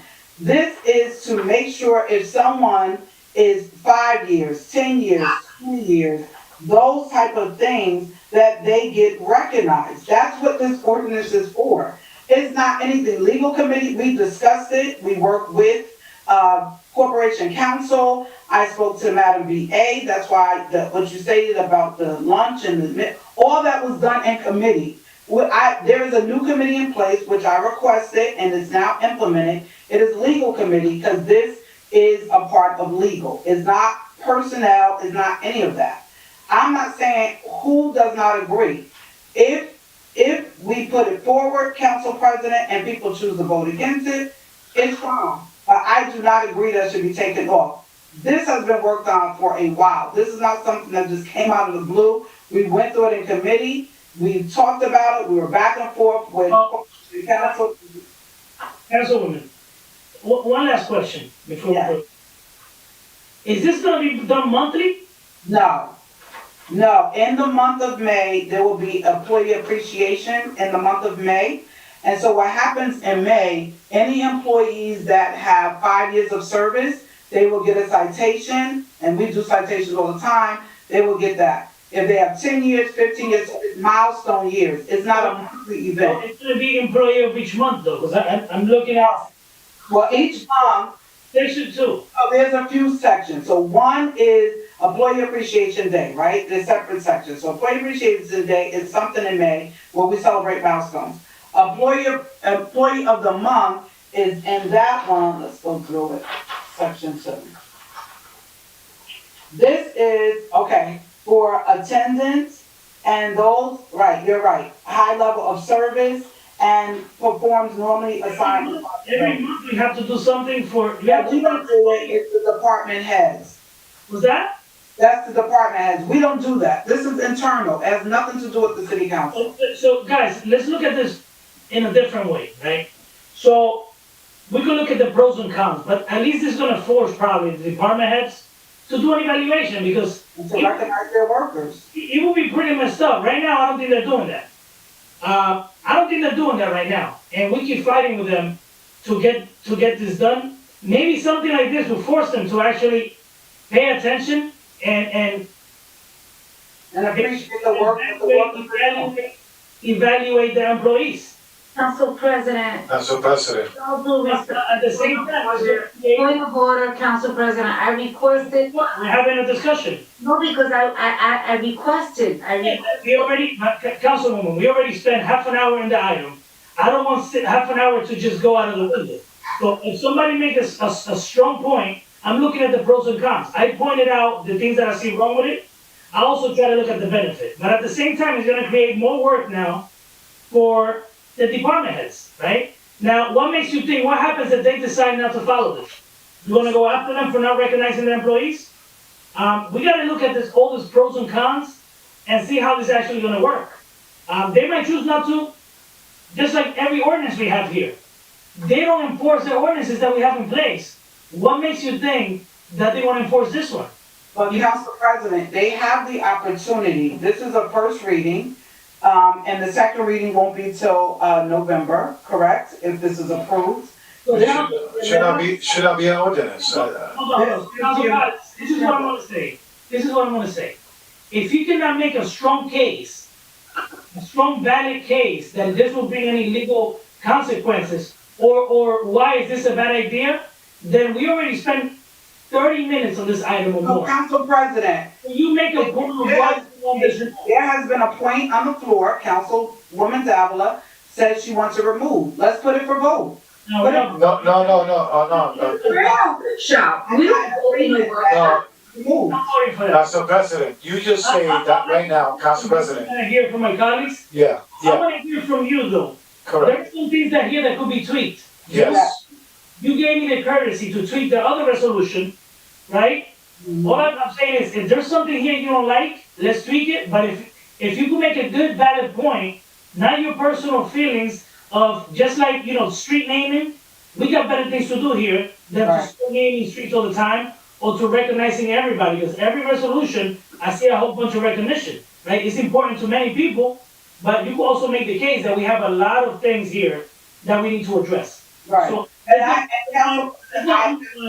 let's not undermine the effort of one of our colleagues, because you wouldn't want that to be done to you either. So if you have a valid case for removing this, I would entertain it. I just went through the process right now. At one point, I was thinking of removing it, but the next minute, I'm like, wait, how does this harm anything?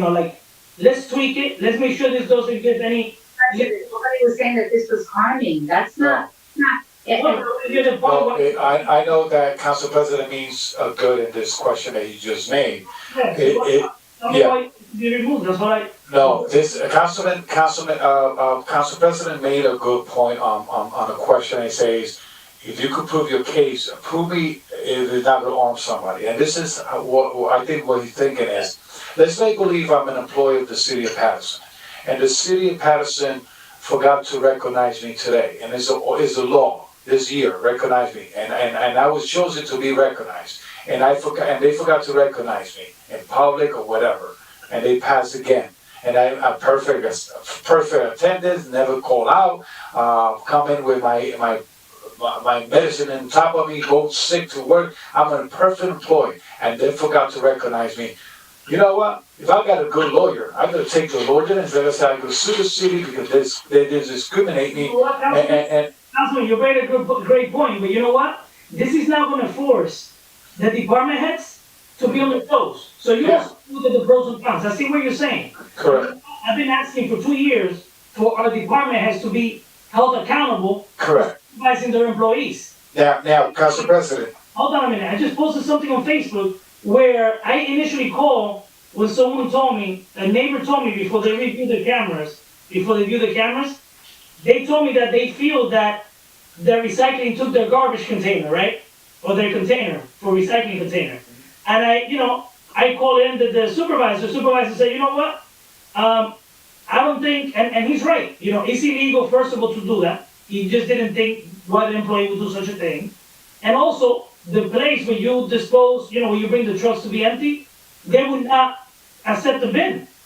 But you know what? When I had to call back to the homeowners and I asked them, do you review your camera? He said, no. I said, could you review your camera if you have one? He said, sure. Sure enough, the guy from recycling grabbed the container, threw it in there, and crushed the whole container. So all I'm saying is, we're not going to prevent everyone, DPW and every other department, from doing things like this, but at least we're going to have performance evaluations, which we should all do. It should be. Council President, and this is, and I know Councilwoman asked for the floor, Council Marissa Dowd, give me just a minute. Councilwoman Mintz, when I speak about something, I do my research. This ordinance was signed by Farrah Irving on October 15, 2020, 4 days ago. You posted on Facebook 4 days ago, okay, that you was gonna bring a new ordinance alert. And you put, and I could put it here, your Facebook post. This is your Facebook post, all right? Now, when I came to my office on Monday, that I received my package on my desk because I don't get it delivered at home, I see this ordinance establishing Employee Appreciation Day #4 in my package. So when I say that you discuss this first with the public, yes, it's a true and real statement. Because I'm going by your Facebook post 4 days ago, and the resolution is dated the same day that you did the posting. So it was not in our package on Friday, because I didn't saw it on Friday on my package. What's the problem, Councilman? We have things on the agenda from Councilman. So to say to me, hold on, I know. Something that we're doing. It was through committee, it was approved to go on the agenda by the council president, and it was put out to say it was coming. Well, matter of fact, this ordinance. Whatever I want on my page, you pay my privilege on my page, maybe I should. Listen, Council President, this ordinance holds three committees. She say finance, right? Now, she says. I didn't say finance, because there's a dollar amount. All right, so okay, I don't know where you discuss it, but let me tell you, if you're going to consider this, personnel should be looking at it because they're talking about employees and what the employees and directors should do with employees. No, it's not we're not hiring or firing, come on, Councilman. You know what? You wanna be in control, you're wrong. You know what's interesting? This is gonna move, because last time I brought this issue with a human service item that was actually kicked out of the committee, it was pushed to community development. I made a strong case that they try to circumvent our authority, because that item initially went to through human services. They didn't have the information. They were supposed to bring it back to human services. Instead, they went around us and took it to community development. Council President? It should be taken off, nobody entertained it, Council President, I was also speaking for others, and I want to say this to you, because again, it's gonna go for a vote. Let the record reflect, Council President, that in any way, shape, or form, I am against acknowledging city employees. But wait, let me just say this. You said to make a good argument.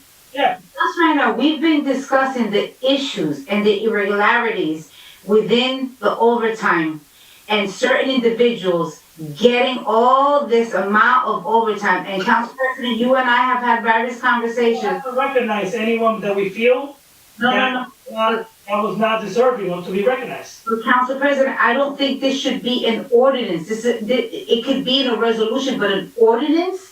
Council President, this is what I'm saying. It should go back and us have more conversation. That is all I'm asking. I'm not asking for it. So right now, it's going to first reading, right? We have a whole week to dive into this. You have time to talk to Corporation Counsel, everyone you need to speak to. It goes to first reading, we vote it up or down, and then we go from there. So that's the end of the story, and we'll continue with the agenda, Madam Clerk. Mr. President, if I may, we're keeping it item number 4 on the agenda. Should I ask legal to make some adjustment to reflect Yes. And the on lunch and the breakfast area? I want a legal opinion if this is gonna bring any consequences, because we're part of, MOU. No, the union Council President, can I ask a question to Corporation Counsel? employees that we have. So I want a legal opinion of if this is gonna come back and haunt us in the future. Council President, can I ask a question to Corporation Counsel? Before she asks, can I just answer, Madam Clerk, for the wording? Councilwoman Davila. Corporation Counsel, when did you have this law meeting?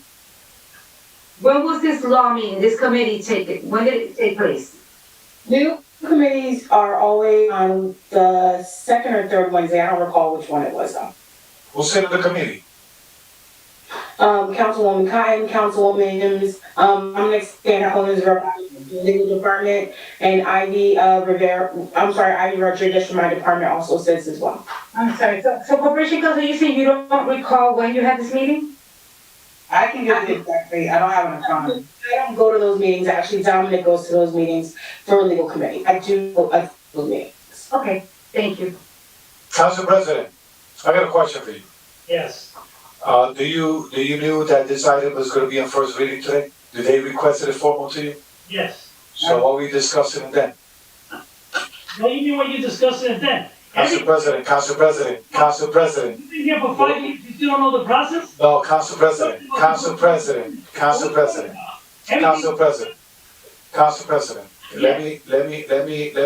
Let me tell you how, probably they told me how to work in this council, right? And I work under different president, Councilman McCoy, Councilwoman Davila, and I believe, somebody else was council president. Every request, and Karen told me, no, you do a formal request through email and wait until we act. Councilwoman Davila the same. Even McCoy used to say, do me a formal email memorandum, what item you want me to put in the agenda. And the first thing they asked, this went to the committee. And if it'll go to the committee, the president at that time used to say, sorry, Louis, send it back to committee, discuss it first in committee, and Tell me then. how to handle it first of all. Oh, okay, that's okay. I just wanna let you know. I spoke to Madam Clerk, Okay. and I gave her the authorization. She's right here in this, I gave her the authorization to put it on. So that's why we're discussing, you Now get the that authorization. during a work day in my job, I have to stop handling my work to review my email during the middle of the day to tell Madam Clerk to, no, I called Madam Clerk and I told her to put it on. Council President, it's the way that you do it. If you know you're gonna put something in first reading, and you know it's gonna create a discrepancy in between councilmen, you should say, Councilwoman, let me talk further with the committee, and then put it on. Am I a mind reader? Am I supposed to know that everything bothers? There is things that I don't comprehend when you start. But Council President, you as a Council President, you know your colleagues. You know where this is going. I'm a mind reader now? Unbelievable. No, well, you're working with us. You know where this is going. Council President, may I just answer? Listen, we already said that this could be modified, just like anything else could be modified for next meeting. Some language could be changed. We already specified some.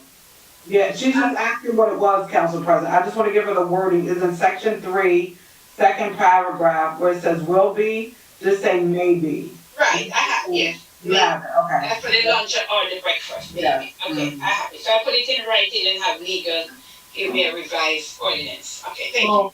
So let's continue, please. Let's continue.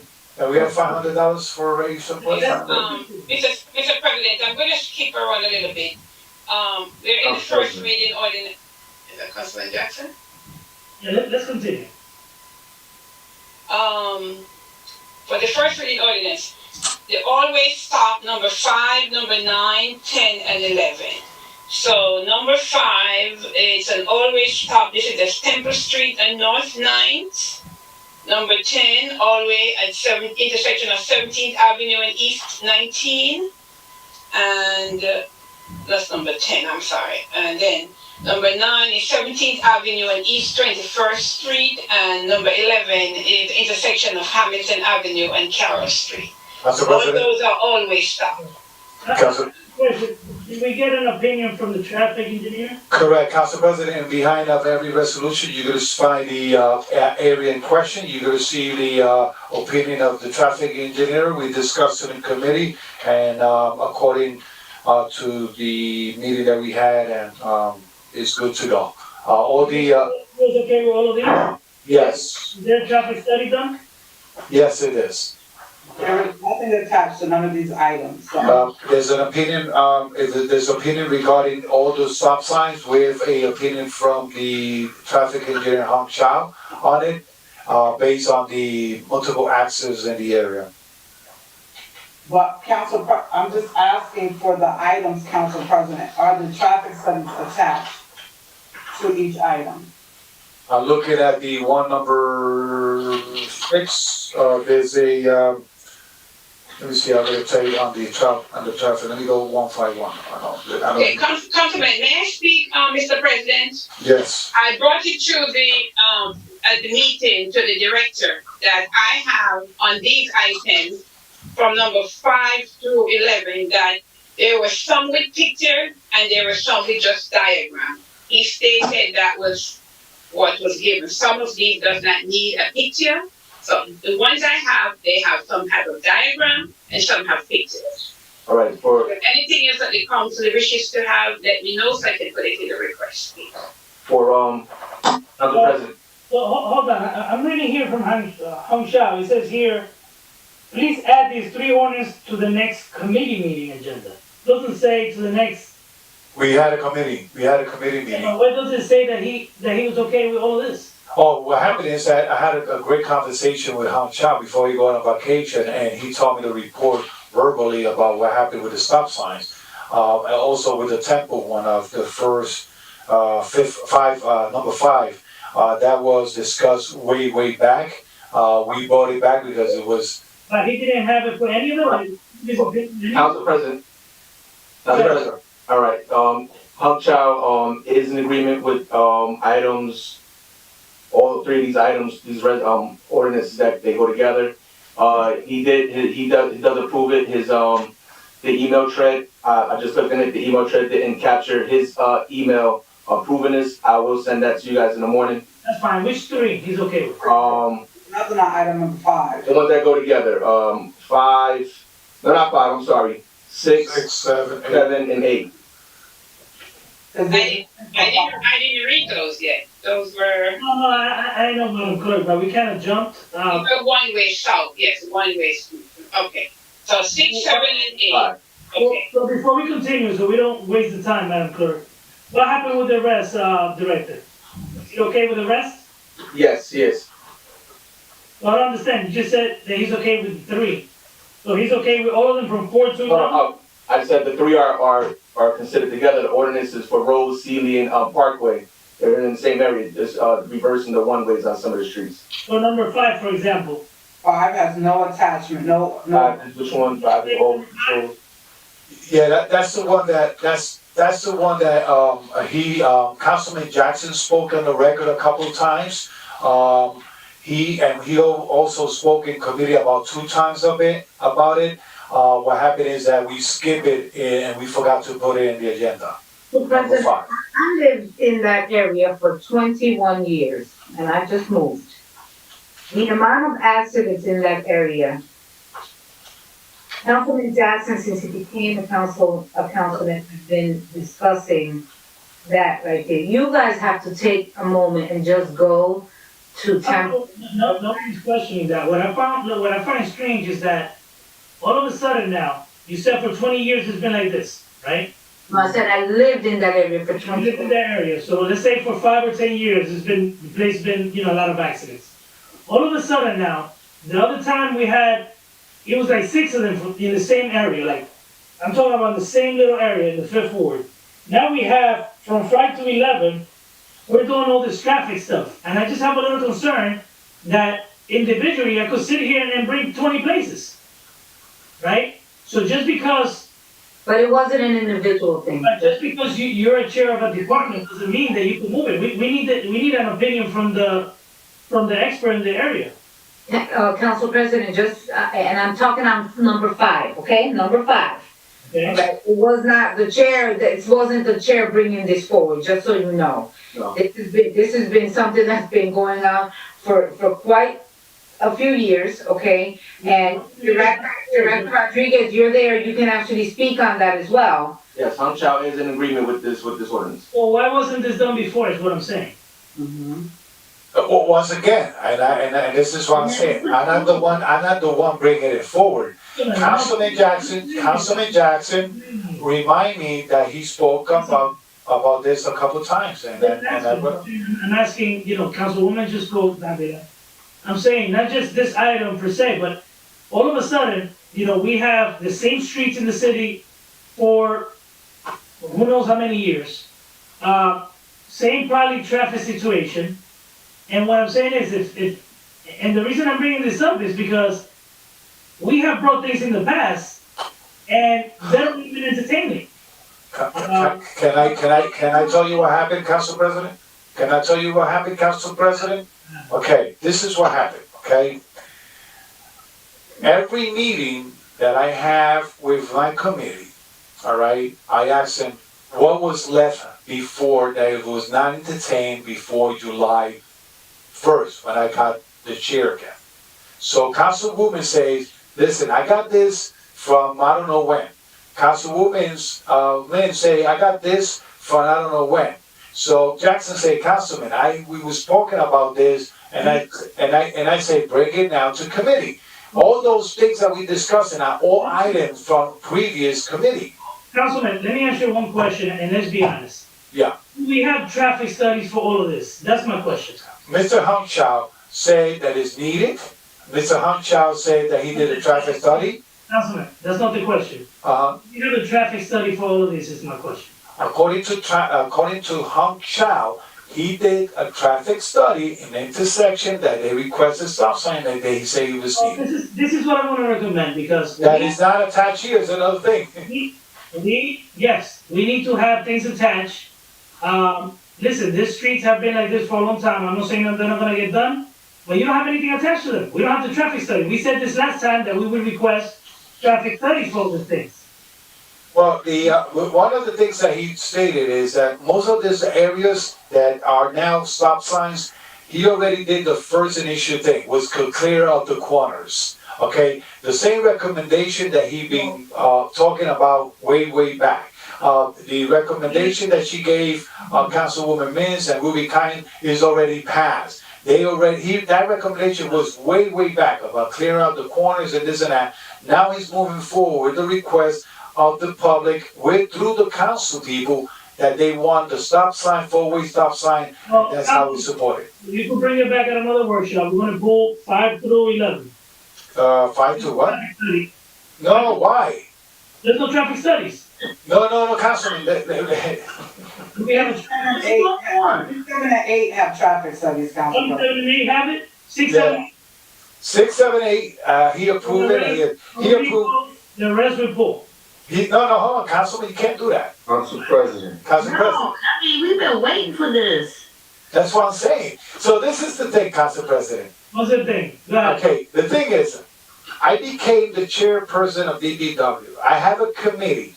Things have been talked in committee since July 1st. There's some items that Councilwoman Mins brought in the past committees and other meetings and put on the floor. And they here today. They are not here and they are not done. Councilwoman, we spoke about yours. And I gave you the courtesy call why it's not here. Okay, is that he didn't finalize your report to make it into this meeting because he went on vacation. But the one of Ruby Kine, she did. Okay, Mr. Hanshaw had to leave the country. I think the same day that. Before he leaves the country. What was that? We can't send an email to finalize this. I think, Council President, I'm not gonna judge the way he works. I could judge the way he communicate with me and trying to, as the chairperson of the DPW. This could be brought back anytime. Let's do 6, 7, and 8, we'll leave on. The rest, let's have the total submission. Council President. All right. All right? Council President, can we go, Madam Clerk, we'll remove those. Okay, so we're just keeping 6, 7, and 8? Yes. Council President. Councilman Jackson. And after Councilman Jackson, please. Sure. Well, I'm just trying to understand the random arbitrary selection process on the corner of Temple and North 9th.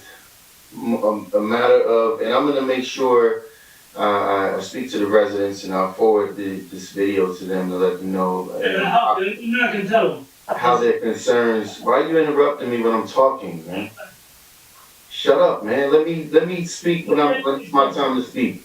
Do your thing, Councilman. I sit quietly, patiently, let you run amok of the meeting, do whatever you want. You have an ordinance that's a straight feel-good ordinance that you have 2, 3 council people requesting it to go back to committee, and you push it back on. Now in Temple and North 9th, with just what? I didn't hear you. A valid case. If you want something removed, you make a valid point. Okay, can I speak without being interrupted? Oh, speak. Can you be professional, please, for one night? Can I speak without being interrupted? We speak to the matter at hand. Can I speak without being interrupted? Go ahead. Listen, you may think that I'm somebody else, or you're gonna, try to pull these tactics, and I'm gonna back down. I'm gonna keep coming. I'm gonna come even harder. Temple and North 9th, there was an accident where a 7-year-old child was almost killed, and the family has been complaining about the years and years of neglect. I put this request in multiple times, and you arbitrarily want to pull it off. Do what you got to do, my man. Pull it off. That's your prerogative. But I'm gonna tell you, your arbitrary process is very unprofessional and it's very unbecoming. And it does, here it is, a feel-good resolution that has nothing to do with nothing. You forced a way to justify the keeping it on, and now something that directly deals with the public safety, you pull off. We don't need, this council does not need authority or approval from Hung Chow in order to approve something. If he doesn't like the way that the suggestions is made, this council's authority is still there to put that in place. It's a safety measure to help protect the family that's been living on that corner that also feels like they want to get the hell out of here because people like you making decisions like this. Do what you feel is best, Council President. Thank you, sir. So I am the president, and if you want to talk about being professional, and if you really care, you will make sure that these items would have had a traffic study on them. And they don't, right? That's my concern. Hung Chow doesn't work for me. Listen, I let you speak. You should have let me. Hung Chow doesn't work for me. I can't require for this gentleman to do his job. I did my part. I brought it to the table. I made the suggestion months ago. So, like I stated, council members, if this was so important, you would have made sure that this was completed. We had this discussion in a previous meeting that going forward, we needed, traffic studies and everything here. If we continue going at the rate that we're doing, we're going to have stop signs in every corner in the entire city. I want the opinion of the expert.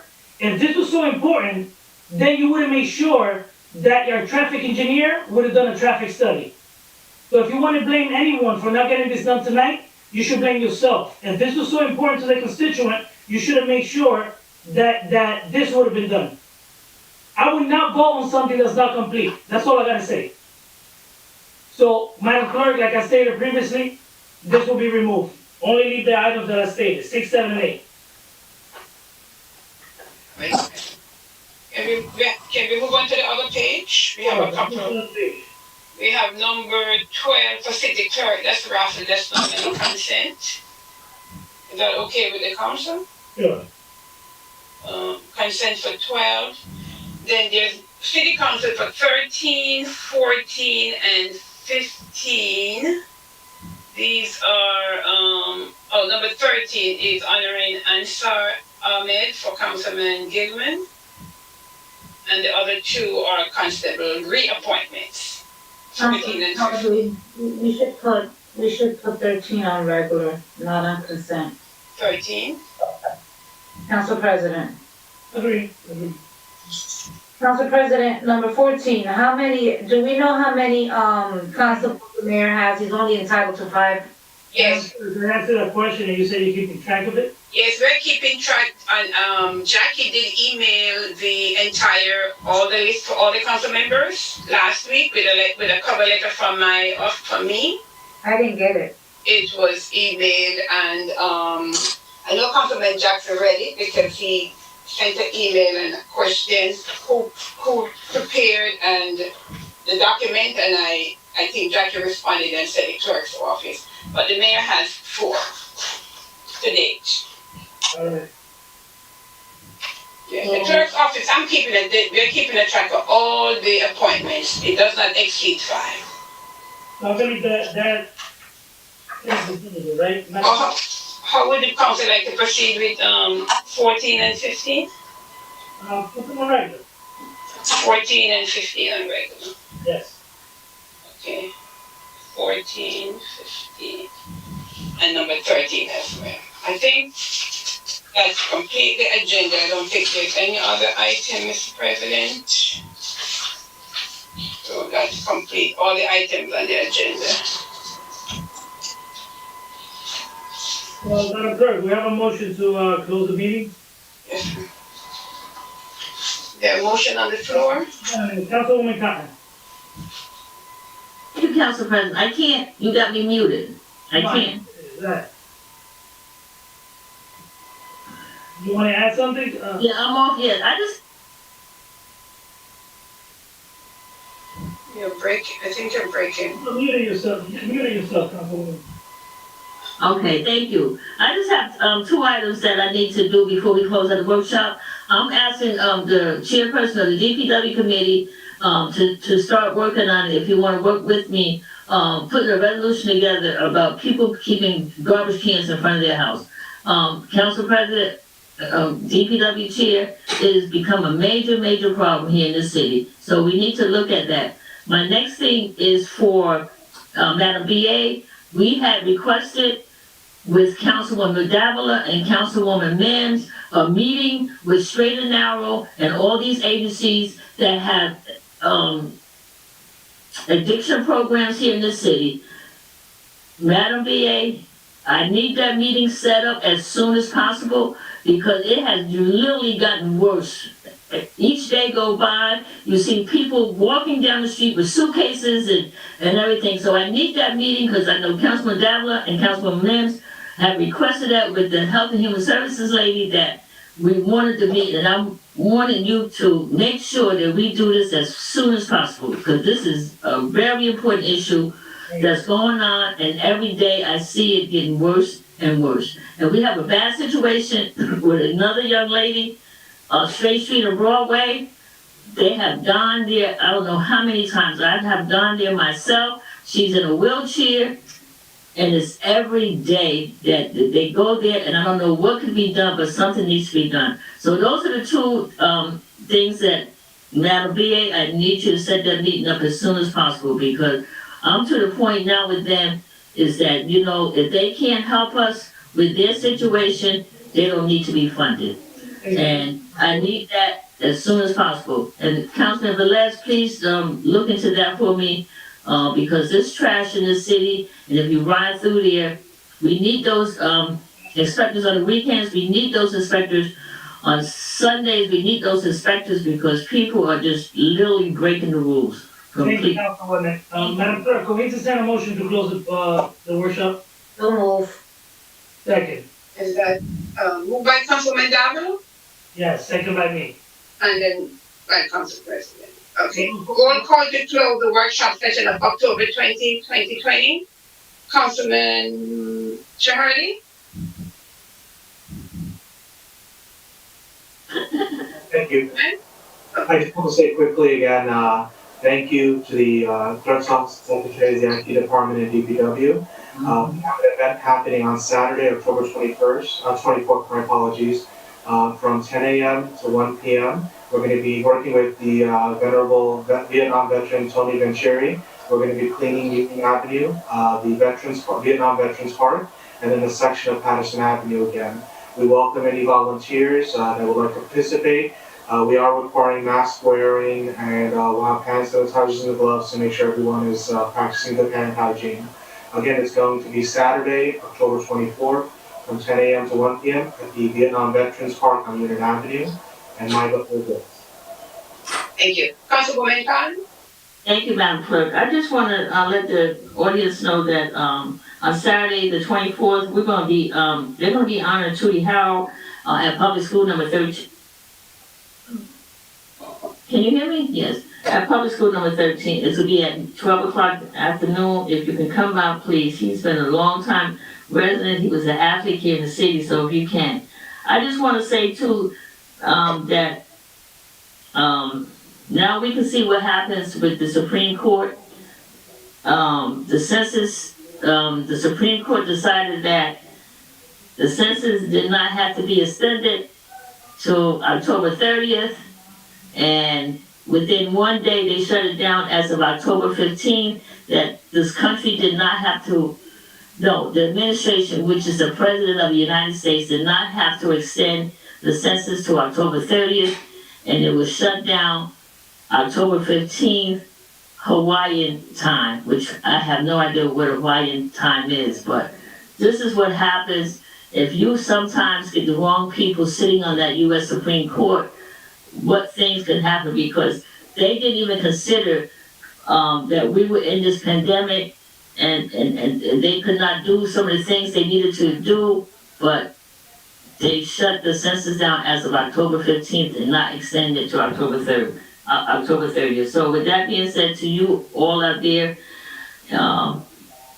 be safe, be blessed, help each other as much as you can. There's so much that still needs to be done for all of us. So with that being said, Madam Clerk, I want to wish everyone a good night, all my council colleagues, good night, my secretaries, my Madam Clerk, all my administrative people.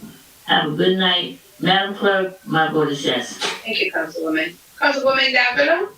Alright, so, council members, as you heard in the beginning of this meeting, when discussing the bills, we discussed, some, information pertaining to the Personnel Committee, Council President, and this is gonna be a challenge, and I know it, and I hope that it's done, and Madam Clerk, that you are, putting all the notes together in terms of the requests for an executive session, being that we will be discussing, some personnel matters. But I'm at the point with what I consider an overtime scandal once again, to possibly call a committee of the whole. So, Council President, I hope that if this does not occur in an executive session, that we move forward, and I am putting that on record. The things that have been brought to our attention, and just by us reading the information that is given to us, Councilman Jackson made a reference to individuals signing each other's sheets. That's alarming and concerning in itself, especially when it has the VA's signature at the bottom, which means the other thing is also not an actual signature on timesheets, but an actual stamp, which says who is, filling in that stamp. So there's quite a few things. Or copy, it does not say the stamp, or copy, not anything. It looks like a stamp to me in term, and maybe I'm using the wrong word, but anyway, so Council President, there is a lot, I felt very disrespected with last week's meeting, and for the VA to make reference, being unprofessional or respecting people's times, it goes both ways, as you indicated earlier as well. There are certain things, and if the agenda was sent at 12:18 was because the secretary, what I wanted her to do is for her to see what information we were going to be discussing on that day. As the council, we have the right to ask for any, information, and make requests. And I do respect that certain things will take longer than normal, I get that. But just the mere fact that there was resistance right there in itself, it really made me question why the hesitancy. And so, again, to the city of Paterson, and to our employees, we're definitely going to be looking into this.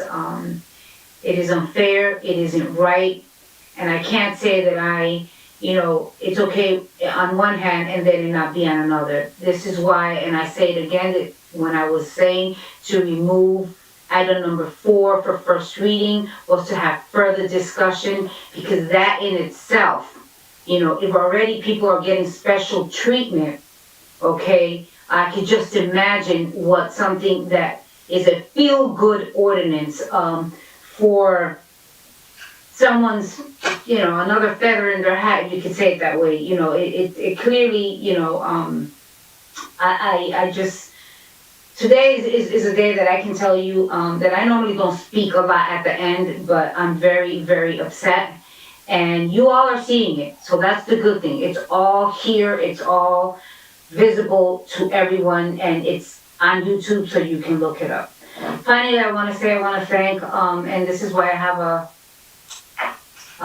fuchsia sweater on today. I just want to thank Valerie Freeman for inviting me to her 10-year anniversary of being cancer-free, and for honoring those women that also, have had it, and, to hear their stories was amazing. And very moving, and to all the women out there, very important. We sometimes don't take care of ourselves because we're busy taking care of others. And so, just her hearing the stories and seeing the overwhelming crowd of love that was in that room and celebrating life, I took it upon myself to also take out an appointment, and that in itself is a little scary, since next month it is, and there's some situations there. But I just want to say thank you.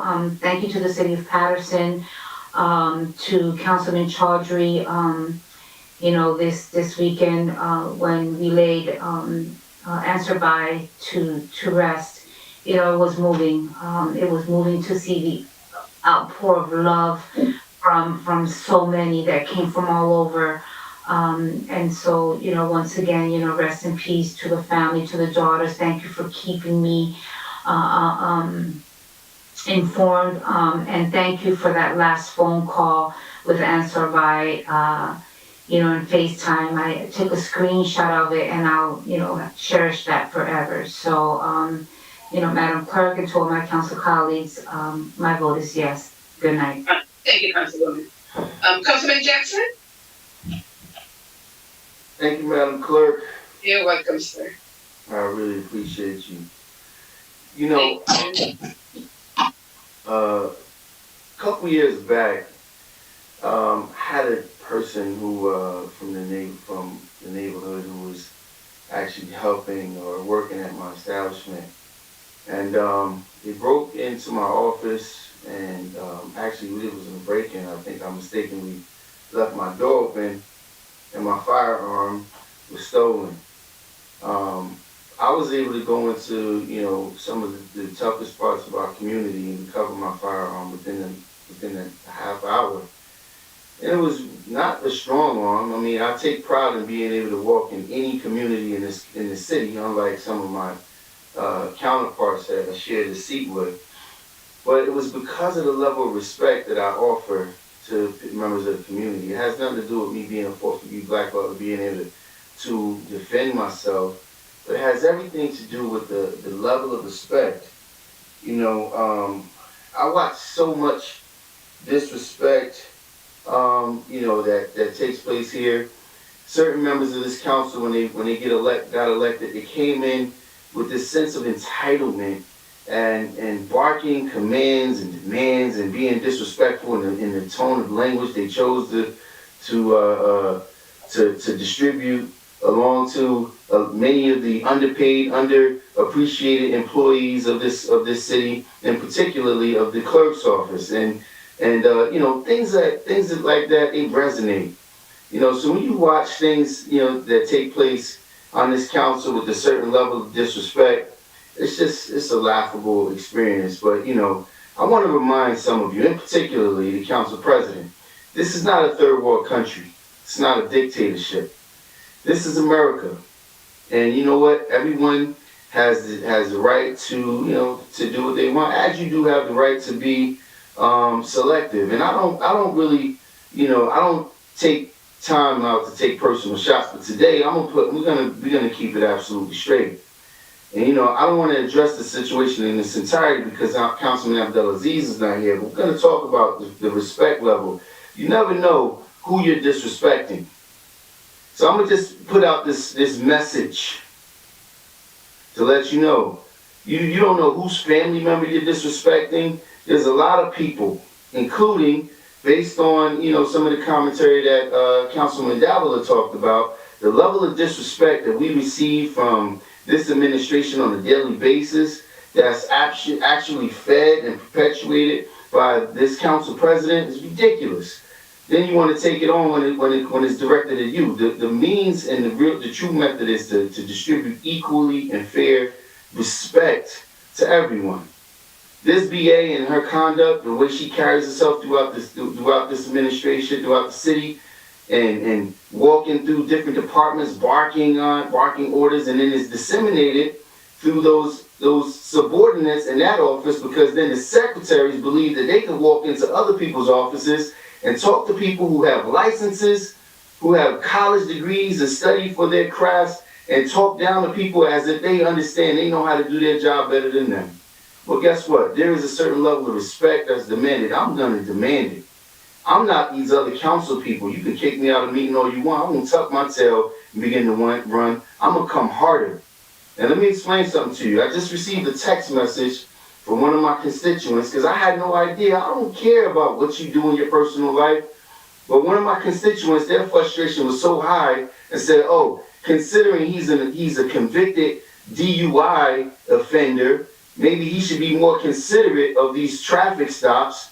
I have another mother and child from school 3 that got hit by a vehicle on Van Houten Street, and I'm talking to the traffic engineer. He's giving me a case study, and he doesn't live here.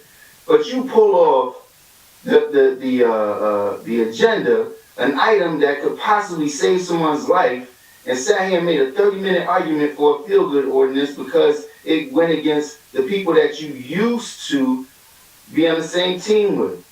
You, my friend, are an example of what is wrong with the city.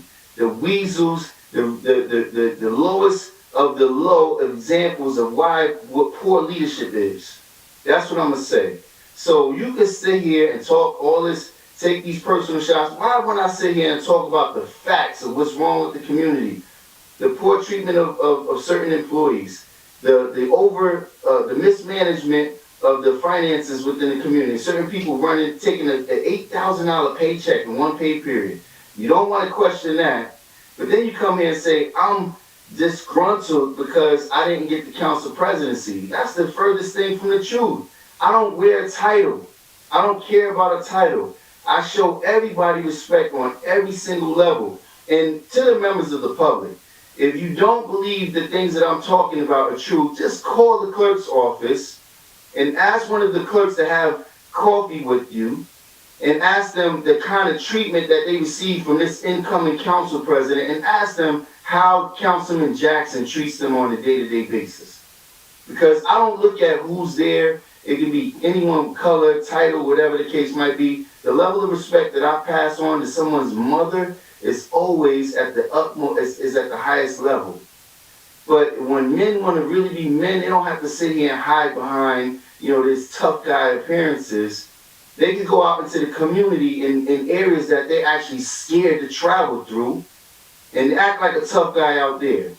But they won't do that. They sit here and act like a tough guy, and then disseminate poor services to the community. Here's a family that's been crying for a four-way stop, and this guy pulls it off because he feels some kind of endowed privilege for being the council president. Well, congratulations, because we know you weren't that guy in the past, and now you've gotten it for a moment, so indulge on it.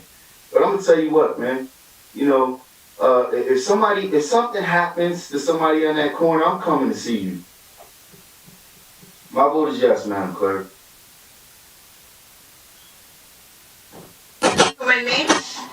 And so, Captain, I just want to commend these two wonderful women by the name of Shaniqua Lemon and Tiffany Jacobs. They thought about a way to help be a part of the solution in the city of Paterson, and they came up with an initiative to clean every ward. They've been around 1st Ward, 2nd Ward, 3rd Ward, 4th, 5th, 6th, and then they made a roundabout. They did it twice in some areas, but they finished and went back to Broadway. They saw some of the commentary on social media, and they said, let's go back and clean the strip of Broadway. And I want to commend these two wonderful ladies for taking the initiative to clean the entire city of Paterson, and all of the organizations, all of the people that came out to partner, to assist with food, and that's what Councilman McCollum was there, Councilman Gilman out there, and it was just awesome to be a part of these two millennials. I give hats off to them for taking charge, and every of our community organizations for all that you do every day. And the new initiative, the Healing Collective or Healing Community Initiative that is going on, where you're helping and partner with the St. Joseph Hospital, and you're helping to offset the violence and all the situations to save our sons and daughters. My hat's off to all of you, Liz Chowdhury, Casey Melvin, Teddy Martinez, and so many others. I don't have a list of names in front of me, but all of you that are part of that great initiative, thank you so much. I want to thank the mayor. I reached out. We have an uptick of shootings, and I made a request and I sent an email regarding having some level of dialogue to the community. Our black and brown men and some women have endured this senseless violence, and there needs to be a message to the community, some sympathy to these families in regards to these senseless acts of violence. So I'm praying for all of the families that have been impacted through the senseless violence. Also, I want to commend Councilman Gilman Chowdhury for not just doing the great work, but also for loving it. I mean, no matter where you are, where I see, you're always smiling when you're like, I got it done, and you're happy, and I just respect you for that. You know, I respect you for the work you do on the school, with the school system, but even on this council. I want to thank all the employees. I thank you for listening in tonight, and even texting while we were on. Thank you so much. I heard you as I sat and talked to you. And many have texted and said the last time this was done was back under the leadership of former Mayor Marty Barnes. And this was something that you stated and said, and Councilman Cotton had mentioned it, and they said Councilman Cotton is right. It was under former Mayor Marty Barnes, and they said it doesn't matter if it's just a piece of paper. They appreciate it because it speaks volumes. And so to all the employees that are watching and that have texted me tonight and that I've talked to over the course of months in regards to this initiative, next week is the vote. Please watch next week. If you feel you want to call in and say something, please feel free to do that. I heard you. It's not, for me, it's not a feel good, because for me, it's something to appreciate the employees that work hard every day, the ones we don't know, that are in all different departments. I don't even want to start naming them, that have been here before I got here, and you will be here after I leave. So I want to say thank you to all of you for the hard work that you do, and so much that gets done here.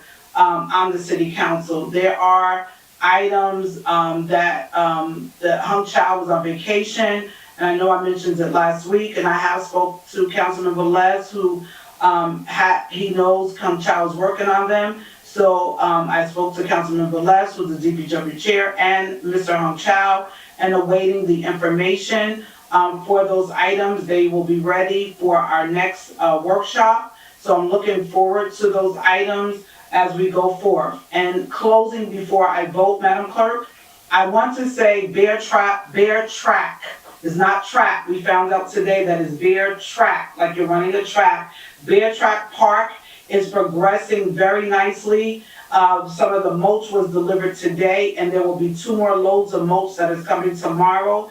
Bear Track Park will probably be ready by next week.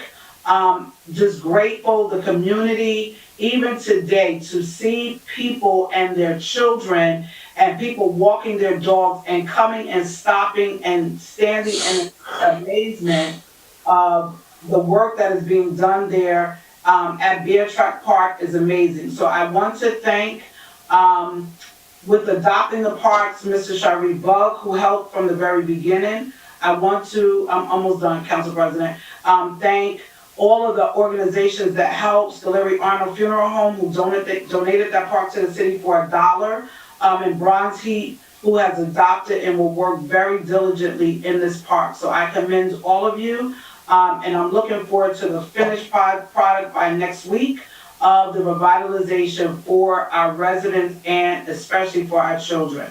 Madam Clerk, my vote is yes. Thank you, Councilman Velez?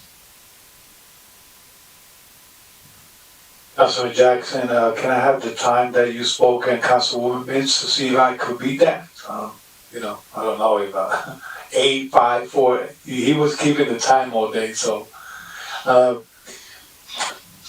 one thing is that when we're talking about our colleagues and the statement are made, I don't know who was in DUI or DWI, but that raised a lot of questions. Those are strong accusations. Especially when a constituent texts a legislator individual and say those kind of, and you throw things in the air like that. I don't know. It creates a great cloud to the council.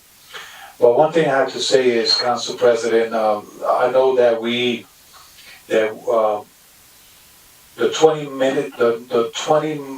the ordinance reducing the speed on 20 Avenue, that fails, or was throwback, it fails, nobody want to entertain it, I believe so. And I requested last meeting to bring it back. Guess what, Council President? Somebody was speeding on 20 Avenue and ran a lady with a carriage on 20 Avenue. Speeding on 20 Avenue, getting away from the traffic from 21st Avenue and other areas, and speed up to 20 Avenue and ran a lady in a carriage with her baby inside. So it's a lot of things that happens that probably is now requested by councilmen, and requested by the public and what we see out there, and that had to be taken care of, Council President. I just want to let you know, and I could speak by experience, Council President, because we lost a family member and he was a pedestrian. So from that point, Councilwoman Mintz and Councilwoman Cotton, and those that went to my house, Councilwoman Babla, those that went to my house and saw the seeing a family devastated by the tragedy, and he was a pedestrian in a bicycle. So from that point on, I took serious about, while it is safety, I took serious I did it before, but now I preach more into safety and pedestrian and sidewalks and crosswalks and all this that brings safety in our city. That's why I give the attention to when they come into me. So saying that, tomorrow is the, and I know everyone received, please let me know if you haven't received the invitation, but tomorrow is the Street Smart Paterson kickoff. And this is going to be in the corner of veteran, county, what is the College Road, College, Councilwoman, please, Memorial Drive and Broadway. And based on this, on the survey, that intersection Broadway and Memorial Drive is the #1 in Passaic County in death regarding pedestrian. Okay, so we are launching tomorrow the Street Smart campaign that will be promoting safety, crosswalks, and pedestrian safety. So that will kick off tomorrow at 11 o'clock. We're going to have a press conference at the Passaic County College at the entrance right there to be safety. We're not going to do it in the middle of the street like the mayor likes to. Okay, so we're going to do that tomorrow at 11 o'clock. So everyone is invited. I hope everybody could make it. Stakeholders going to be there, and everybody could see what it's all about. Councilwoman Cotton, you stated to sit down and talk about every homeowner should have a garbage can in front of the houses. There's an ordinance, 427-5 is a municipal ordinance that speak about garbage and refusal, removal, and disposal. Every homeowner, yes it is there. Every councilwoman, read the whole entire ordinance, says that you have to have a 30.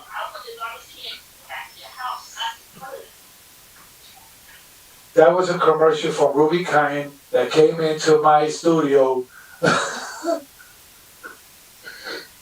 to interrupt my production. But if she listened first, then she could agree, ladies and gentlemen. The ordinance says whether you have to have a receptacle for your garbage, for your recycling, or what time you had to put it outside, what time you had to pick your garbage collection, and where you're not allowed to put your garbage can. It states that you had to put it inside your property every time if it's not garbage collection. So the ordinance is wide open and speak about what kind of garbage can you should have, how many pounds, etc., is there. And if you want, I could elaborate in a commercial and put in channel 77 and channel 32 in Spanish and English for people who know that there's an ordinance establishing that you need a garbage can, a recycle bin, etc., and not put it in the front of your house because it's obstruction of a sidewalk. That's another ticket. And there's an ordinance for that too. So I'm just saying that, Councilwoman, there's something that we could amend it. Probably the language, if people don't understand, we could do that. Let's revisit it and probably could amend it. Everything is working. I want to say thank you to that individual, Ms. Lemon, I believe it is, and the other lady, I forgot the name, that went around not to clean the whole entire city, to clean some areas in the city. I want to commend her because she invited me on the 5th Ward, okay, and I was already in another place of on the state, and I cannot attend to support that initiative of us cleaning one block or two around the 5th Ward. So it's a good initiative. I hope everybody does it not only in campaign season. A lot of people does it always in campaign season. And I hope that they do it all year round. I know they have got a good heart. They come from a good membership from the church, Councilwoman Mintz. They come from 5th Ward Church, Reverend Warren Church, and they always give. You say no? No, they don't do it every year round, or they do it every year round. I just wanted to make sure that I'm doing the right thing. But last but not least, Council President, I know that everybody received this memo from the Passaic County Clerk, Daniel Arlen Einhoff, announcing the Paterson voting for 2020 general election and the hours that where you could drop off your mail ballots, okay, at the county, and also vote in person. If you haven't received your vote by mail, okay, because probably you got off the list or you move or whatever, please go to the 401 Grand Street, and there's the office going to be open Saturdays and Sundays from October 24 to election day from 8:30 to 4:30 p.m. And it's going to be in Paterson location and also in Wanacue. Council President, once again, thank you for your leadership trying to move forward this agenda quickly. But as I say, a lot of things that we speak on the committee, especially I take highly what is done in the DPW committee because it involves safety. Please take into consideration that in the workshop when we put things in the agenda is to discuss, and we have the right to put things on the agenda. It's up to the council to vote it up or down. So saying that, keep on doing your COVID tests, please. Tomorrow is Wednesday.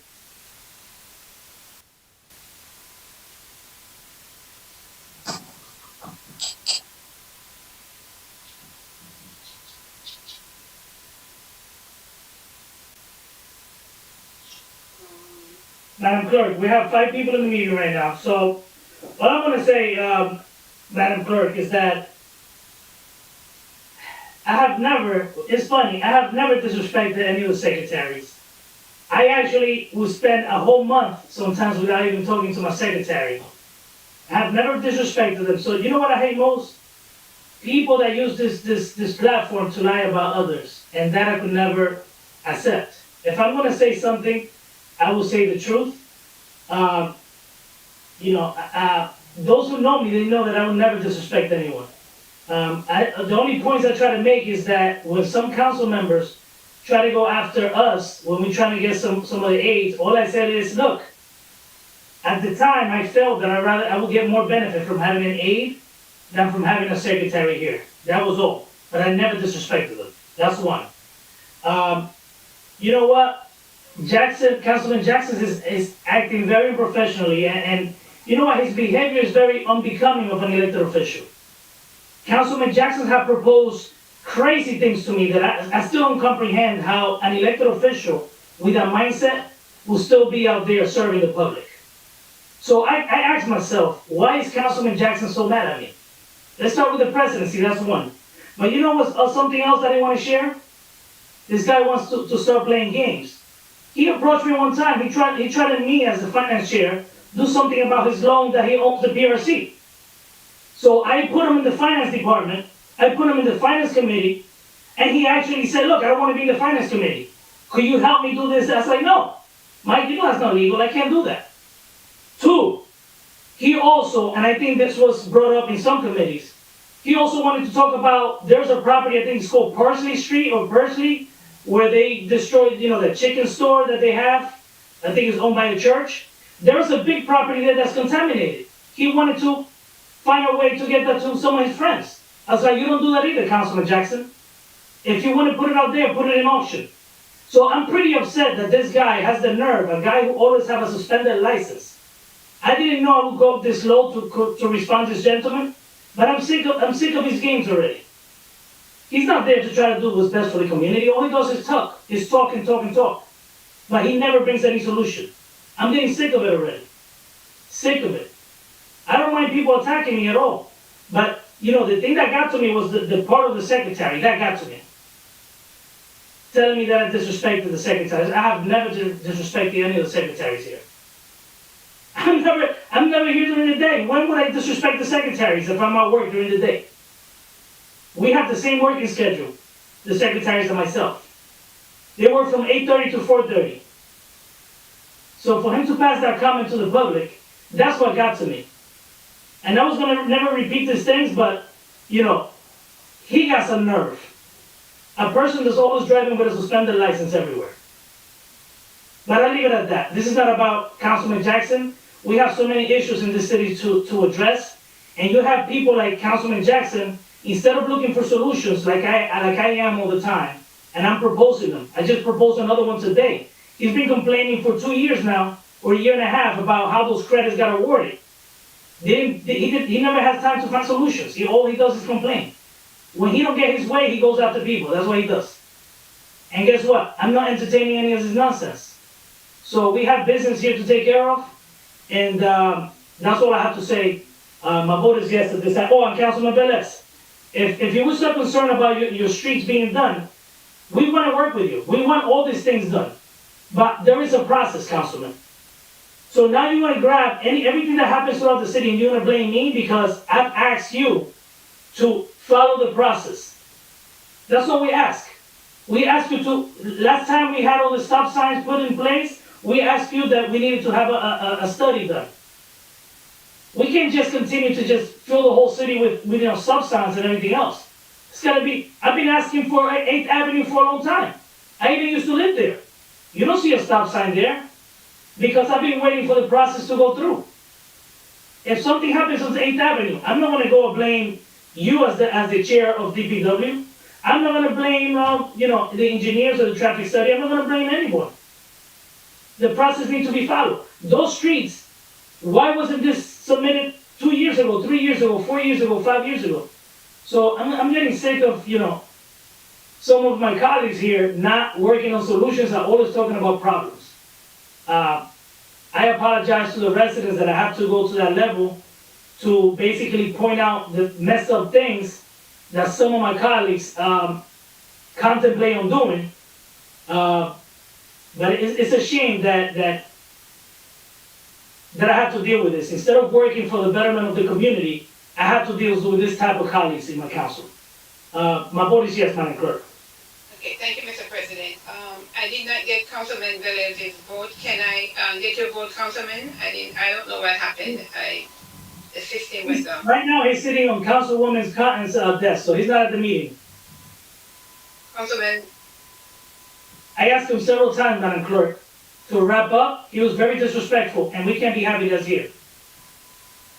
So let's conclude the meeting. He's not at the meeting, Madam Clerk. okay.